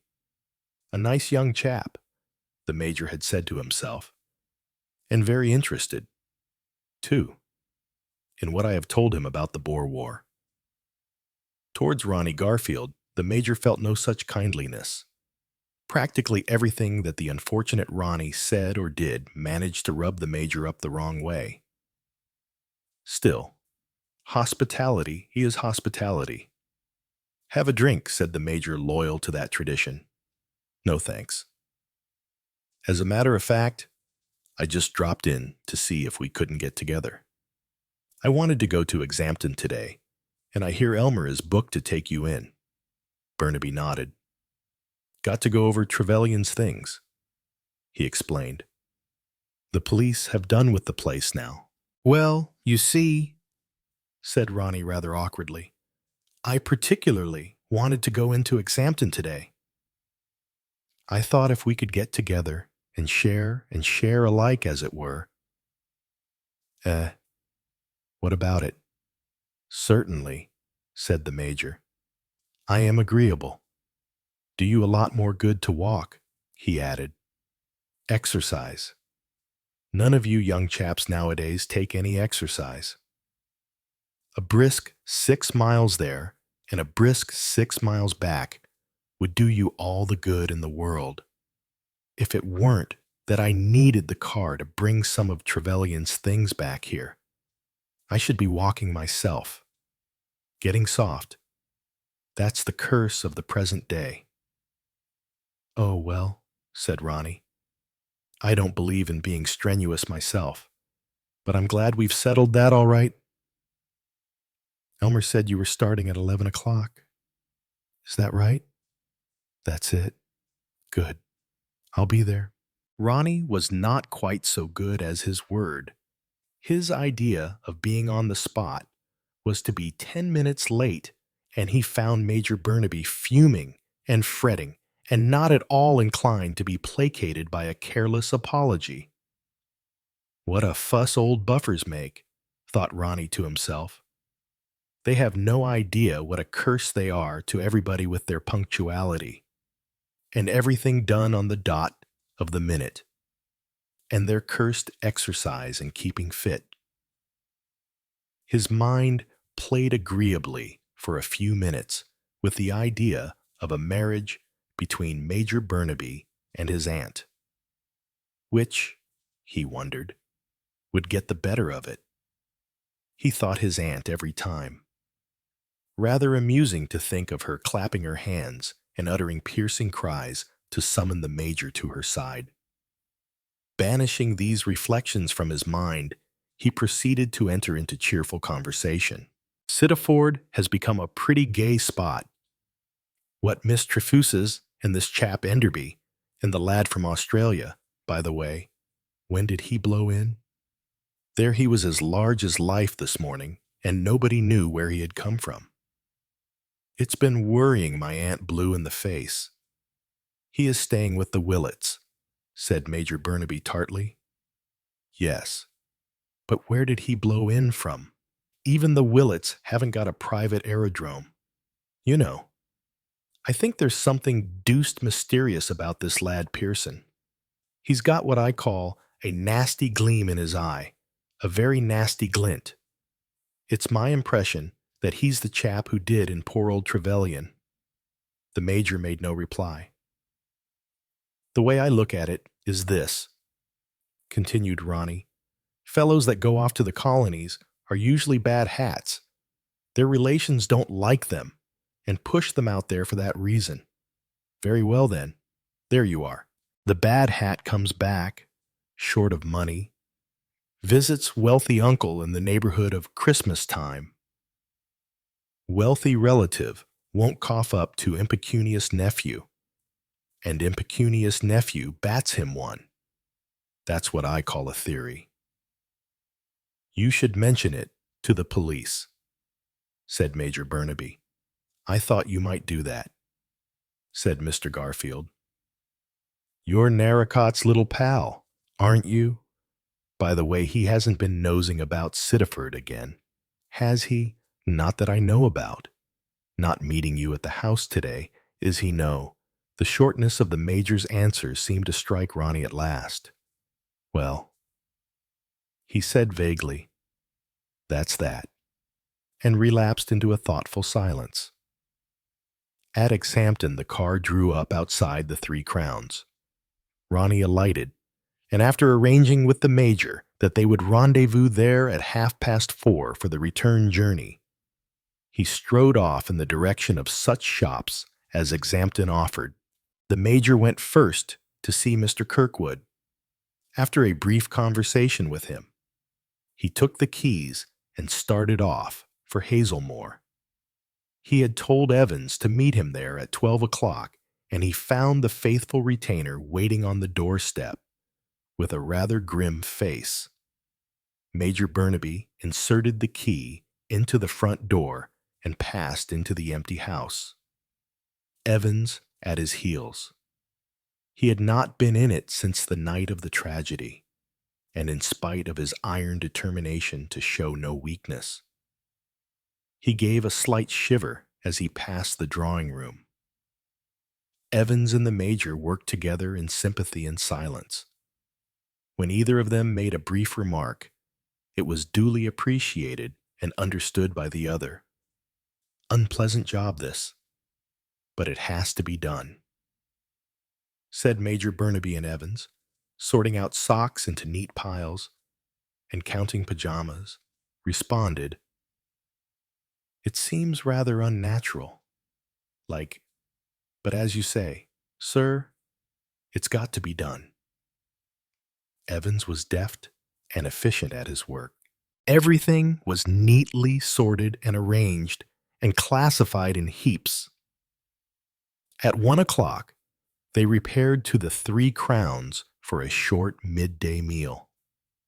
When they returned to the house, the Major suddenly caught Evans by the arm as the latter closed the front door behind him. Hush, he said. Do you hear that footstep overhead? It's in Joe's bedroom. My God, sir. So it is. A kind of superstitious terror held them both for a minute, and then breaking loose from it. And with an angry squaring of the shoulders, the Major strode to the foot of the stairs and shouted in a stentorian voice, Who's that? Come out of there, I say! To his intense surprise and annoyance, and yet, be it confessed, to his slight relief, Ronnie Garfield appeared at the top of the stairs. He looked embarrassed and sheepish. Hello, he said. I have been looking for you. What do you mean, looking for me? Well, I wanted to tell you that I shan't be ready at 4:30. I've got to go into Exeter. So don't wait for me. I'll have to get a car up from Exampton. How did you get into this house? Asked the Major. The door was open, exclaimed Ronnie. Naturally, I thought you were here. The Major turned to Evans sharply. Didn't you lock it when you came out? No, sir. I hadn't got the key. Stupid of me, muttered the Major. You don't mind. Do you? Said Ronnie. I couldn't see anyone downstairs, so I went upstairs and had a look round. Of course, it doesn't matter, snapped the Major. You startled me, that's all. Well, said Ronnie airily, I shall be pushing along now. So long. The Major grunted. Ronnie came down the stairs. I say, he said boyishly, do you mind telling me, where it happened? The Major jerked a thumb in the direction of the drawing room. Oh, may I look inside, if you like? Growled the Major. Ronnie opened the drawing room door. He was absent a few minutes, and then returned. The Major had gone up the stairs, but Evans was in the hall. He had the air of a bulldog on guard. His small, deep-set eyes watched Ronnie with a somewhat malicious scrutiny. I say, said Ronnie, I thought you could never wash out bloodstains. I thought, however much you washed them, they always came back. Oh, of course. The old fellow was sandbagged. Wasn't he stupid of me? It was one of these, wasn't it? He took up a long, narrow bolster that lay against one of the other doors. He weighed it thoughtfully and balanced it in his hand. Nice little toy, eh? He made a few tentative swings with it in the air. Evans was silent. Well, said Ronnie, realizing that the silence was not a wholly appreciative one. I'd better be getting along. I'm afraid I've been a bit tactless. Eh? He jerked his head towards the upper story. I forgot about them being such pals and all that. Two of a kind, weren't they? Well, I'm really going now. Sorry if I've said all the wrong things. He walked across the hall and out through the front door. Evans stayed impassively in the hall, and only when he had heard the latch of the gate close behind Mr. Garfield did he mount the stairs and rejoin Major Burnaby. Without any word or comment, he resumed where he had left off, going straight across the room and kneeling down in front of the boot cupboard. At 3:30, their task was finished. One trunk of clothes and underclothes was allotted to Evans, and another was strapped up ready to be sent to the Seamen's Orphanage. Papers and bills were packed into an attaché case, and Evans was given instructions to see a local firm of removers about the storage of the various sporting trophies and heads, as there was no room for them in Major Burnaby's cottage. Since Hazelmore was only rented furnished, no other questions arose. When all this was settled, Evans cleared his throat nervously once or twice and then said, Beg pardon, sir, but I'll be wanting a job to look after a gentleman, same as I did to look after the captain. Yes, yes. You can tell anyone to apply to me for a recommendation. That will be quite all right. Begging your pardon, sir. That wasn't quite what I meant. Rebecca and me. Sir, we've talked it over and we was wondering if, sir, if maybe you would give us a trial. Oh, but, well, I look after myself, as you know. That old what's-her-name comes in and cleans for me once a day and cooks a few things. That's, about all I can afford. It isn't the money that matters so much. Sir, said Evans quickly. You see, sir, I was very fond of the captain, and, well, if I could do for you, sir, the same as I did for him, well, it would be almost like the same thing, if you know what I mean. The major cleared his throat and averted his eyes. Very decent of you, upon my word. I'll think about it. And escaping with alacrity, he almost bolted down the road. Evans stood, looking after him, an understanding smile upon his face, like as two peas. Him and the captain, he murmured, and then a puzzled expression came over his face. Where can they have got to? He murmured. It's a bit queer that I must ask Rebecca what she thinks. Chapter 24. Inspector Narracott discusses the case. I am not entirely happy about it. Sir, said Inspector Narracott. The chief constable looked at him inquiringly. No, said Inspector Narracott. I'm not nearly as happy about it as I was. You don't think we've got the right man. I'm not satisfied. You see, to start with, everything pointed the one way. But now, it's different. The evidence against Pearson remains the same. Yes, but there's a good deal of further evidence come to light. Sir, there's the other Pearson, Brian. Feeling that we had no further to look, I accepted the statement that he was in Australia. Now, it turns out that he was in England all the time. It seems he arrived back in England 2 months ago. Traveled on the same boat as these Willets apparently. Looks as though he had got sweet on the girl on the voyage. Anyway, for whatever reason, he didn't communicate with any of his family. Neither his sister nor his brother had any idea he was in England. On Thursday of last week, he left the Ormsby Hotel in Russell Square and drove to Paddington. From there until Tuesday night, when Enderby ran across him, he refuses to account for his movements in any way.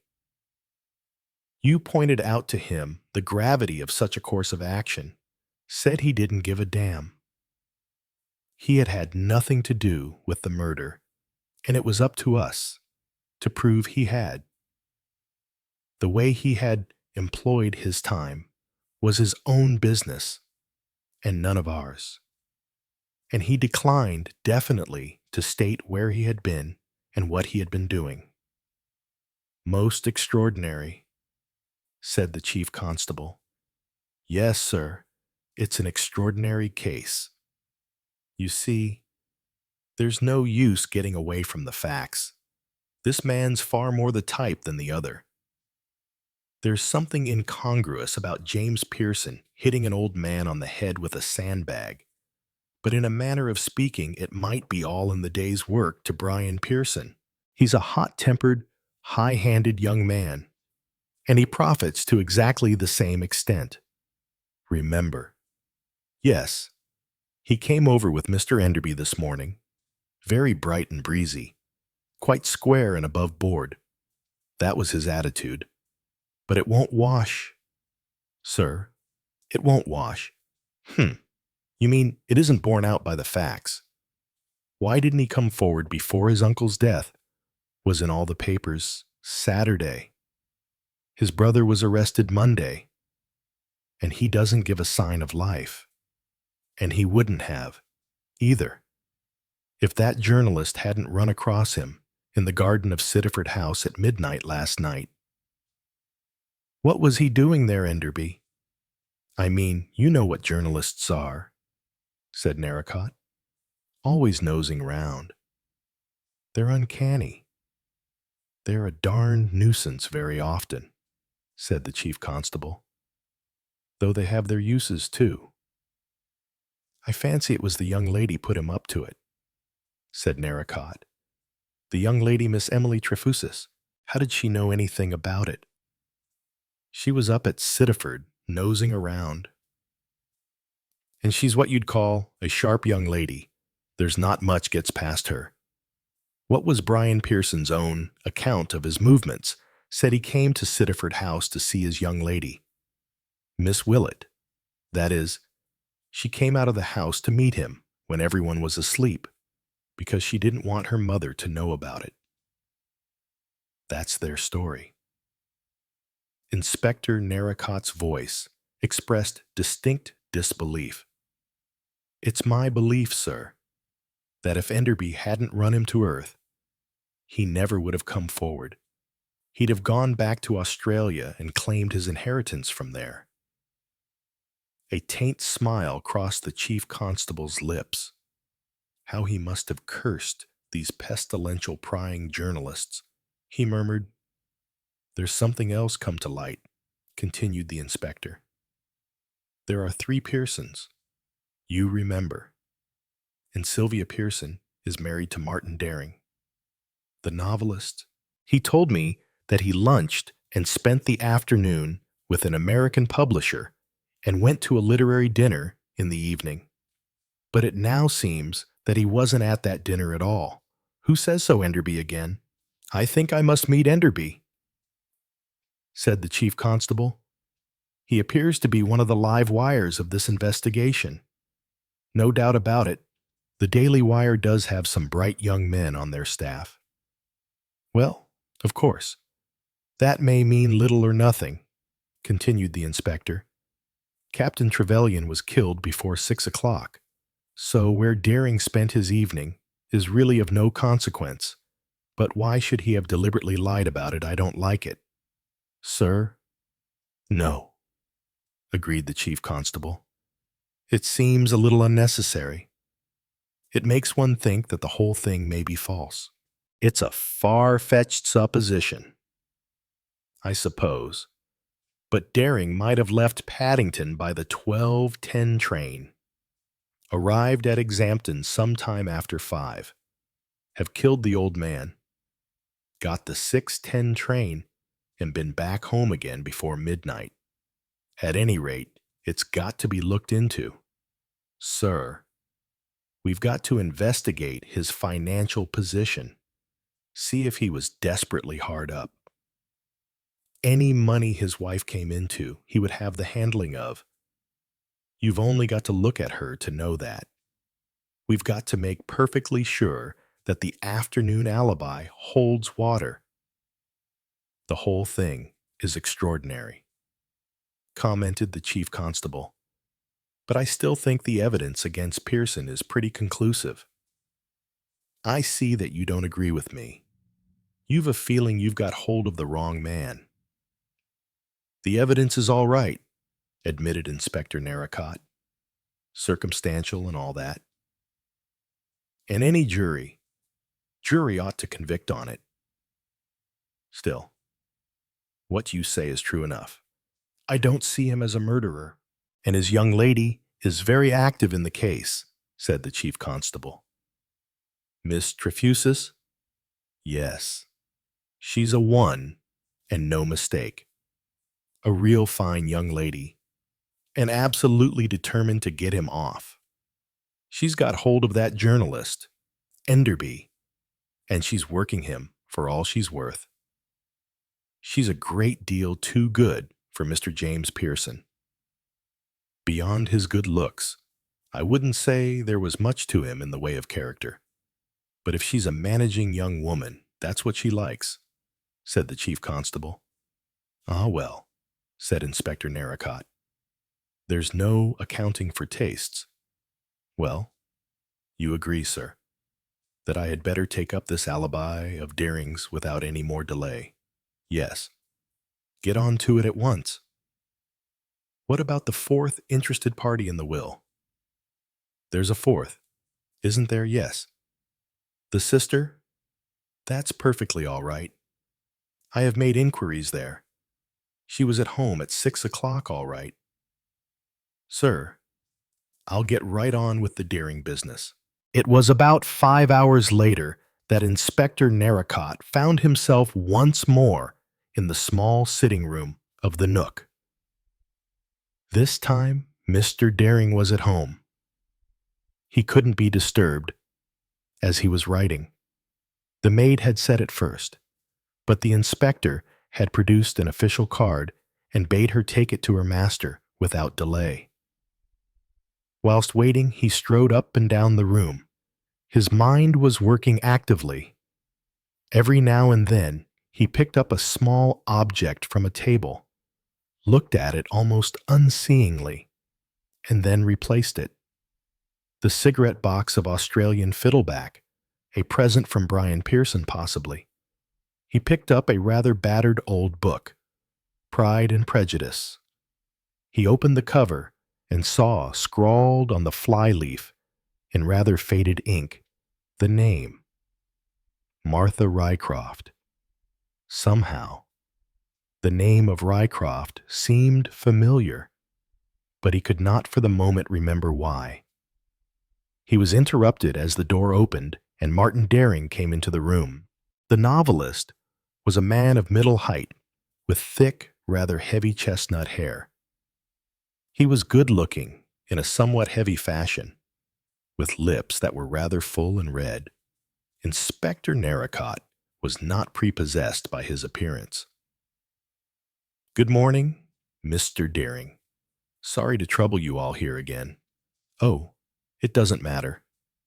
"Inspector, but really I can't tell you any more than you've been told already. We were led to understand that your brother-in-law, Mr. Brian Pearson, was in Australia. Now, we find that he has been in England for the last 2 months. I might have been given an inkling of that, I think. Your wife distinctly told me that he was in New South Wales. Brian in England." Daring seemed genuinely astonished. "I can assure you, Inspector, that I had no knowledge of the fact, nor, I'm sure, had my wife. He has not communicated with you in any way." "No, indeed. I know for a fact that Sylvia has twice written him letters to Australia during that time." "Oh, well, in that case, I apologize, sir. But naturally, I thought he would have communicated with his relations, and I was a bit sore with you for holding out on me. Well, as I tell you, we knew nothing. Have a cigarette. Inspector, by the way, I see you've recaptured your escaped convict." "Yes. Got him late Tuesday night. Rather bad luck for him, the mist coming down." He walked right round in a circle. Did about 20 miles to find himself about half a mile from Princetown at the end of it. Extraordinary how everyone goes round in circles in a fog. Good thing he didn't escape on the Friday. I suppose he would have had this murder put down to him as a certainty. He's a dangerous man. Fremantle Freddy. They used to call him. Robbery with violence. Assault. Led the most extraordinary double life. Half the time he passed as an educated, respectable, wealthy man. I am not at all sure myself that Broadmoor wasn't the place for him. A kind of criminal mania used to come over him from time to time. He would disappear and consort with the lowest characters. I suppose many people don't escape from Princetown. It's well nigh impossible, sir, but this particular escape was extraordinarily well planned and carried out. We haven't nearly got to the bottom of it yet. Well," Daring rose and glanced at his watch, "if there's nothing more, Inspector, I'm afraid I am rather a busy man." "Oh, but there is something more. Mr. Daring, I want to know why you told me that you were at a literary dinner at the Cecil Hotel on Friday night. I don't understand you." "Inspector, I think you do. Sir, you weren't at that dinner." "Mr. Daring, Martin Daring hesitated. His eyes ran uncertainly from the inspector's face, up to the ceiling, then to the door, and then to his feet. The inspector waited calm and stolid. "Well," said Martin Daring at last, "supposing I wasn't, what the hell has that got to do with you? What have my movements, 5 hours after my uncle was murdered, got to do with you or anyone else? You made a certain statement to us, Mr. Daring, and I want that statement verified. Part of it has already proved to be untrue. I've got to check up on the other half. You say you lunched and spent the afternoon with a friend. Yes. My American publisher. His name, Rosencrown. Edgar Rosencrown. Ah. And his address. He's left England. He left last Saturday. For New York. Yeah. Then he'll be on the sea at the present moment. What boat is he on? I really can't remember. You know the line. Was it a Cunard or a White Star? I really don't remember. Ah, well, said the inspector. We'll cable his firm in New York. They'll know. It was the Gargantua, said Daring sullenly. Thank you, Mr. Daring. I thought you could remember if you tried. Now, your statement is that you lunched with Mr. Rosencrown and that you spent the afternoon with him. At what time did you leave him? About 5 o'clock, I should say. And then I decline to state. It's no business of yours. That's all you want, surely. Inspector Narracott nodded thoughtfully.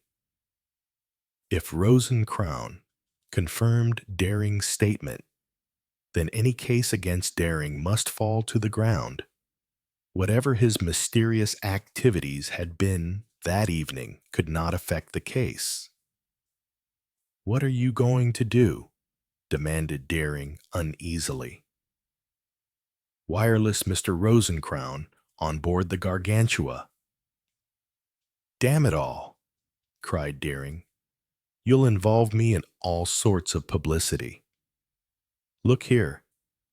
He went across to his desk, scribbled a few words on a bit of paper, then took it to the inspector. I suppose you've got to do what you're doing, he said ungraciously, but at least you might do it in my way. It's not fair to run a chap in for a lot of trouble. On the sheet of paper was written Rosencrown S.S. Gargantua. Please confirm my statement. I was with you lunchtime until 5 o'clock Friday 14th. Martin Daring. Have the reply sent straight to you. I don't mind. But don't have it sent to Scotland Yard or a police station. You don't know what these Americans are like. Any hint of me being mixed up in a police case and this new contract that I've been discussing will go to the winds. Keep it a private matter. Inspector, I've no objection to that. Mr. Daring, all I want is the truth. I'll send this reply paid. The reply to be sent to my private address in Exeter. Thank you. You are a good chap. It's not such easy going, earning your living by literature. Inspector, you'll see the answer will be all right. I did tell you a lies about the dinner, but as a matter of fact, I had told my wife that that was where I had been, and I thought I might as well stick to the same story to you. Otherwise, I would have let myself in for a lot of trouble. If Mr. Rosencrown confirms your statement, Mr. Daring, you will have nothing else to fear. An unpleasant character, the inspector thought, as he left the house, but he seems pretty certain that this American publisher will confirm the truth of his story. A sudden remembrance came to the inspector. As he hopped into the train, which would take him back to Devon, Rycroft, he said. Of course. That's the name of the old gentleman who lives in one of the cottages at Sittaford. A curious coincidence. Chapter 25. At Deller's Café, Emily Trefusis and Charles Enderby were seated at a small table in Deller's Café in Exeter. It was 3:30, and at that hour there was comparative peace and quiet. A few people were having a quiet cup of tea, but the restaurant on the whole was deserted. "Well," said Charles, "what do you think of him?" Emily frowned. "It's difficult," she said. After his interview with the police, Brian Pearson had lunched with them. He had been extremely polite to Emily, rather too polite in her opinion. To that astute girl it seemed a shade unnatural. Here was a young man conducting a clandestine love affair, and an officious stranger butts in. Brian Pearson had taken it like a lamb, had fallen in with Charles's suggestion of having a car and driving over to see the police. Why this attitude of meek acquiescence? It seemed to Emily entirely untypical of the natural Brian Pearson as she read his character. "I'll see you in hell first," would, she felt sure, have been far more his attitude. This lamb-like demeanor was suspicious. She tried to convey something of her feelings to Enderby. "I get you," said Enderby. "Our Brian has got something to conceal. Therefore, he can't be his natural high-handed self." "That's it exactly." "Do you think he might possibly have killed old Trevelyan Brian?" said Emily thoughtfully. Well, a person to be reckoned with. He is rather unscrupulous, I should think. And if he wanted anything, I don't think he would let ordinary conventional standards stand in his way. He's not plain tame English. Putting all personal considerations on one side, he's a more likely starter than Jim said Enderby. Emily nodded. Much more likely. He would carry a thing through well, because he would never lose his nerve. Honestly, Emily, do you think he did it? I don't know. He fulfills the conditions. The only person who does. What do you mean by fulfills the conditions? Well, one, motive. She ticked off the items on her fingers. The same motive. £20,000. 2. Opportunity. Nobody knows where he was on Friday afternoon, and if he was anywhere that he could say, well, surely he would say it. So we assume that he was actually in the neighborhood of Hazelmoor on Friday. They haven't found anyone who saved him in Exampton, Charles pointed out, and he's a fairly noticeable person. Emily shook her head scornfully. He wasn't in Exampton. Don't you see, Charles? If he committed the murder, he planned it beforehand. It's only poor innocent Jim who came down like a mug and stayed there. There's Lidford and Chagford, or perhaps Exeter. He might have walked over from Lidford. That's a main road, and the snow wouldn't have been impassable. It would have been pretty good going. I suppose we ought to make inquiries all round. The police are doing that, said Emily, and they'll do it a lot better than we shall. All public things are much better done by the police.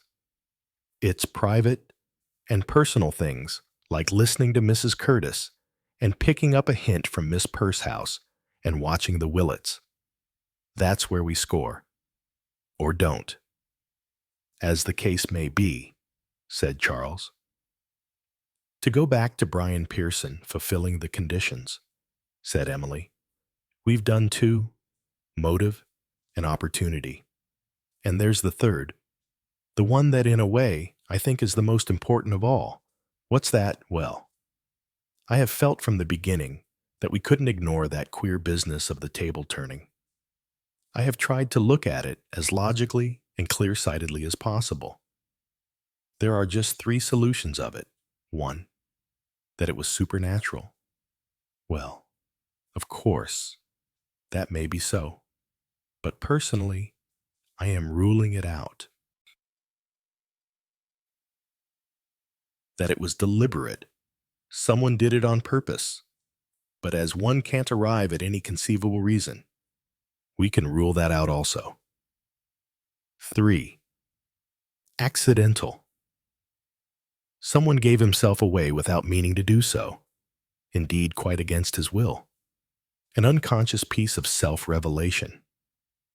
If so, someone among those 6 people either knew definitely that Captain Trevelyan was going to be killed at a certain time that afternoon, or that someone was having an interview with him from which violence might result.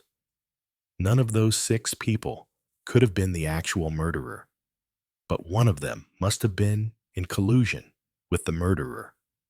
There's no link between Major Burnaby and anybody else, or Mr. Rycroft and anybody else, or Ronald Garfield and anyone else.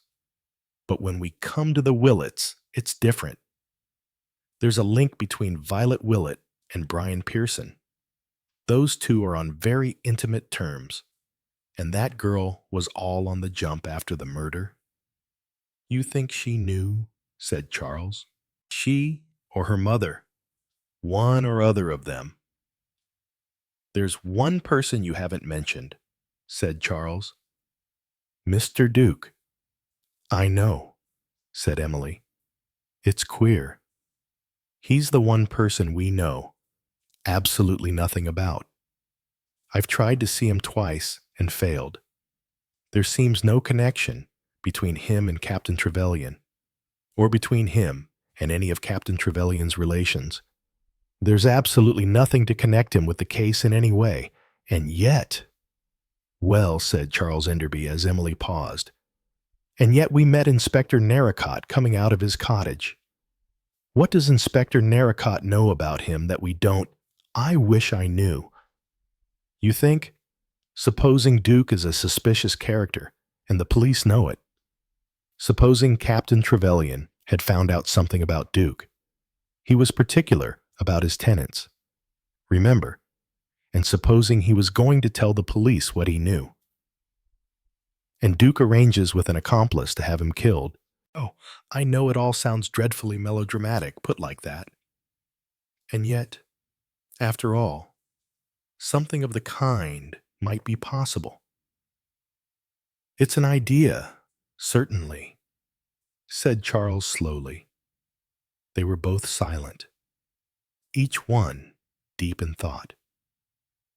Suddenly, Emily said, Do you know that queer feeling you get when somebody is looking at you? I feel now as though someone's eyes were burning the back of my neck. Is it all fancy? Or is there really someone staring at me now?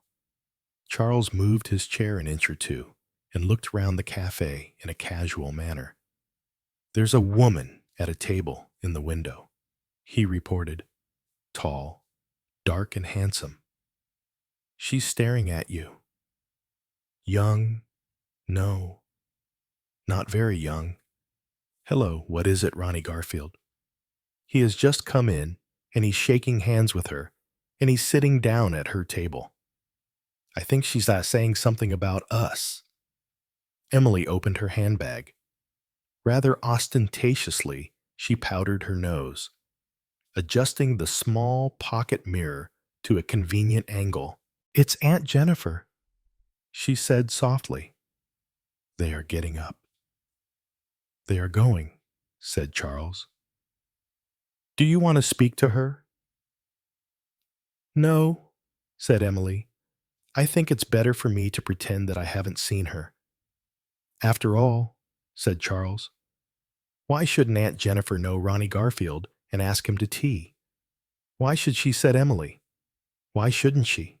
Oh, for goodness sake. Charles, don't let's go on and on like this. Shouldn't. Of course it's all nonsense. And it doesn't mean anything. But we were just saying that nobody else at the séance had any relation with the family. And not 5 minutes later, we see Ronnie Garfield having tea with Captain Trevelyan's sister. "It shows," said Charles, "that you never know." "It shows," said Emily, "that you are always having to begin again." "In more ways than one," said Charles. Emily looked at him. "What do you mean?" "Nothing at present," said Charles. He put his hand over hers. She did not draw it away. "We've got to put this through," said Charles. "Afterwards." "Afterwards," said Emily softly. "I'd do anything for you." "Emily," said Charles. "Simply anything." "Would you?" said Emily. "That's rather nice of you, Charles dear." Chapter 26. Robert Gardner. It was just 20 minutes later when Emily rang the front doorbell of the Laurels. It had been a sudden impulse. She smiled beamingly on Beatrice when the latter opened the door to her. "It's me again," said Emily. "Mrs. Gardner's out." "I know. But can I see Mr. Gardner?" Such a request was clearly unusual. Beatrice seemed doubtful. "Well, I don't know. I'll go up and see." "Shall I?" "Yes." "Do," said Emily. Beatrice went upstairs, leaving Emily alone in the hall. She returned in a few minutes to ask the young lady to please step this way. Robert Gardner was lying on a couch by the window in a big room on the first floor. He was a big man, blue-eyed and fair-haired. He looked, Emily thought, as Tristan ought to look in the third act of Tristan and Isolde, and as no Wagnerian tenor has ever looked yet. "Hello," he said. "You are the criminal's spouse to be, aren't you?" "That's right." "Uncle Robert," said Emily. "I suppose I do call you Uncle Robert, don't I?" she asked. "If Jennifer will allow it. What's it like having a young man languishing in prison? A cruel man." Emily decided, a man who would take a malicious joy in giving you sharp digs in painful places. But she was a match for him. She said smilingly, "Very thrilling." "Not so thrilling for Master Jim." "Eh? Oh, well," said Emily. "It's an experience, isn't it?" "Teach him life can't be all beer and skittles," said Robert Gardner maliciously. "Too young to fight in the Great War. Wasn't he able to live soft and take it easily? Well, well. He got it in the neck from another source." He looked at her curiously. "What did you want to come and see me for?" "Eh?" There was a tinge of something like suspicion in his voice. "If you are going to marry into a family, it's just as well to see all your relations-in-law beforehand. Know the worst before it's too late." "So, you really think you are going to marry young Jim, eh? Why not? In spite of this murder charge." "In spite of this murder charge." "Well," said Robert Gardner, "I have never seen anybody less cast down. Anyone would think you were enjoying yourself." "I am." "Tracking down a murderer is frightfully thrilling." "I said tracking down a murderer is frightfully thrilling," said Emily. Robert Gardner stared at her. Then he threw himself back on his pillows. "I am tired," he said in a fretful voice. "I can't talk any more. Nurse, where's Nurse? I'm tired." Nurse Davis had come swiftly at his call from an adjoining room. "Mr. Gardner gets tired very easily. I think you had better go now if you don't mind. Miss Trefusis." Emily rose to her feet. She nodded brightly and said goodbye. Uncle Robert, perhaps I'll come back someday. What do you mean, au revoir? Said Emily. She was going out of the front door when she stopped. Oh, she said to Beatrice, I have left my gloves. I will get them. Miss. Oh, no, said Emily. I'll do it. She ran lightly up the stairs and entered without knocking. Oh, said Emily. I beg your pardon. I am so sorry. It was my gloves. She took them up ostentatiously and smiling sweetly at the two occupants of the room who were sitting hand in hand, ran down the stairs and out of the house. This glove leaving is a terrific scheme, said Emily to herself. This is the second time it's come off. Poor Aunt Jennifer. Does she know? I wonder. Probably not. I must hurry, or I'll keep Charles waiting. Enderby was waiting in Elmer's Ford at the agreed rendezvous. Any luck, he asked, as he tucked the rug round her. In a way, yes, I'm not sure. Enderby looked at her inquiringly. No, said Emily in answer to his glance. I'm not going to tell you about it, you see. It may have nothing whatever to do with it, and if so, it wouldn't be fair. Enderby sighed. I call that hard, he observed. I'm sorry, said Emily firmly. But there it is. Have it your own way, said Charles coldly. They drove on in silence, an offended silence on Charles's part, an oblivious one on Emily's. They were nearly at Exampton when she broke the silence by a totally unexpected remark. Charles, she said, are you a bridge player? Yes, I am. Why, I was thinking, you know what they tell you to do when you're assessing the value of your hand. If you're defending, count the winners. But if you're attacking, count the losers. Now, we're attacking in this business of ours. But perhaps we have been doing it the wrong way. How do you mean? Well, we've been counting the winners, haven't we? I mean going over the people who could have killed Captain Trevelyan, however improbable it seems. And that's perhaps why we've got so terribly muddled. I haven't got muddled, said Charles. Well, I have then. I'm so muddled I can't think at all. Let's look at it the other way round. Let's count the losers, the people who can't possibly have killed Captain Trevelyan. Well, let's see. Enderby reflected. To begin with, there's the Willets, and Burnaby, and Rycroft, and Ronnie. Oh, and Duke. Yes, agreed Emily. We know none of them can have killed him. Because at the time he was killed, they were all at Sittaford House, and they all saw each other, and they can't all be lying. Yes, they're all out of it. As a matter of fact, everyone in Sittaford is out of it, said Enderby. Even Elmer. He lowered his voice in deference to the possibility of the driver hearing him. Because the road to Sittaford was impassable for cars on Friday. He could have walked, said Emily in an equally low voice. If Major Burnaby could have got there that evening, Elmer could have started at lunchtime, got to Exampton at 5, murdered him, and walked back again. Enderby shook his head. I don't think he could have walked back again. Remember, the snow started to fall about 6:30. Anyway, you're not accusing Elmer, are you?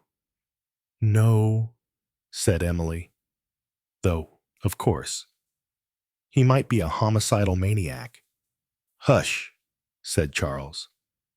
You'll hurt his feelings if he hears you. At any rate, said Emily, You can't say definitely that he couldn't have murdered Captain Trevelyan. Almost, said Charles. He couldn't walk to Exampton and back without all Sittaford knowing about it and saying it was queer. It certainly is a place where everyone knows everything, agreed Emily. Exactly, said Charles. And that's why I say that everyone in Sittaford is out of it. The only ones that weren't at the Willets, Miss Pursehouse and Captain Wyatt, are invalids. They couldn't go plowing through snowstorms. And dear old Curtis and Mrs. C, if any of them did it, they must have gone comfortably to Exampton for the weekend and come back when it was all over. Emily laughed. You couldn't be absent from Sittaford for the weekend without its being noticed. Certainly, she said. Curtis would notice the silence if Mrs. C was, said Enderby. Of course, said Emily. The person it ought to be is Abdul. It would be in a book. He'd be a Lascar, really. And Captain Trevelyan would have thrown his favorite brother overboard in a mutiny, something like that. I decline to believe, said Charles, that wretched, depressed-looking native ever murdered anybody. I know, he said suddenly. What, said Emily eagerly? The blacksmith's wife, the one who's expecting her 8th. The intrepid woman, despite her condition, walked all the way to Sittaford and batted him one with the sandbag. And why? Pray, because, of course, although the blacksmith was the father of the preceding 7. Captain Trevelyan was the father of her coming child. Charles, said Emily, don't be indelicate. And anyway, she added, it would be the blacksmith who did it, not her. A really good case there. Think how that brawny arm could wield a sandbag, and his wife would never notice his absence with 7 children to look after. She wouldn't have time to notice a mere man. This is degenerating into mere idiocy, said Charles. It is rather, agreed Emily. Counting losers hasn't been a great success. What about you, said Charles. Me. Where were you when the crime was committed? How extraordinary. I never thought of that. I was in London, of course, but I don't know that I could prove it. I was alone in my flat. There you are, said Charles. Motive and everything. You're a young man, coming into £20,000. What more do you want? You are clever, Charles, said Emily. I can see that really. I'm a most suspicious character. I never thought of it before. Chapter 27. Narracott Acts. 2 mornings later, Emily was seated in Inspector Narracott's office. She had come over from Sittaford that morning. Inspector Narracott looked at her appraisingly. He admired Emily's pluck, her courageous determination not to give in, and her resolute cheerfulness. She was a fighter, and Inspector Narracott admired fighters. It was his private opinion that she was a great deal too good for Jim Pearson, even if that young man was innocent of the murder. It's generally understood in books, he said, that the police are intent on having a victim and don't in the least care if that victim is innocent or not, as long as they have enough evidence to convict him. That's not the truth. Miss Trefusis, it's only the guilty man we want. Do you honestly believe Jim to be guilty? Inspector Narracott, I can't give you an official answer to that. Miss Trefusis, but I'll tell you this, that we are examining not only the evidence against him, but the evidence against other people very carefully. You mean against his brother, Brian? A very unsatisfactory gentleman. Mr. Brian Pearson, refused to answer questions or to give any information about himself. But I think Inspector Narracot's slow Devonshire smile widened. I think I can make a pretty good guess at some of his activities. If I am right, I shall know in another half hour. Then there's the lady's husband, Mr. Daring. You've seen him, asked Emily curiously. Inspector Narracot looked at her vivid face and felt tempted to relax official caution. Leaning back in his chair, he recounted his interview with Mr. Daring. Then, from a file at his elbow, he took out a copy of the wireless message he had dispatched to Mr. Rosencrown. "That's what I sent," he said. "And here's the reply." Emily read it. "Narracot, Drysdale Road, Exeter. Certainly confirm Mr. Daring's statement. He was in my company all Friday afternoon. Rosencrown." "Oh, bother," said Emily, selecting a milder word than that she had meant to use, knowing that the police force was old-fashioned and easily shocked. "Yes," said Inspector Narracot reflectively. "It's annoying, isn't it?" And his slow Devonshire smile broke out again. "But I am a suspicious man. Miss Trefusis." Mr. Daring's reason sounded very plausible, but I thought it a pity to play into his hands too completely, so I sent another wireless message. Again, he handed her 2 pieces of paper. The first ran, "Information wanted re-murder of Captain Trevelyan.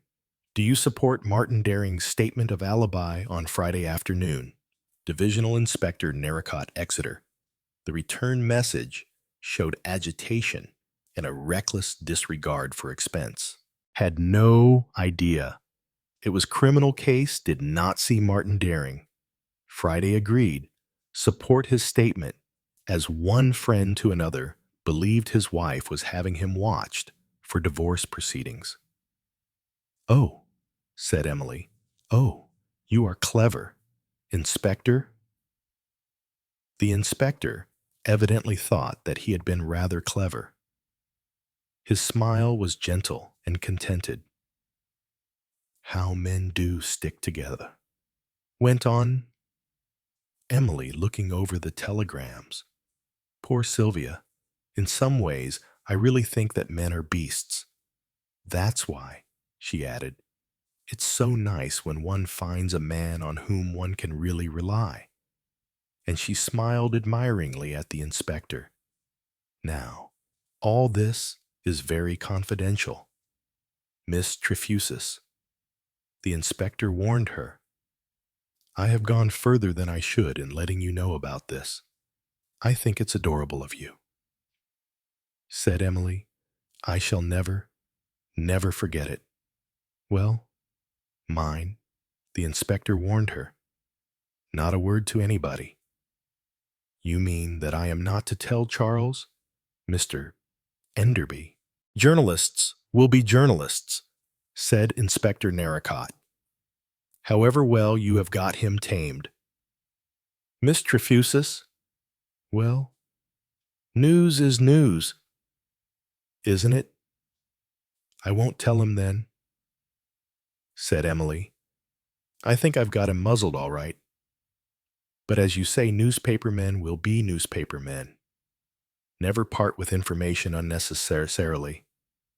That's my rule," said Inspector Narracot. A faint twinkle appeared in Emily's eyes. Her unspoken thought being that Inspector Narracot had infringed this rule rather badly during the last half hour. A sudden recollection came into her mind. Not, of course, that it probably mattered now. Everything seemed to be pointing in a totally different direction. But still, it would be nice to know. "Inspector Narracot," she said suddenly, "who is Mr. Duke?" Mr. Dukers. Duke! She thought the inspector was rather taken aback by her questions. "You remember," said Emily. "We met you coming out of his cottage in Sittaford." "Ah, yes, yes, I remember. To tell you the truth, Miss Trefusis, I thought I would like to have an independent account of that table-turning business. Major Burnaby is not a first-rate hand at description." "And yet," said Emily thoughtfully, "if I had been you, I should have gone to somebody like Mr. Rycroft for it." "Why, Mr. Duke?" There was a silence, and then the inspector said, just a matter of opinion, I wonder if the police know something about Mr. Duke." Inspector Narracott didn't answer. He had got his eyes fixed very steadily on the blotting paper. "The man who leads a blameless life," said Emily. "That seems to describe Mr. Duke awfully accurately, but perhaps he hasn't always led a blameless life. Perhaps the police know that." She saw a faint quiver on Inspector Narracott's face as he tried to conceal a smile. "You like guessing, don't you, Miss Trefusis?" he said amiably. "When people don't tell you things, you have to guess," retaliated Emily.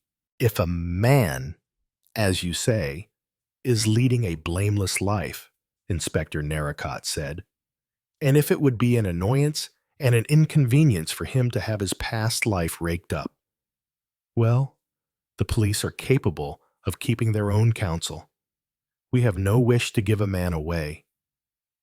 "I see," said Emily, "but all the same, you went to see him, didn't you? That looks as though you thought, to begin with at any rate, that he might have had a hand in it. I wish I knew who Mr. Duke really was, and what particular branch of criminology he indulged in the past." She looked appealingly at Inspector Narracott, but the latter preserved a wooden face, and realizing that on this point she could not hope to move him, Emily sighed and took her departure. When she had gone, the inspector sat staring at the blotting pad, a trace of a smile still lingering on his lips. He rang the bell, and one of his underlings entered. "Well," demanded Inspector Narracott. "Quite right, sir. But it wasn't the Duchy at Princetown. It was the hotel at Two Bridges." "Ah." The inspector took the papers the other handed to him. "Well," he said, "that settles that all right. Have you followed up the other young chap's movements on Friday?" "He certainly arrived at Exampton by the last train, but I haven't found out yet what time he left London." "Inquiries are being made." Narracott nodded. "Here is the entry from Somerset House, sir." Narracott unfolded it. It was the record of a marriage in 1894 between William Martin Daring and Martha Elizabeth Rycroft. "Ah," said the inspector. "Anything else?" "Yes, sir. Mr. Brian Pearson sailed from Australia on a blue funnel boat, the Phidias. She touched at Cape Town, but no passengers of the name of Willett were abroad. No mother and daughter at all from South Africa. There was a Mrs. and Miss Evans and a Mrs. and Miss Johnson from Melbourne. The latter answer the description of the Willets." Said the inspector. "Johnson. Probably neither Johnson nor Willett is the right name. I think I've got them taped out all right." "Anything more?" "There was nothing else, it seemed." "Well," said Narracott, "I think we have got enough to go on with." Chapter 28. Boots. "But, my dear young lady," said Mr. Kirkwood, "what can you possibly expect to find at Hazelmoor?" "All Captain Trevelyan's effects have been removed. The police have made a thorough search of the house. I quite understand your position and your anxiety that Mr. Pearson shall be, cleared if possible. But what can you do?"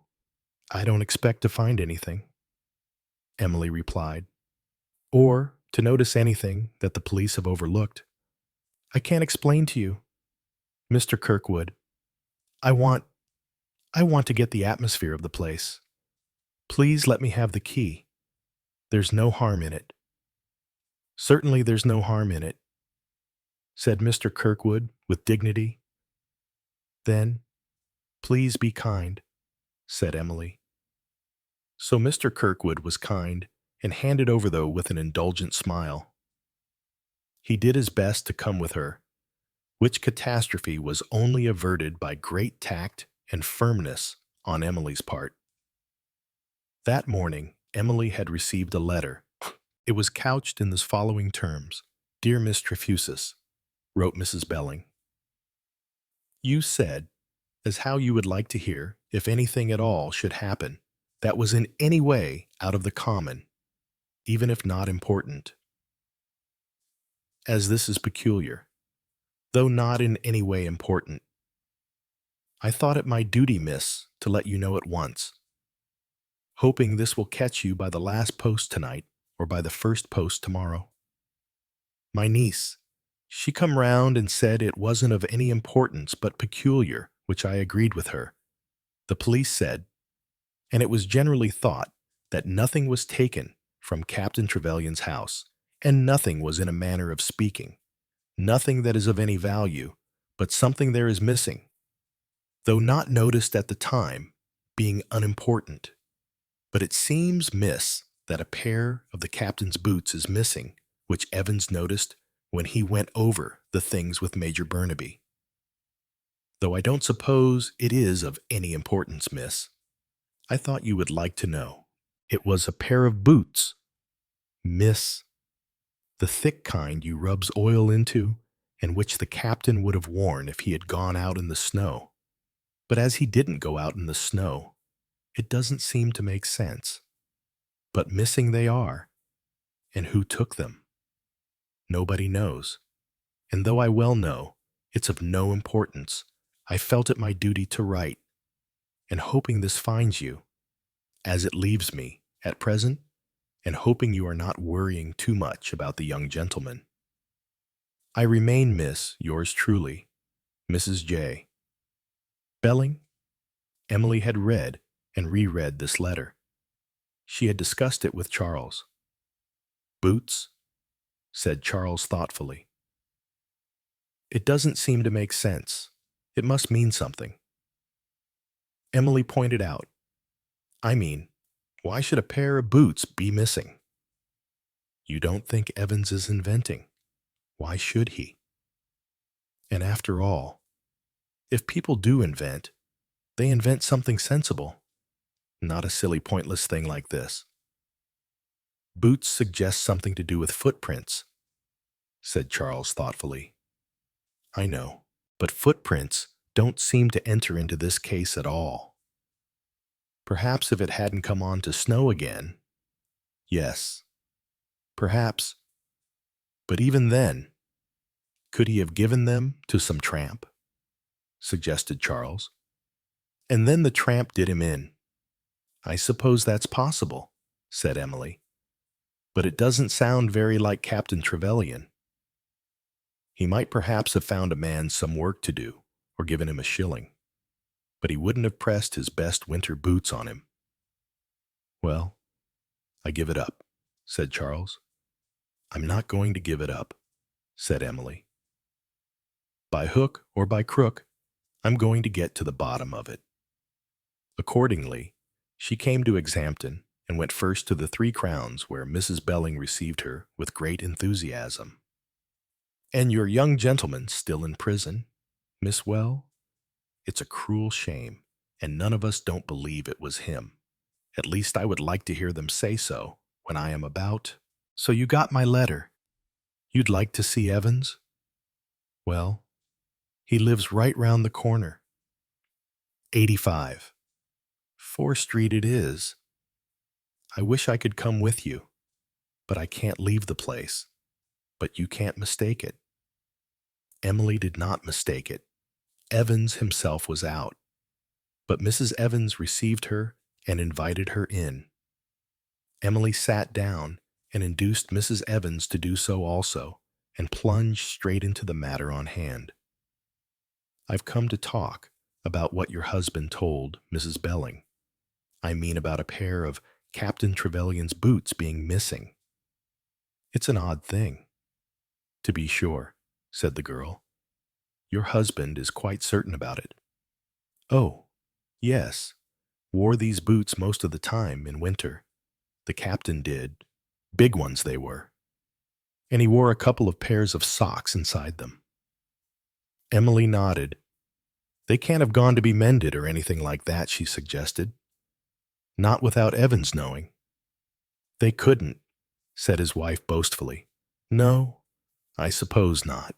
It's queer, like, said Mrs. Evans, but I don't suppose it had anything to do with the murder. Do you? Miss, it doesn't seem likely, agreed Emily. Have they found out anything new? Miss, the girl's voice was eager. Yes, one or two things, nothing very important.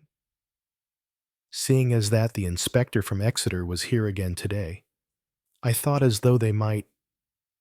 Inspector Narracott. Yes, that's the one. Miss, did he come by my train? No, he came by car. He went to the 3 Crowns first and asked about the young gentleman's luggage.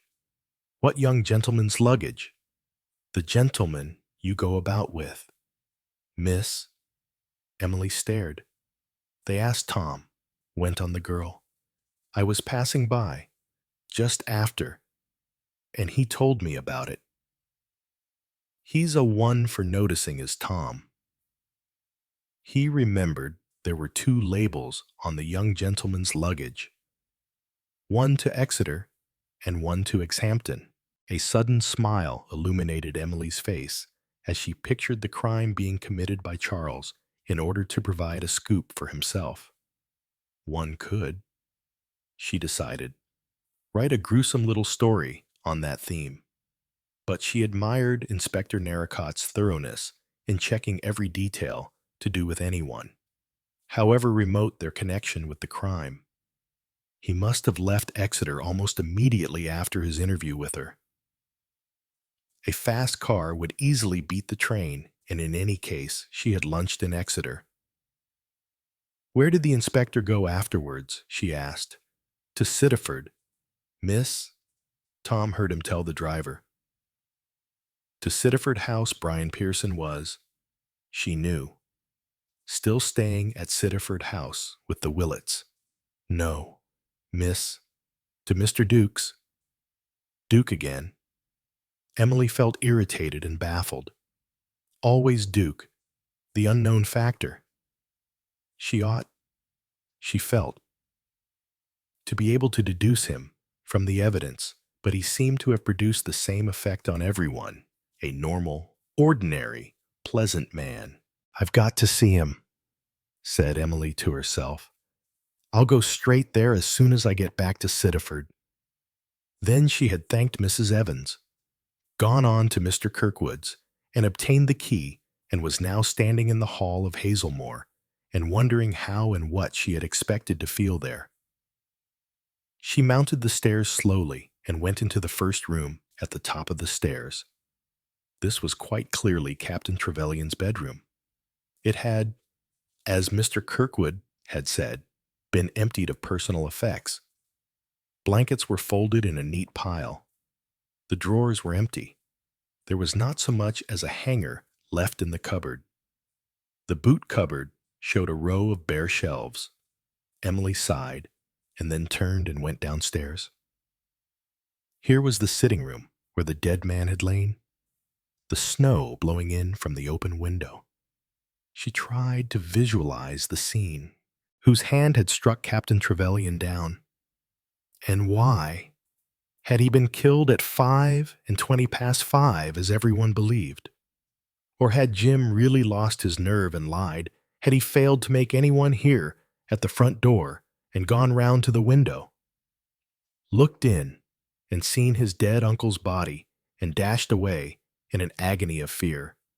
If only she knew. According to Mr. Dacres, Jim stuck to his story. Yes, but Jim might have lost his nerve. She couldn't be sure. Had there been? As Mr. Rycroft had suggested, someone else in the house, someone who had overheard the quarrel and seized his chance. If so, did that throw any light on the boot problem? Had someone been upstairs? Perhaps in Captain Trevelyan's bedroom. Emily passed through the hall again. She took a quick look into the dining room. There were a couple of trunks there, neatly strapped and labeled. The sideboard was bare. The silver cups were at Major Burnaby's bungalow.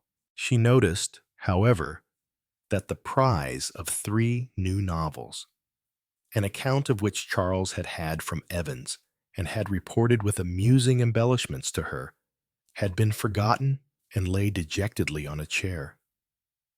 She looked round the room and shook her head. There was nothing here. She went up the stairs again and once more entered the bedroom. She must know why these boots were missing.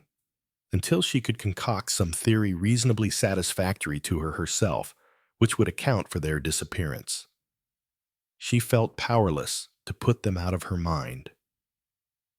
They were soaring to ridiculous proportions, dwarfing everything else to do with the case.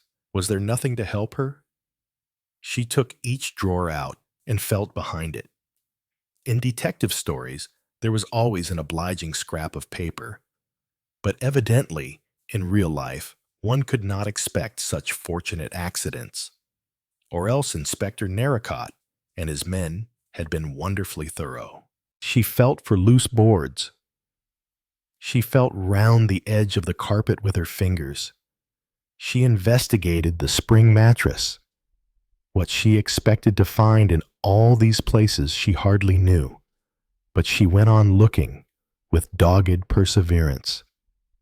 And then, as she straightened her back and stood upright, her eye was caught by the one incongruous touch in this room of apple pie order, a little pile of soot in the grate. Emily looked at it with the fascinated gaze of a bird for a snake. She drew nearer, eyeing it. It was no logical deduction, no reasoning of cause and effect. It was simply that the sight of soot as such suggested a certain possibility. Emily rolled up her sleeves and thrust both arms up the chimney. A moment later, she was staring with incredulous delight at a parcel wrapped loosely in newspaper. One shake detached the newspaper, and there, before her, were the missing pair of boots. "But why?" said Emily. "Here they are." "But why? Why? Why? She stared at them. She turned them over. She examined them outside and inside, and the same question beat monotonously in her brain. Why? Granted that someone had removed Captain Trevelyan's boots and hidden them up the chimney. Why had they done so? "Oh," cried Emily desperately, "I shall go mad." She put the boots carefully in the middle of the floor, and drawing up a chair opposite them, she sat down. And then, deliberately, she set herself to think out things from the beginning, going over every detail that she knew herself or had learned by hearsay from other people. She considered every actor in the drama and outside the drama, and suddenly a queer, nebulous idea began to take shape, an idea suggested by that pair of innocent boots that stood there dumbly on the floor. "But if so," said Emily, "if so." She picked up the boots in her hand and hurried downstairs. She pushed open the dining room door and went to the cupboard in the corner. Here was Captain Trevelyan's motley array of sporting trophies and sporting outfits. All the things he had not trusted within reach of the female tenants: the skis, the sculls, the elephant's foot, the tusks, the fishing rods, everything still waiting for Messrs. Young and Peabody to pack them expertly for store. Emily bent down, boots in hand. In a minute or two she stood upright, flushed, incredulous. "So that was it," said Emily. "So that was it." She sank into a chair. There was still much that she did not understand. After some minutes she rose to her feet. She spoke aloud. "I know who killed Captain Trevelyan," she said, "but I don't know why. I still can't think why. But I mustn't lose time." She hurried out of Hazelmoor. To find a car to drive her to Sittaford was the work of a few minutes. She ordered it to take her to Mr. Duke's bungalow. Here she paid the man and then walked up the path as the car drove away. She lifted the knocker and gave a loud rat-tat-tat. After a moment or two's interval, the door was opened by a big burly man with a rather impassive face. For the first time, Emily met Mr. Duke face to face. "Mr. Duke?" she asked. "Yes." "I am Miss Trefusis. May I come in? Please." There was a momentary hesitation. Then he stood aside to let her pass. Emily walked into the living room. He closed the front door and followed her. "I want to see Inspector Narracott," said Emily. "Is he here?" Again there was a pause. Mr. Duke seemed uncertain how to answer. At last he appeared to make up his mind. He smiled, a rather curious smile. "Inspector Narracott is here," he said. "What do you want to see him about?" Emily took the parcel she was carrying and unwrapped it. She took out a pair of boots and placed them on the table in front of him. "I want," she said, "to see him about those boots." Chapter 29. The Second Séance. "Hello, hello, hello," said Ronnie Garfield. Mr. Rycroft, slowly ascending the steep slope of the lane from the post office, paused, till Ronnie overtook him. "Been to the local Harrods, eh?" said Ronnie. "Old Mother Hibbert?" "No," said Mr. Rycroft. "I have been for a short walk along past the forge. Very delightful weather today." Ronnie looked up at the blue sky. "Yes, a bit of a difference from last week. By the way, you're going to the Willets." "I suppose I am." "You also?" "Yes.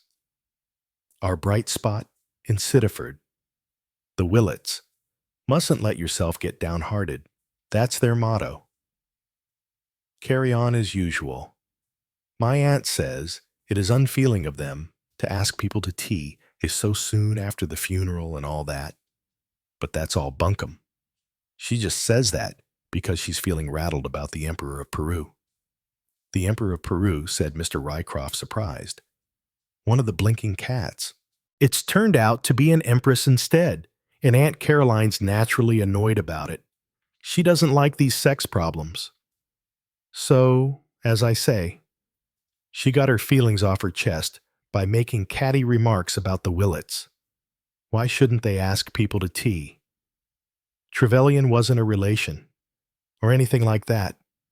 "Very true," said Mr. Rycroft, turning his head and examining a bird which flew past and in which he thought he recognized a rare species.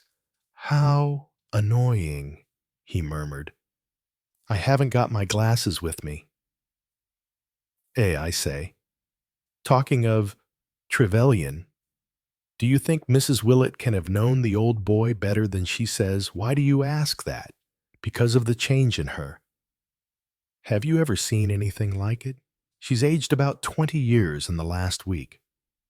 You must have noticed it." "Yes," said Mr. Rycroft. "I have noticed it. Well, there you are. Trevelyan's death must have been the most frightful shock to her in some way or other. Queer if she turned out to be the old man's long-lost wife, whom he deserted in his youth and didn't recognize. I hardly think that likely. Mr. Garfield, bit too much of a movie stunt. Eh? All the same, very odd things happen. I've read some really amazing things in the Daily Wire, things you wouldn't credit if a newspaper didn't print them. Are they any more to be credited on that account? Inquired Mr. Rycroft, acidly. You have got a down on young Enderby. Haven't you said, Ronnie? I dislike ill-bred nosing into affairs that do not concern you, said Mr. Rycroft. Yes, but then they do concern him. Ronnie persisted. I mean, nosing about is the poor chap's job.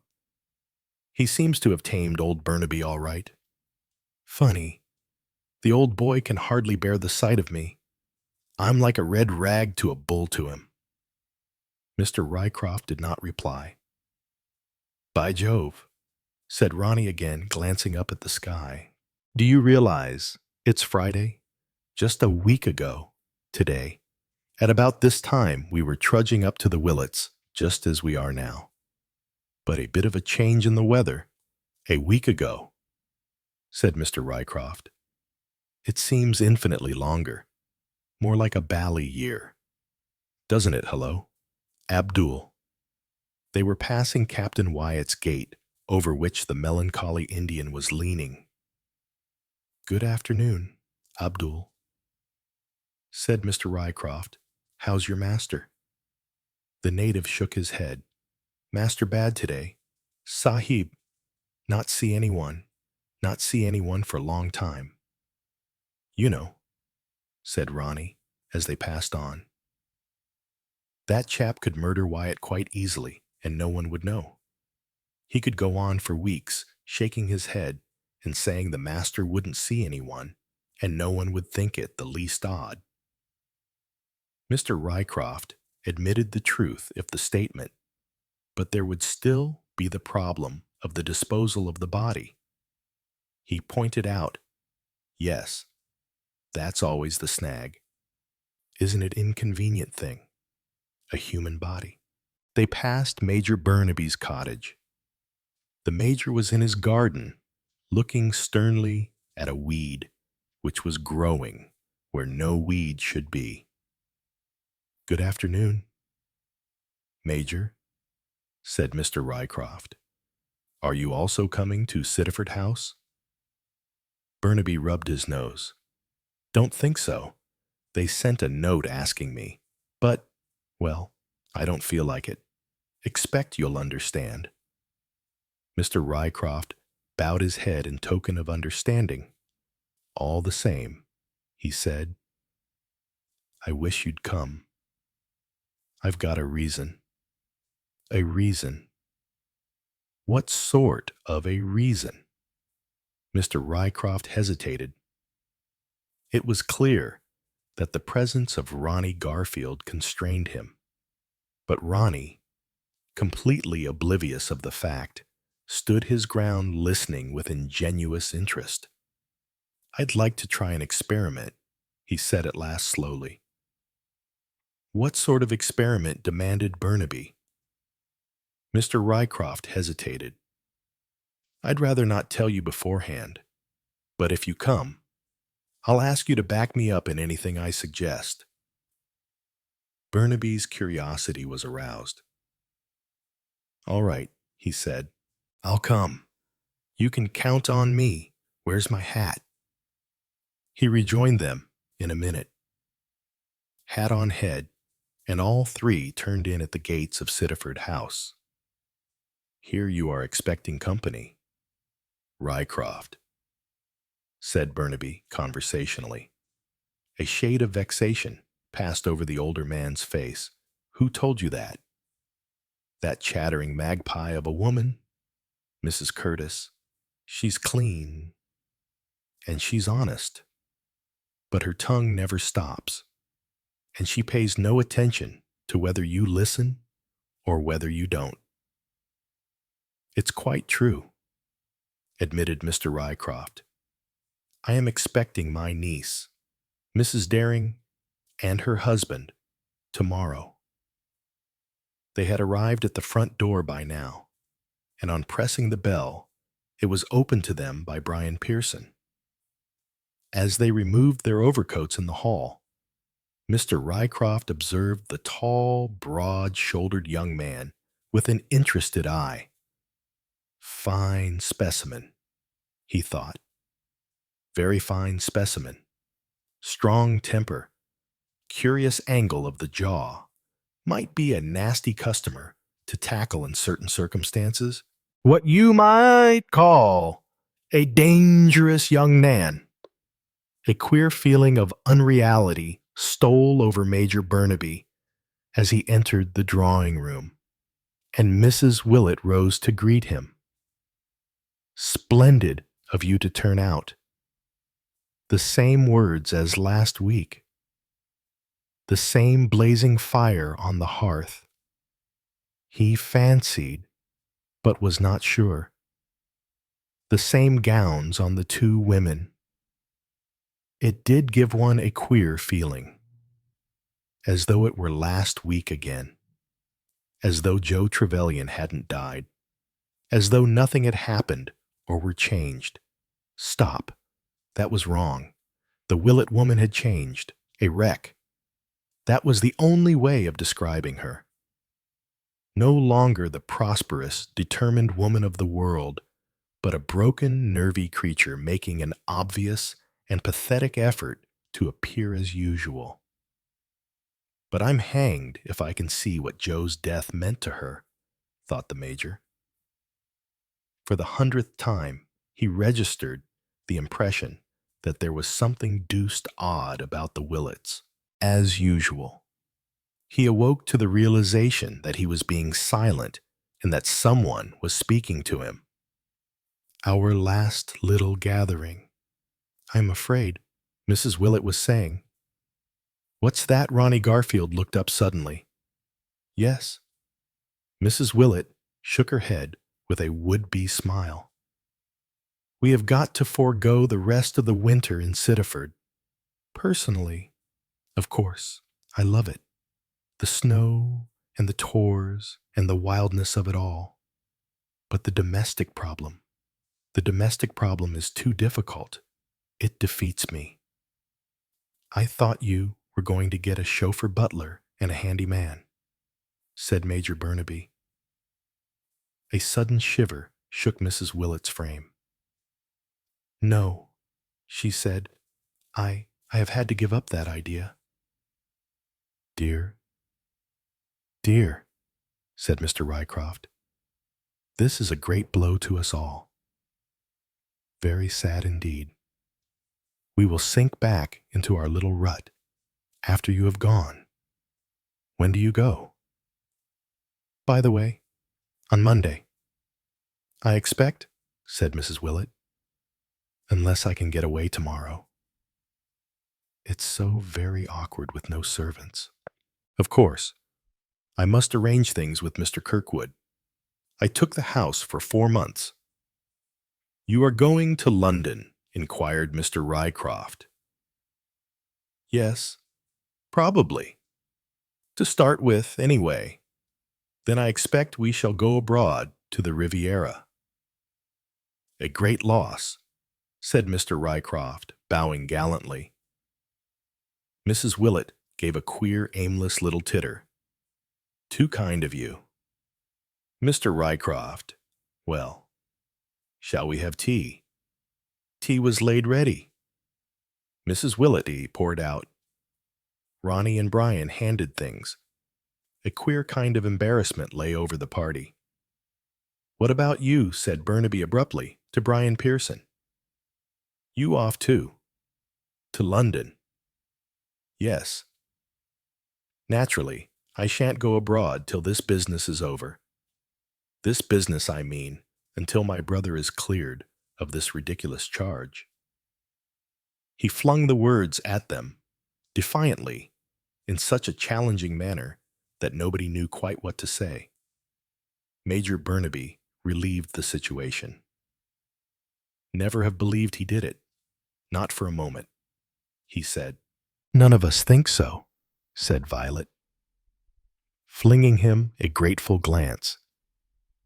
The tinkle of a bell broke the ensuing pause.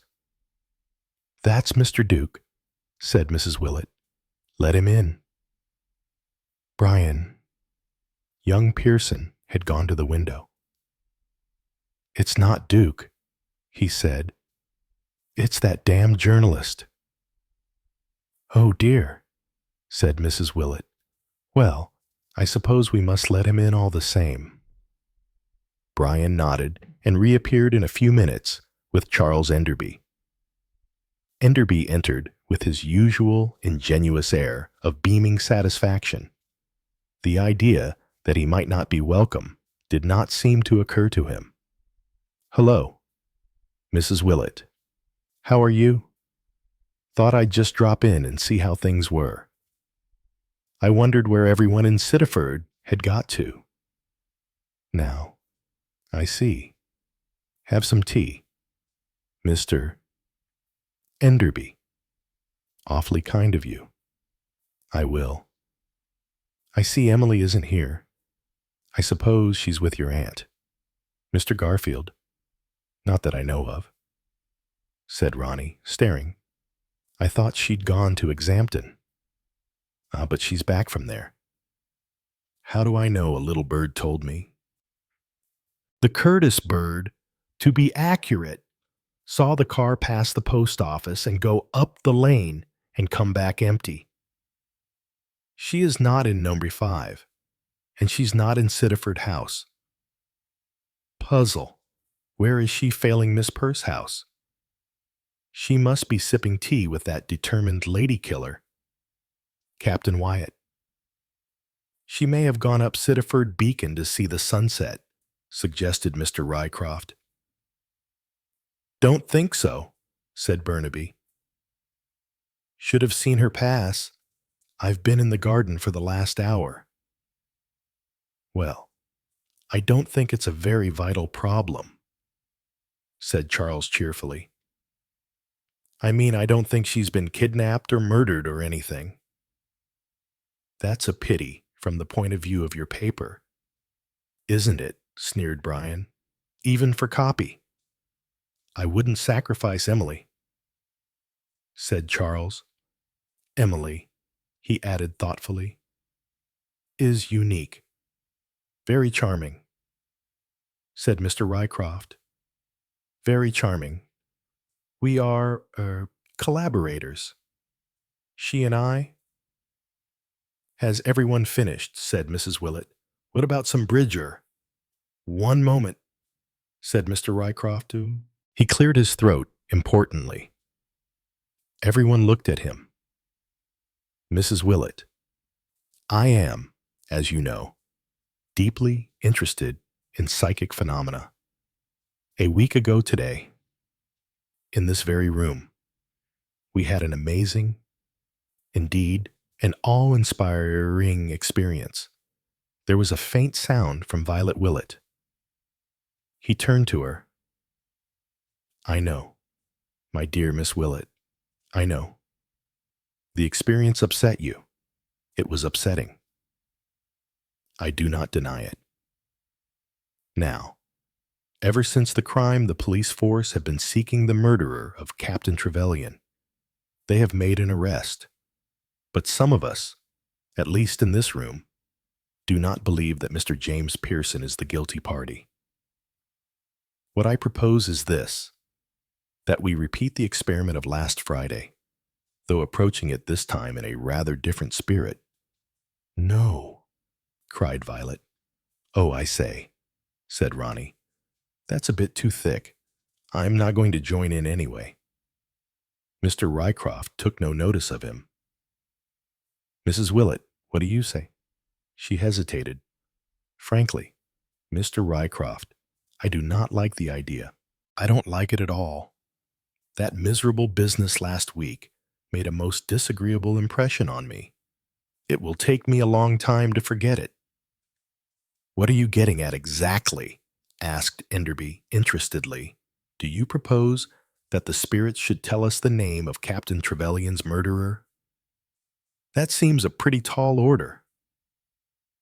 It was a pretty tall order, as you call it. When last week a message came through saying that Captain Trevelyan was dead.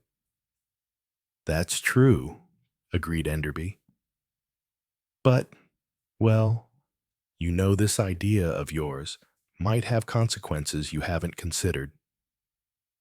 Such as, supposing a name was mentioned. Could you be sure that someone present did not deliberately? He paused, and Ronnie Garfield tendered the word. Shove. That's what he means? Supposing somebody goes and shoves. This is a serious experiment. Sir, said Mr. Rycroft warmly, nobody would do such a thing. I don't know, said Ronnie dubiously. I wouldn't put it past them. I don't mean myself. I swear I wouldn't. But suppose everyone turns on me and says I have... Jolly awkward. You know, Mrs. Willett. I am in earnest. The little old gentleman disregarded Ronnie. I beg of you, let us make the experiment.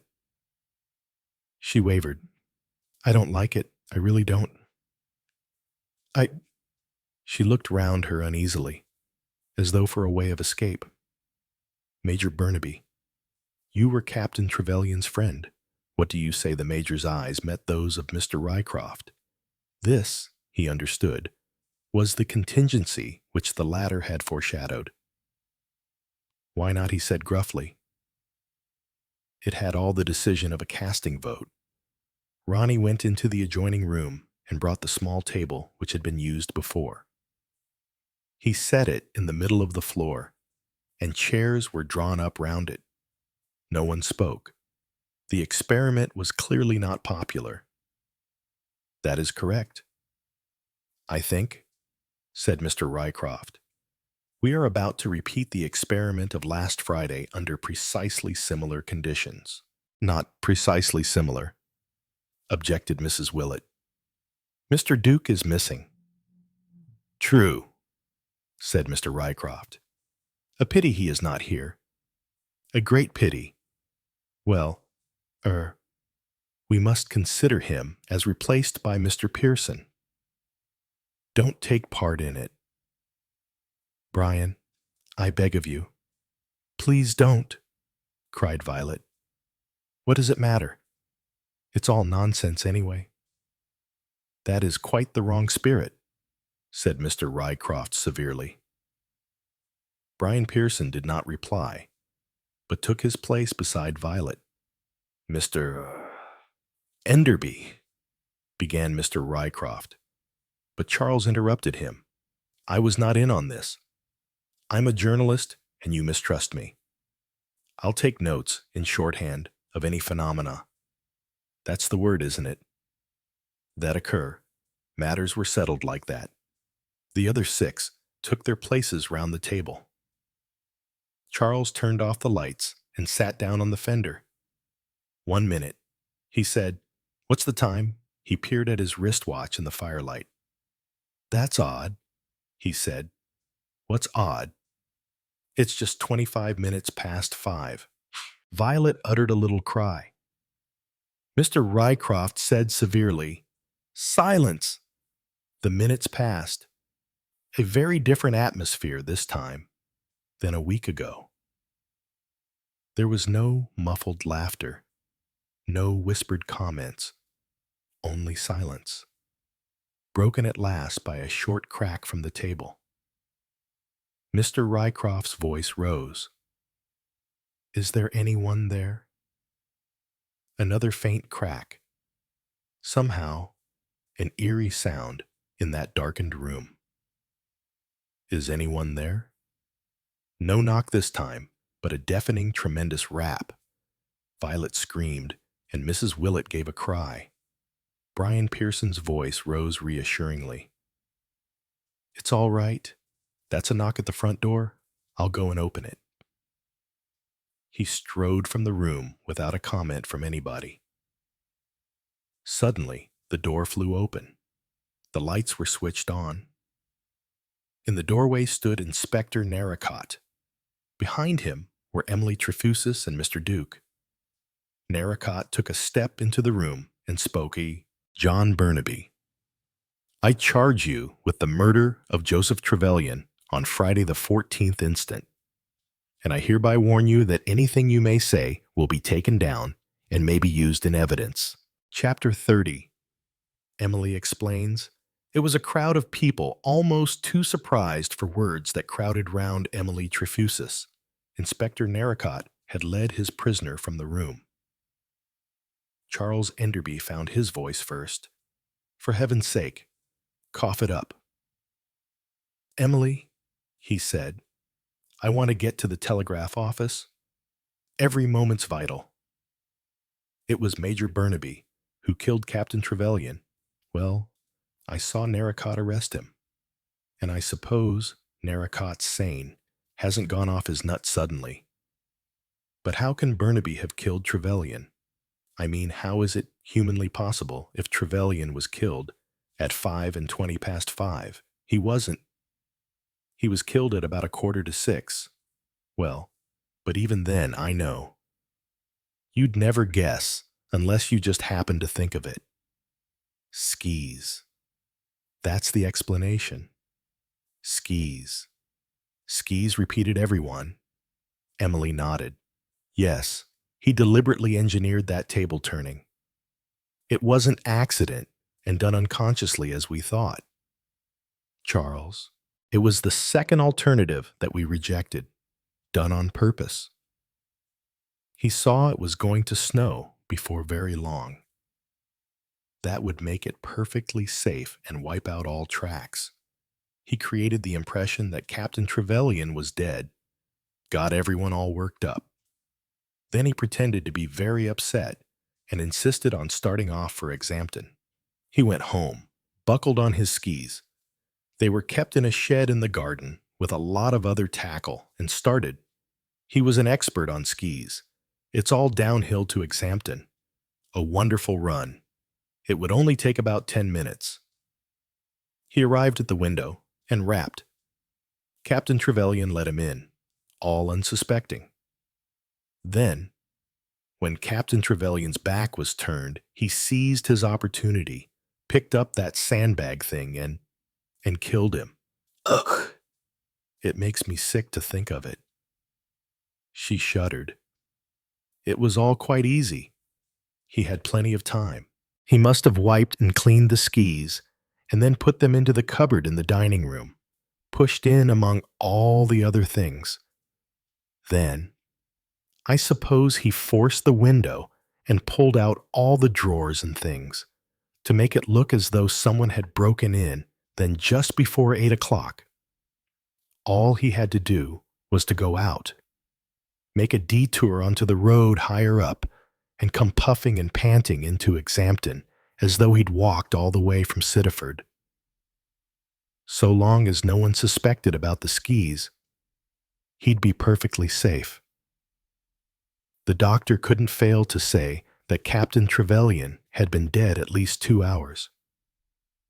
And, as I say, so long as no one thought of skis, Major Burnaby would have a perfect alibi. But they were friends.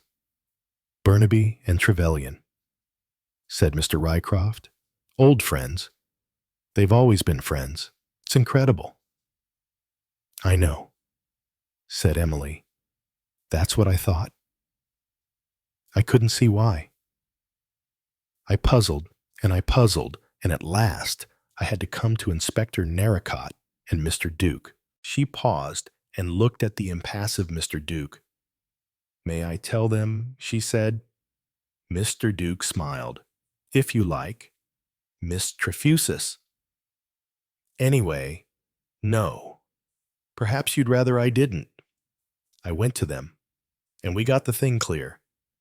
Do you remember telling me, Charles, that Evans mentioned that Captain Trevelyan used to send in solutions of competitions in his name? He thought Sittaford House was too grand an address. Well, that's what he did in that football competition that you gave Major Burnaby £5,000 for. It was Captain Trevelyan's solution, really. And he sent it in Burnaby's name. No. Won. Won the cottages. Sittaford. Sounded much better. He thought, well, you see what happened on Friday morning?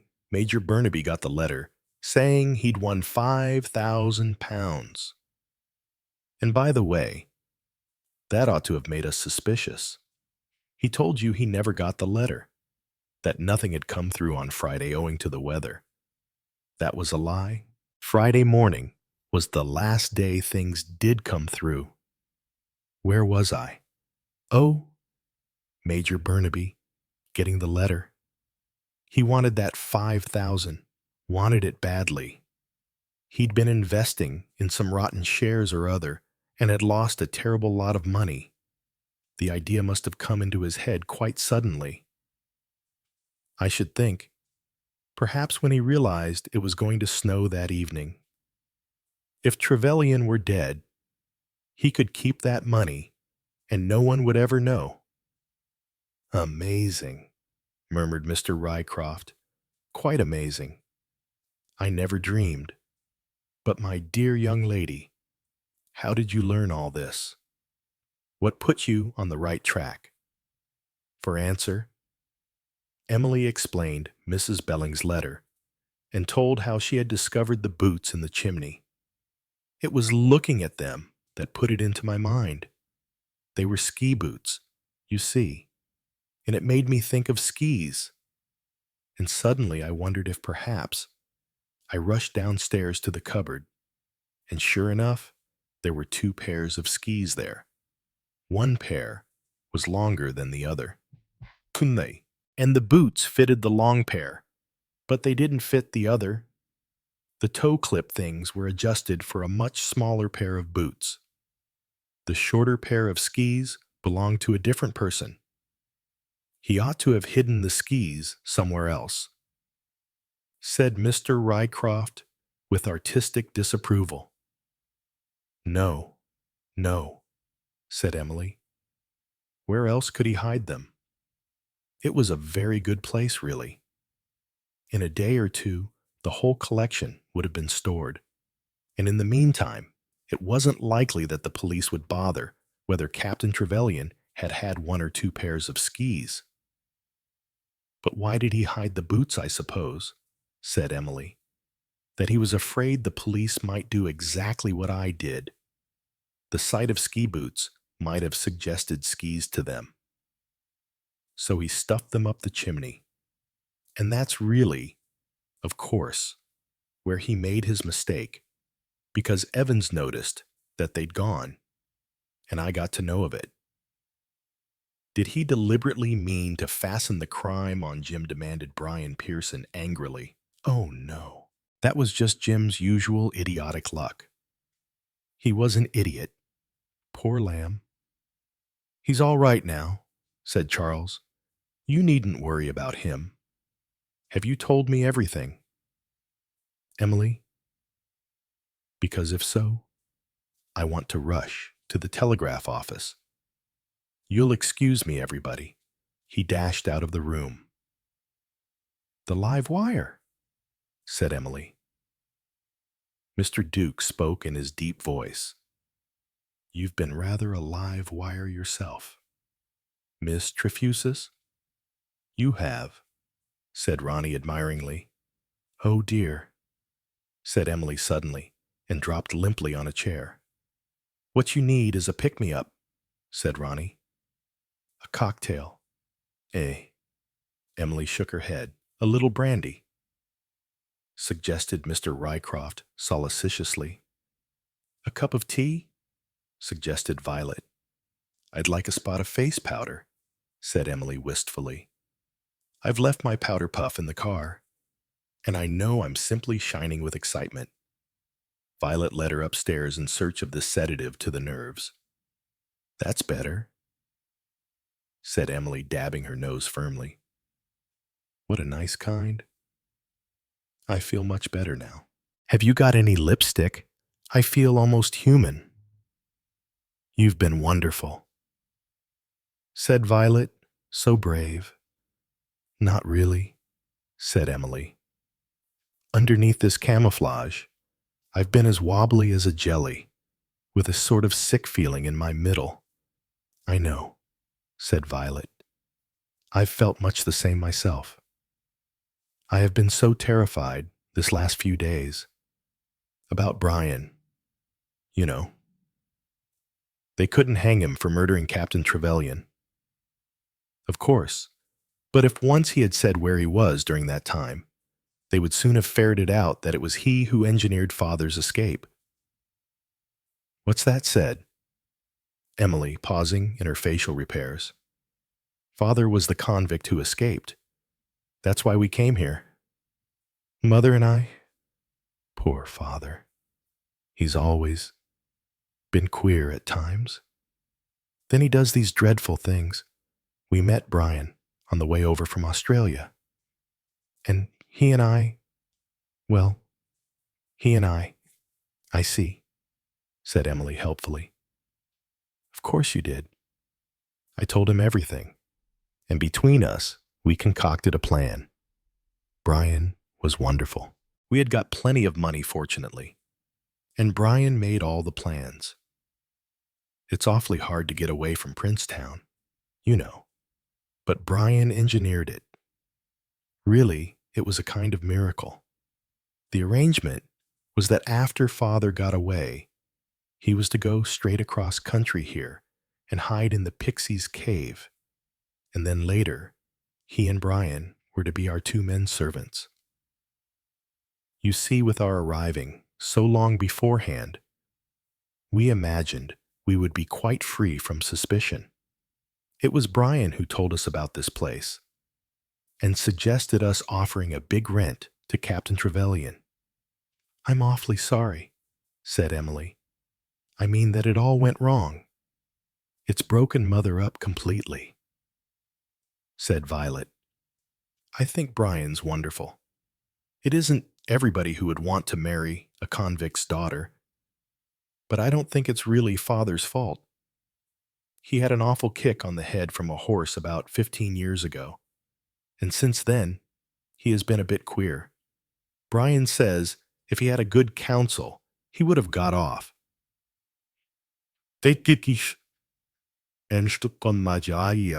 But let's talk about me anymore. Can't anything be done? Violet shook her head.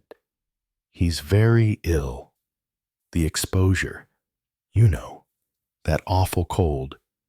It's pneumonia. I can't help feeling that if he dies, well, it may be the best for him, really. It sounds dreadful to say so, but you know what I mean.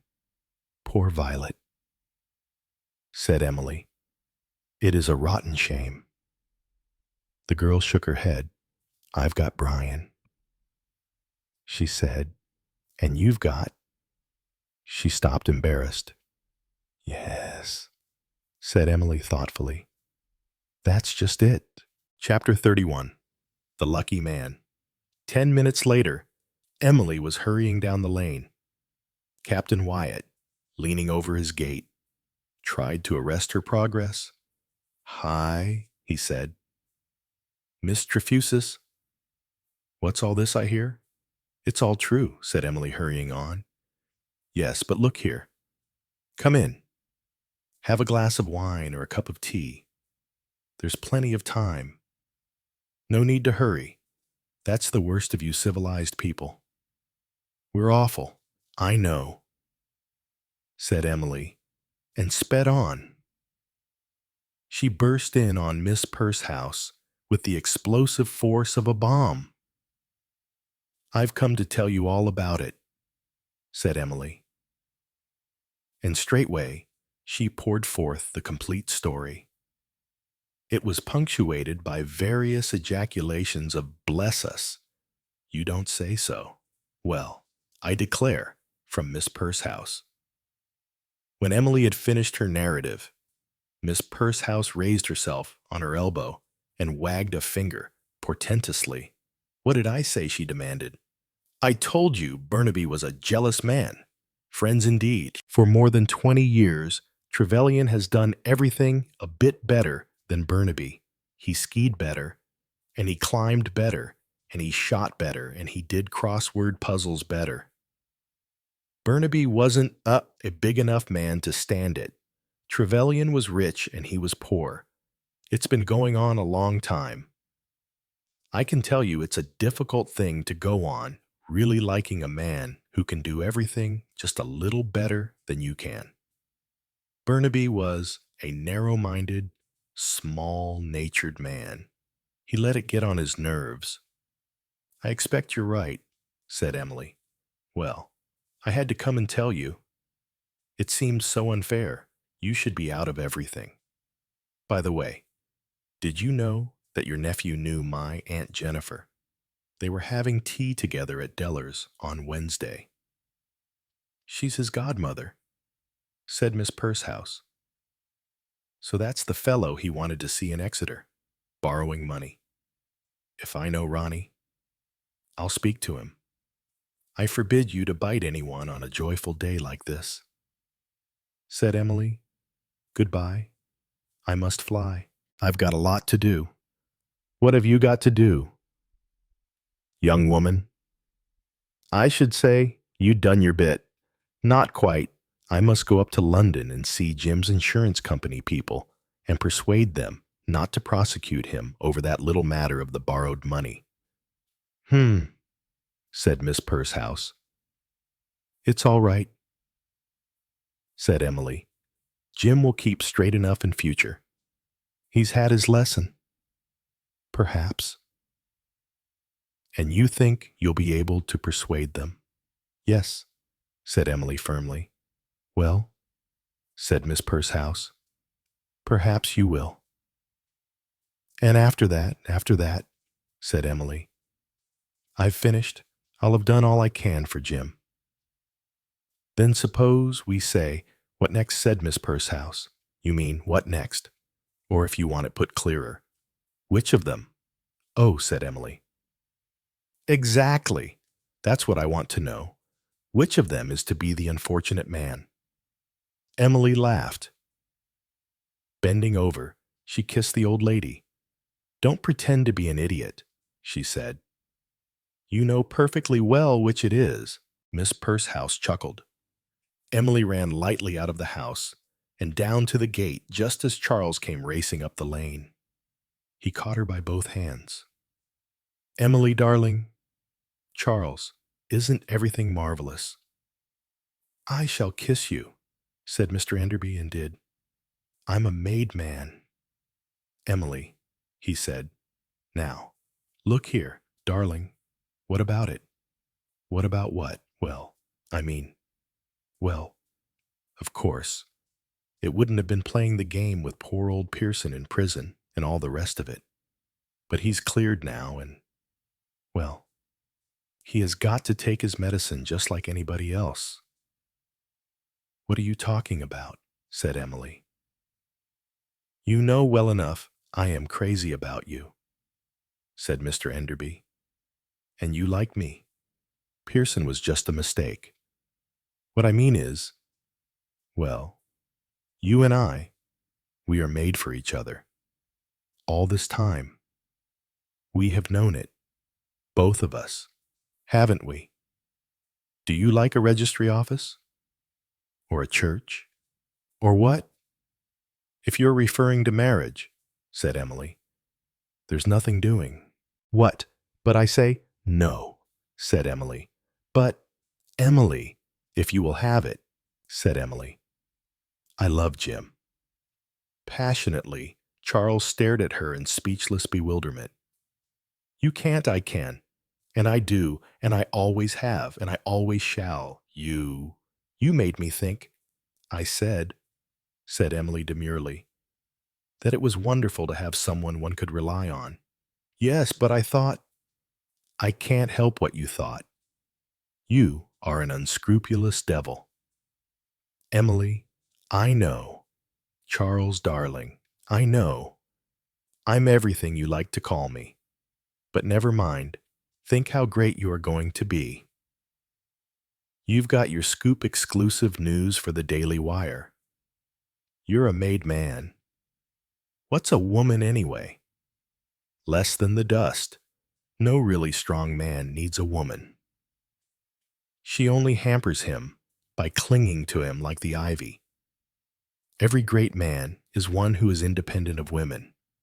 A career. There's nothing so fine, so absolutely satisfying to a man as a great career. You are a strong man, Charles, one who can stand alone. Will you stop talking, Emily? It's like a talk to young men on the wireless. You've broken my heart. You don't know how lovely you looked as you came into that room with Narracott, just like something triumphant and avenging off an arch. A footstep crunched on the lane, and Mr. Duke appeared. "Oh, there you are, Mr. Duke," said Emily. "Charles, I want to tell you. This is ex-Chief Inspector Duke of Scotland Yard." "What?" cried Charles, recognizing the famous name. "Not the Inspector Duke." "Yes," said Emily. "When he retired, he came here to live. And being nice and modest, he didn't want his renown to get about. I see now why Inspector Narracott twinkled so when I wanted him to tell me what kind of crimes Mr. Duke had committed." Mr. Duke laughed. Charles wavered. There was a short tussle between the lover and the journalist. The journalist won. "I'm delighted to meet you, Inspector," he said. "Now, I wonder if we could persuade you to do us a short article, say 800 words, on the Trevelyan case." Emily stepped quickly up the lane and into Mrs. Curtis's cottage. She ran up to her bedroom and pulled out her suitcase. Mrs. Curtis had followed her up. "You're not going." "Miss, I am. I've got a lot to do. London, and my young man." Mrs. Curtis drew nearer. "Just tell me, miss, which of 'em is it?" Emily was throwing clothes haphazard into the suitcase. "The one in prison. Of course. There's never been any other. Ah, you don't think, miss, that maybe you're making a mistake? You're sure the other young gentleman is worth as much as this one?" "Oh, no," said Emily. "He isn't. This one will get on." She glanced out of the window, where Charles was still holding ex-Chief Inspector Duke in earnest parley. "He's the kind of young man who's simply born to get on. But I don't know what would happen to the other one if I weren't there to look after him. Oh, Kammerschumann, look where he would be now if it weren't for me. And you can't say more than that, miss," said Mrs. Curtis. She retreated downstairs to where her lawful spouse was sitting and staring into vacancy. "The living image of my great-aunt Sarah's Belinda she is," said Mrs. Curtis. "Threw herself away, she did, on that miserable George Plunkett down at the Three Cows, mortgaged and all it was. And in 2 years she had the mortgage paid off and the place a going concern." "Ah," said Mr. Curtis, and shifted his pipe slightly. "He was a handsome fellow." "George Plunkett," said Mrs. Curtis reminiscently. "Ah," said Mr. Curtis. "But after he married Belinda, he never so much as looked at another woman." "Ah," said Mr. Curtis.